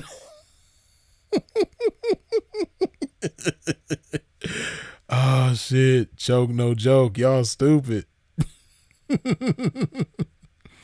Y'all remember that choke no joke. Oh, I forgot Dr. BOA be rapping too, huh? I can't remember if Sinful ever roasted him about his music, but I think I remember. It seemed like everybody got some music. Oh man. She was trying to sound like Beyonce, Mary J. As Sinful the P would say, she was trying to sound like Beyonce, but sounded more like You Don't Say. Desmond said, don't do it, please. Oh, man. Hey, Sinful, he used to stay on Choke No Jokes helmet, boy. Man, Sinful used to have me dying talking about Choke No Jokes music. Oh, man. Hey, just for old time's sake, man, I'm going to have to play one of his songs, man. Let me see. I don't know if his music gonna pop up, just me putting in choke, no joke.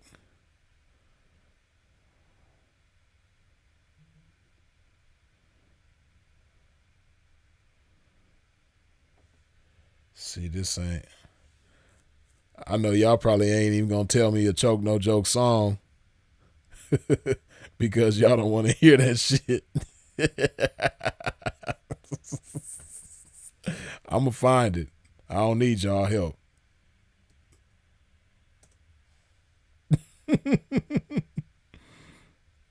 Oh man. Oh man, this fool ugly as hell. I can't lie.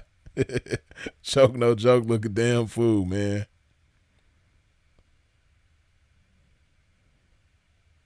Out the game. Is this oh shit? I think I done found him. I'm trying to figure which one is the funniest one, man. Cause I can't even remember which song it is that I heard. I just know that shit was true. Nas and Jay-Z, I'm Not Sorry. That's probably the funniest shit.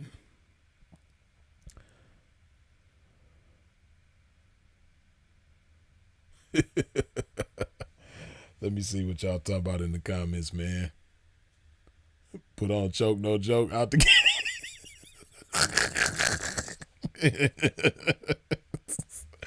Oh, shit. I can't even keep a straight face, man. All right, we're going to play out the game, man. Here we go.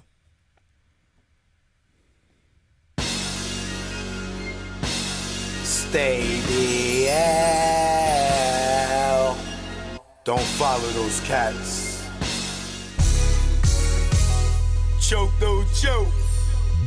You already know. Let's go out the gray, go. Now I'm out the game. Feel good, not pitching in the hood. And I really don't think I could go back to selling crack and stashing them packs in my ass. I maintain weekly money the same. And nah, I don't go through them games. Niggas testing my brain with them triple beams filled with change. Pot crack, grams in the drain. Get hit with the fake exchange. Like baking soda flour after being on Broadway for hours. Getting knocked, being back at start. Niggas testing if I got heart. Pushing me to pop some shots. Just stop the ball before the start. Old lady with the binocs. Give description to cops. Why they try to tear us apart with that good cop, bad cop. I ain't going for the game, he ain't tell you a thing. Your partners with them saying the same. You tighten them cuffs till you see veins. Stop fucking yanking them down. They might fuck you if you ain't sane. And nigga never sniff cocaine. And I don't care what game or part of the area you claim. Brave Scarface, you must be insane. Nigga, Tony fucked the boy's Dane. His right hand man, he's slain to get his back blown out the game. Do it on the low, let nobody know. No pillow talk to home. And if he step on your toes, don't bust a blame. Cause everybody will know. Or get out the game. They say that change is good. It's a lot of stress in the hood. And I know if you could, you would. Get out the game, but you stuck in that time. Wet a nigga in public like Shine. For a witness to drop a dime. For self-defense, do or die. Celebs doing time.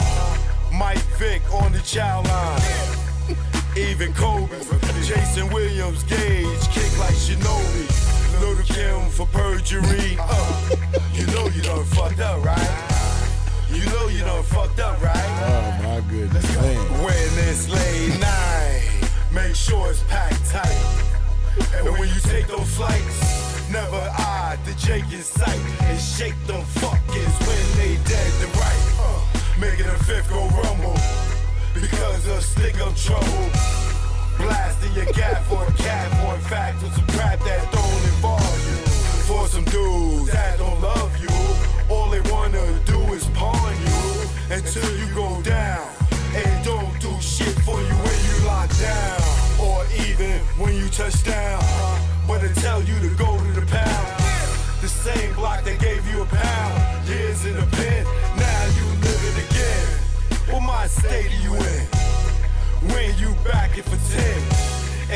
Just waiting for a teen to come home to relive it again. Entrapment should be a sin.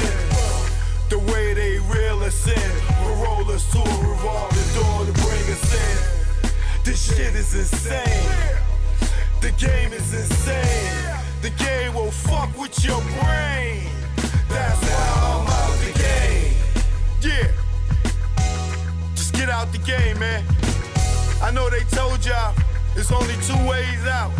Jail and death. Nah, just get out, nigga.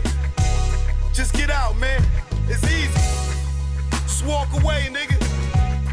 If they care about you, they'll let you go. If you in the game and you want to go and get a better life, and they won't let you walk away, what do that say? Get out the game, nigga. You want to sleep easy, nigga? Look at these rap niggas, nigga. You want to be the next rapper? Trapper, clapper, federal indictment rapper, huh? I keep telling y'all niggas, man, get out the game, man. Joke no joke. Grego, you already know. The beast. Chemical, baby. Oh my goodness, man. That's why I'm out the game. Oh my goodness, man. Damn.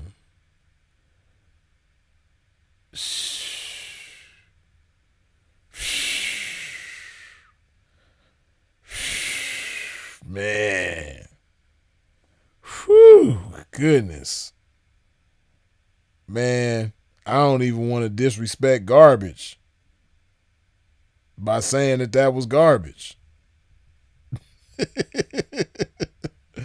I'm trying to think of some terminology to use without disrespecting the terminology to describe how garbage that was.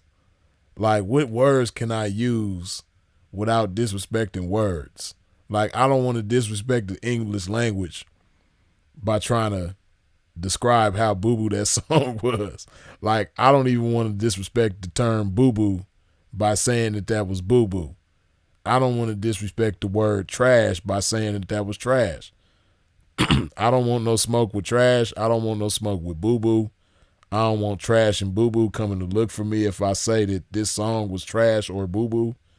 I don't even want no smoke with the terminology, because that shit, we ain't even gonna do no poll on that one. Like, that one don't even deserve a poll. Whew. Hey, man. He make everybody sound like Grammy Award winners, man, in comparison to that shit right there. Hey, man, whatever engineer recorded that shit right there. Hey, man, I know you got bills to pay. I know he paid for the studio session, man, so, you know, you had to make ends meet and shit, man, but, man, if I own the studio that you recorded that shit in, you're fired. I can't trust you. You'll let anybody come in here, take anybody's money and record some bullshit, man. Like, you're fired. If I owned the studio where that was recorded, dude is fired. The engineer, whoever recorded that shit and then took the time to try to mix it and all that, you're fired. Whoever recorded the video, you didn't even have the decency to tell this fool to go put some deodorant. I could smell him through the video. He stank through the video. You know what I mean? Like, I know that no deodorant was used in the making of that video. No soap and water. Like, he just looked like he stank. He looked like one of them uncles that come around that smell like Newports and Old English. Look at him. Because you can see the delay. Y'all see him on the screen right now. Don't he look like one of them stinking ass uncles that smell like Newports and Old English? That you just like, man, get your funky ass away from me, man. He come up on you trying to hug you and keep, hey, nephew, what's up, man? It's your unc, choke no joke. And he coming up trying to hug you and shit. And it's like, man, get your funky ass away from me, man. Go hug the shower. Go hug some soap and water, man. You trying to always hug on me when I see you, unc. You my uncle and everything. I love you, man, but get your funky ass up off me, man. That's that's how he looked, man. Like, dude didn't even have the decency to get his hair whipped up before the video, man. Bad enough you don't have no business even having hair. Like, why do you have hair? You know, normally when people do video shoots, man, they try to make the video, you know, fly or cool or something. Like, this just wasn't it, man. You know, like this ain't it, man. The video was trash. The song was trash. Just the fact that they did a video to that song. Whoever recorded this video, you're fired. You'll never work in this town again. Hey, man, if you recorded this damn video, you'll never work in this town again. If I got something to do with it, man, if it was like my camera equipment or something, you'll never work in this town again. Like, this ain't it, man. Oh, man. Whoever made the beat and gave this fool a beat, like, you gave this fool a beat, and the beat ain't even like, the beat ain't nothing amazing or nothing like that. I hope he didn't make the beat. If he made the beat himself, whoever gave him the equipment to make the beat, you're fired. You'll never work in this town again. You know what I mean? Like, whoever had anything to do with the making of any of this shit, man, you will never work in this town again. You're fired. You know what I mean? You about to be blackballed every corner you turn, everywhere you go. You gave this funky ass, ugly ass nigga some equipment, some time. Like, whoever sold him the paper to write that shit down. If you work at Walmart or Staples or Office Depot, wherever you work, you're fired. You gave this man writing utensils to put that shit on paper, you're fired. You'll never work in this town again. You know what I mean? Like, man, what was you thinking? Let this man make this bullshit, man. Then you can look at this fool and tell he's not to be trusted. He don't, like, look at this dude, man. Look at Choke No Joke, man. Do that look like somebody that you could trust in your studio, around your equipment? No. You know he's gonna make some garbage. Like, what was y'all thinking? And then, like, I'm just trying to picture Choke. Hey, I'm trying to visualize in my mind Choke No Joke in the studio recording this shit, and there's an actual engineer behind the boards pressing the record button, pressing the stop button.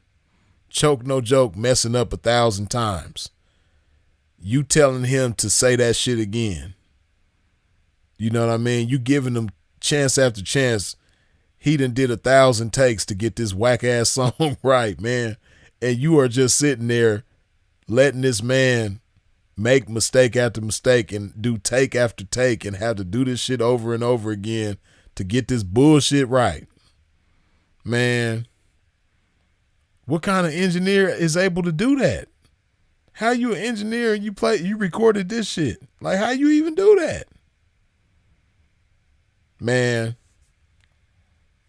the engineer was supposed to give him his money back and give him a tip. You know what I mean? Like, if he paid, like, you know, whatever for the hour, you supposed to give him a free hour on top of what he paid. You give him enough for that extra hour, you know what I mean? And send him on his way. Tell him best of blessings to you, man. I'm going to pray for you. And that's that, man. Like, you don't let nobody record no shit like that in your studio, and you're listening to it, and you got to record it, and then you got to mix it on top of that. You mixed that? You recorded that and you mixed it? Man, what's wrong with you? Like, what you going through, man? You need money that bad? Start a GoFundMe or something, man. I'd rather I'm not even gonna do no GoFundMe, man, but I'm gonna do a GoFundMe before I record Choke No Joke. Before I become an engineer and record Choke No Joke in the studio, man, I'm gonna start a GoFundMe. And if that's how I gotta pay my bills until I can get some better clientele, then hey, that's what it is, man. But man, I ain't recording no damn Choke No Joke. And then people gotta know that this is who you recorded. I just have to see the comments. I didn't even think about the comments. It's 40 comments. I have to see these comments. When Choke points, when he says he's over there, officer, had me laughing. The video is funny because Choke shows the emotions of getting screwed over when he finds out that "y'all" means is baking soda, laughing my ass off. The corner spot. This ain't genius to put this in all his content. Man, they crazy. These people think this is good. Yo, Choke No Joke. This one, man, these got to be like his cousins or something. Or like, these got to be like, he done created all these different profiles. Get out the game, y'all. Song is the truth. Man, what is y'all listening to? These people is crazy. Keep grinding, bro. You encouraging this dude to keep doing that? Sound like a mixture of Cameron and King Shooter. Boy, the disrespect. I ain't even a big Cameron fan, but this is disrespectful. And then King Shooter is really disrespectful because Shooter got bars. Shout out to King Shooter. He got bars. But man, then they putting the flame emojis. How you disrespect the flame emojis with this bullshit? The track dope, though. Boy, they crazy. Choke, your bars are fire and 100. Boy, these people, whatever they doing in life, they need to be fired. Just for giving Choke No Joke a compliment on his music, man, you need to be fired. You can't be trusted. Like if you got like a factory job or something, or you working at a warehouse and you handling heavy machinery and shit, you can't be trusted, and you complimenting Choke No Joke. You're not qualified to be driving forklifts and doing shit like that, messing with cranes and shit. Hell no. You ain't qualified to be dealing with no jackhammers and shit like that, and you giving Choke No Joke compliments and fire emojis and shit like that. Tripping. I love this song. Las Vegas in the building. Man,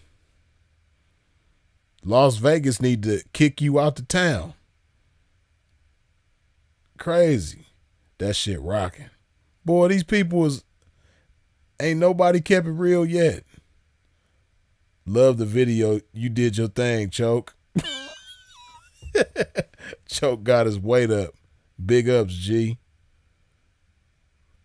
Choke is the GOAT. Boy. This is the most disrespectful comment of all of them. Choke is the GOAT? The GOAT of what? Boo-boo? The GOAT of trash? These people is nuts. Love you, Choke. Following you forever. I'm a new listener. Keep up the good. You a new listener and you like this shit. Keep up the good work.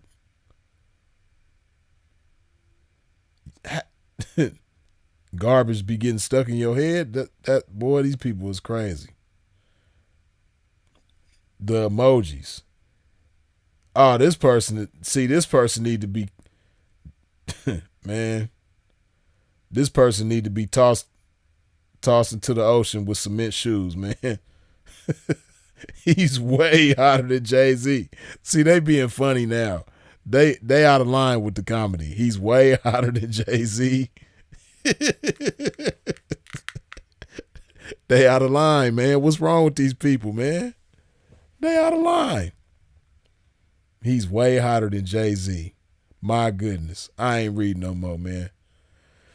That's enough, man. That comment right there was enough. He's way hotter than Jay-Z.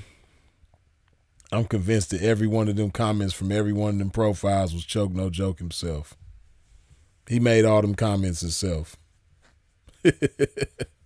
Oh, he deleted the negative comments. That sound about right. And he made the positive ones himself. That man said he's way hotter than Jay-Z. I know he wrote that comment himself. Nobody in their right mind would even say that. Even if they can't stand Jay-Z. Even if they want to unalive Jay-Z when they see him. Nobody is going to say that Choke No Joke. Nobody is going to say that Choke No Joke is way hotter than Jay-Z, man. He for sure wrote that himself. Whatever profile that was, he created that shit. They funny as hell in them comments. Boy, Choke No Joke, man. Like, I almost want to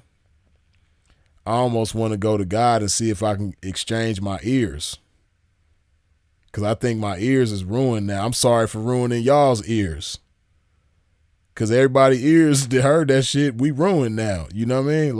Like maybe I'm going to put my bid in with God, man. I'm going to pray this morning, man, and see if God could give us all, let us all exchange our ears, man, for some new ears, man, because Choke No Joke, he just ruined everybody's ears that was listening, man. It's 157 of y'all up in here, man.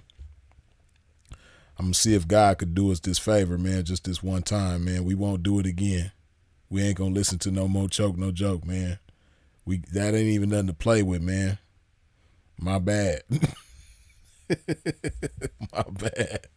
I'm going to see if God going to look out for us, man. It's just this one time. This all we need, just this. I know he don't normally, I know God don't. I know God don't normally be exchanging ears like that, but I hope he could do it this one time, man, because the ears we got, man, after hearing that shit, our ears ain't even no good no more. Man. Freeze play Dr. P.O.B. BOA alphas up, betas down. That shit just sounds stupid. All right, man. It can't be worse than Choke No Joke, even though it sounds like it is. We gonna do this last one and then we gonna wrap this live up, man. We gonna play this boo boo ass Dr. Boo Boo A.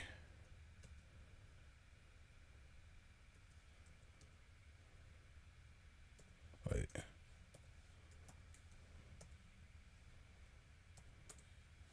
Let's see. Okay, so this is the song, I guess. Okay, this is Dr. BOA. Here we go.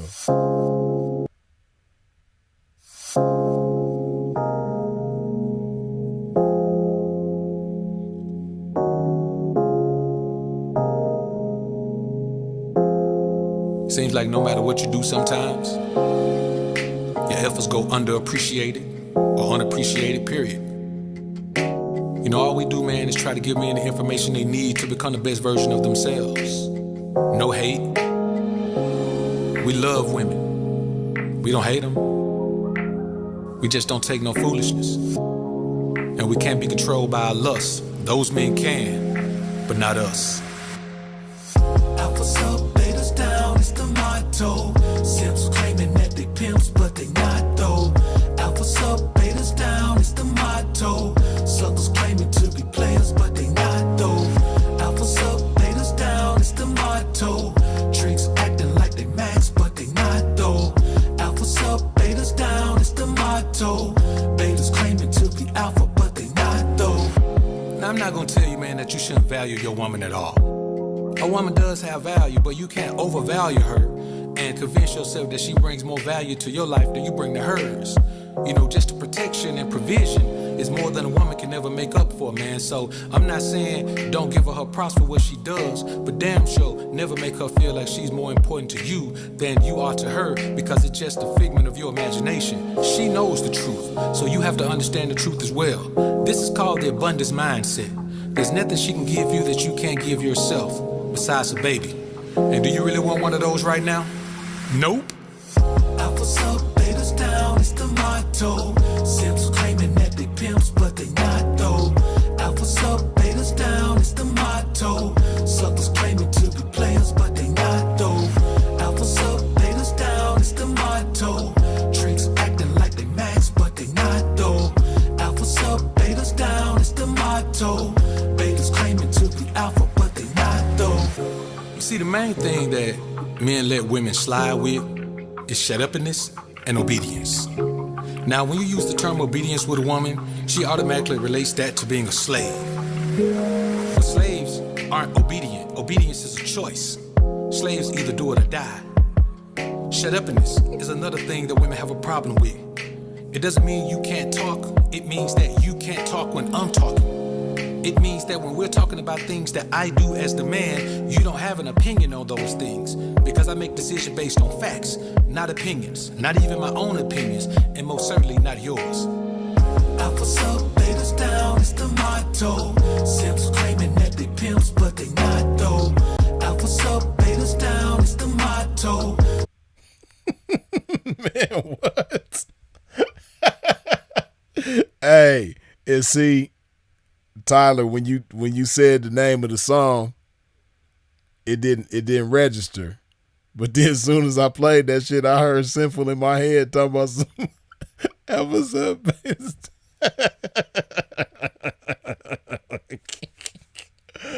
Oh shit. I remember Sinful roasting the hell out this stupid ass song. Oh man, I forgot all about that shit until I pressed play, man. That shit funny as hell. Sinful used to roast the hell out that song, man. I wish I could find where he roasted that shit, but that shit was trash. It wasn't choke no joke trash, but it's like slightly a step above. You know what I mean? Choke no joke is boo boo. This shit right here is like boo boo boo boo. But yeah.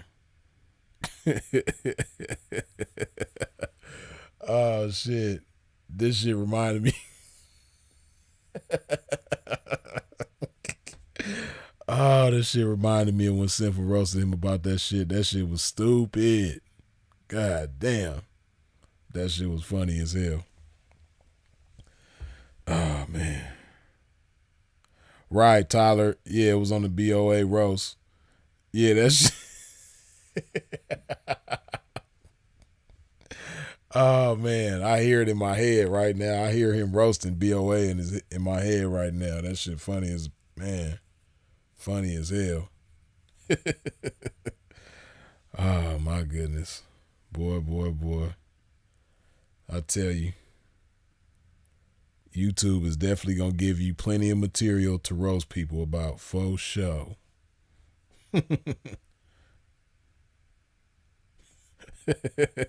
Still tricking on bitches in the ghetto.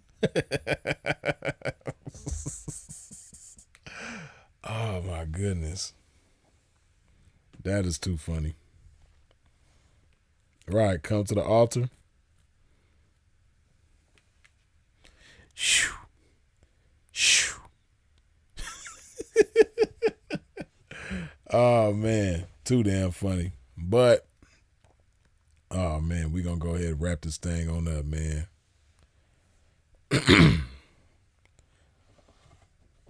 Y'all already know, man, if you ain't wiped your feet off at the door when you stepped into a pimp's domain, please do so on your way out of a pimp's domain. When we wrap this thing on up, hit that like button. Hydrate my game one more time. Some of this love in my body.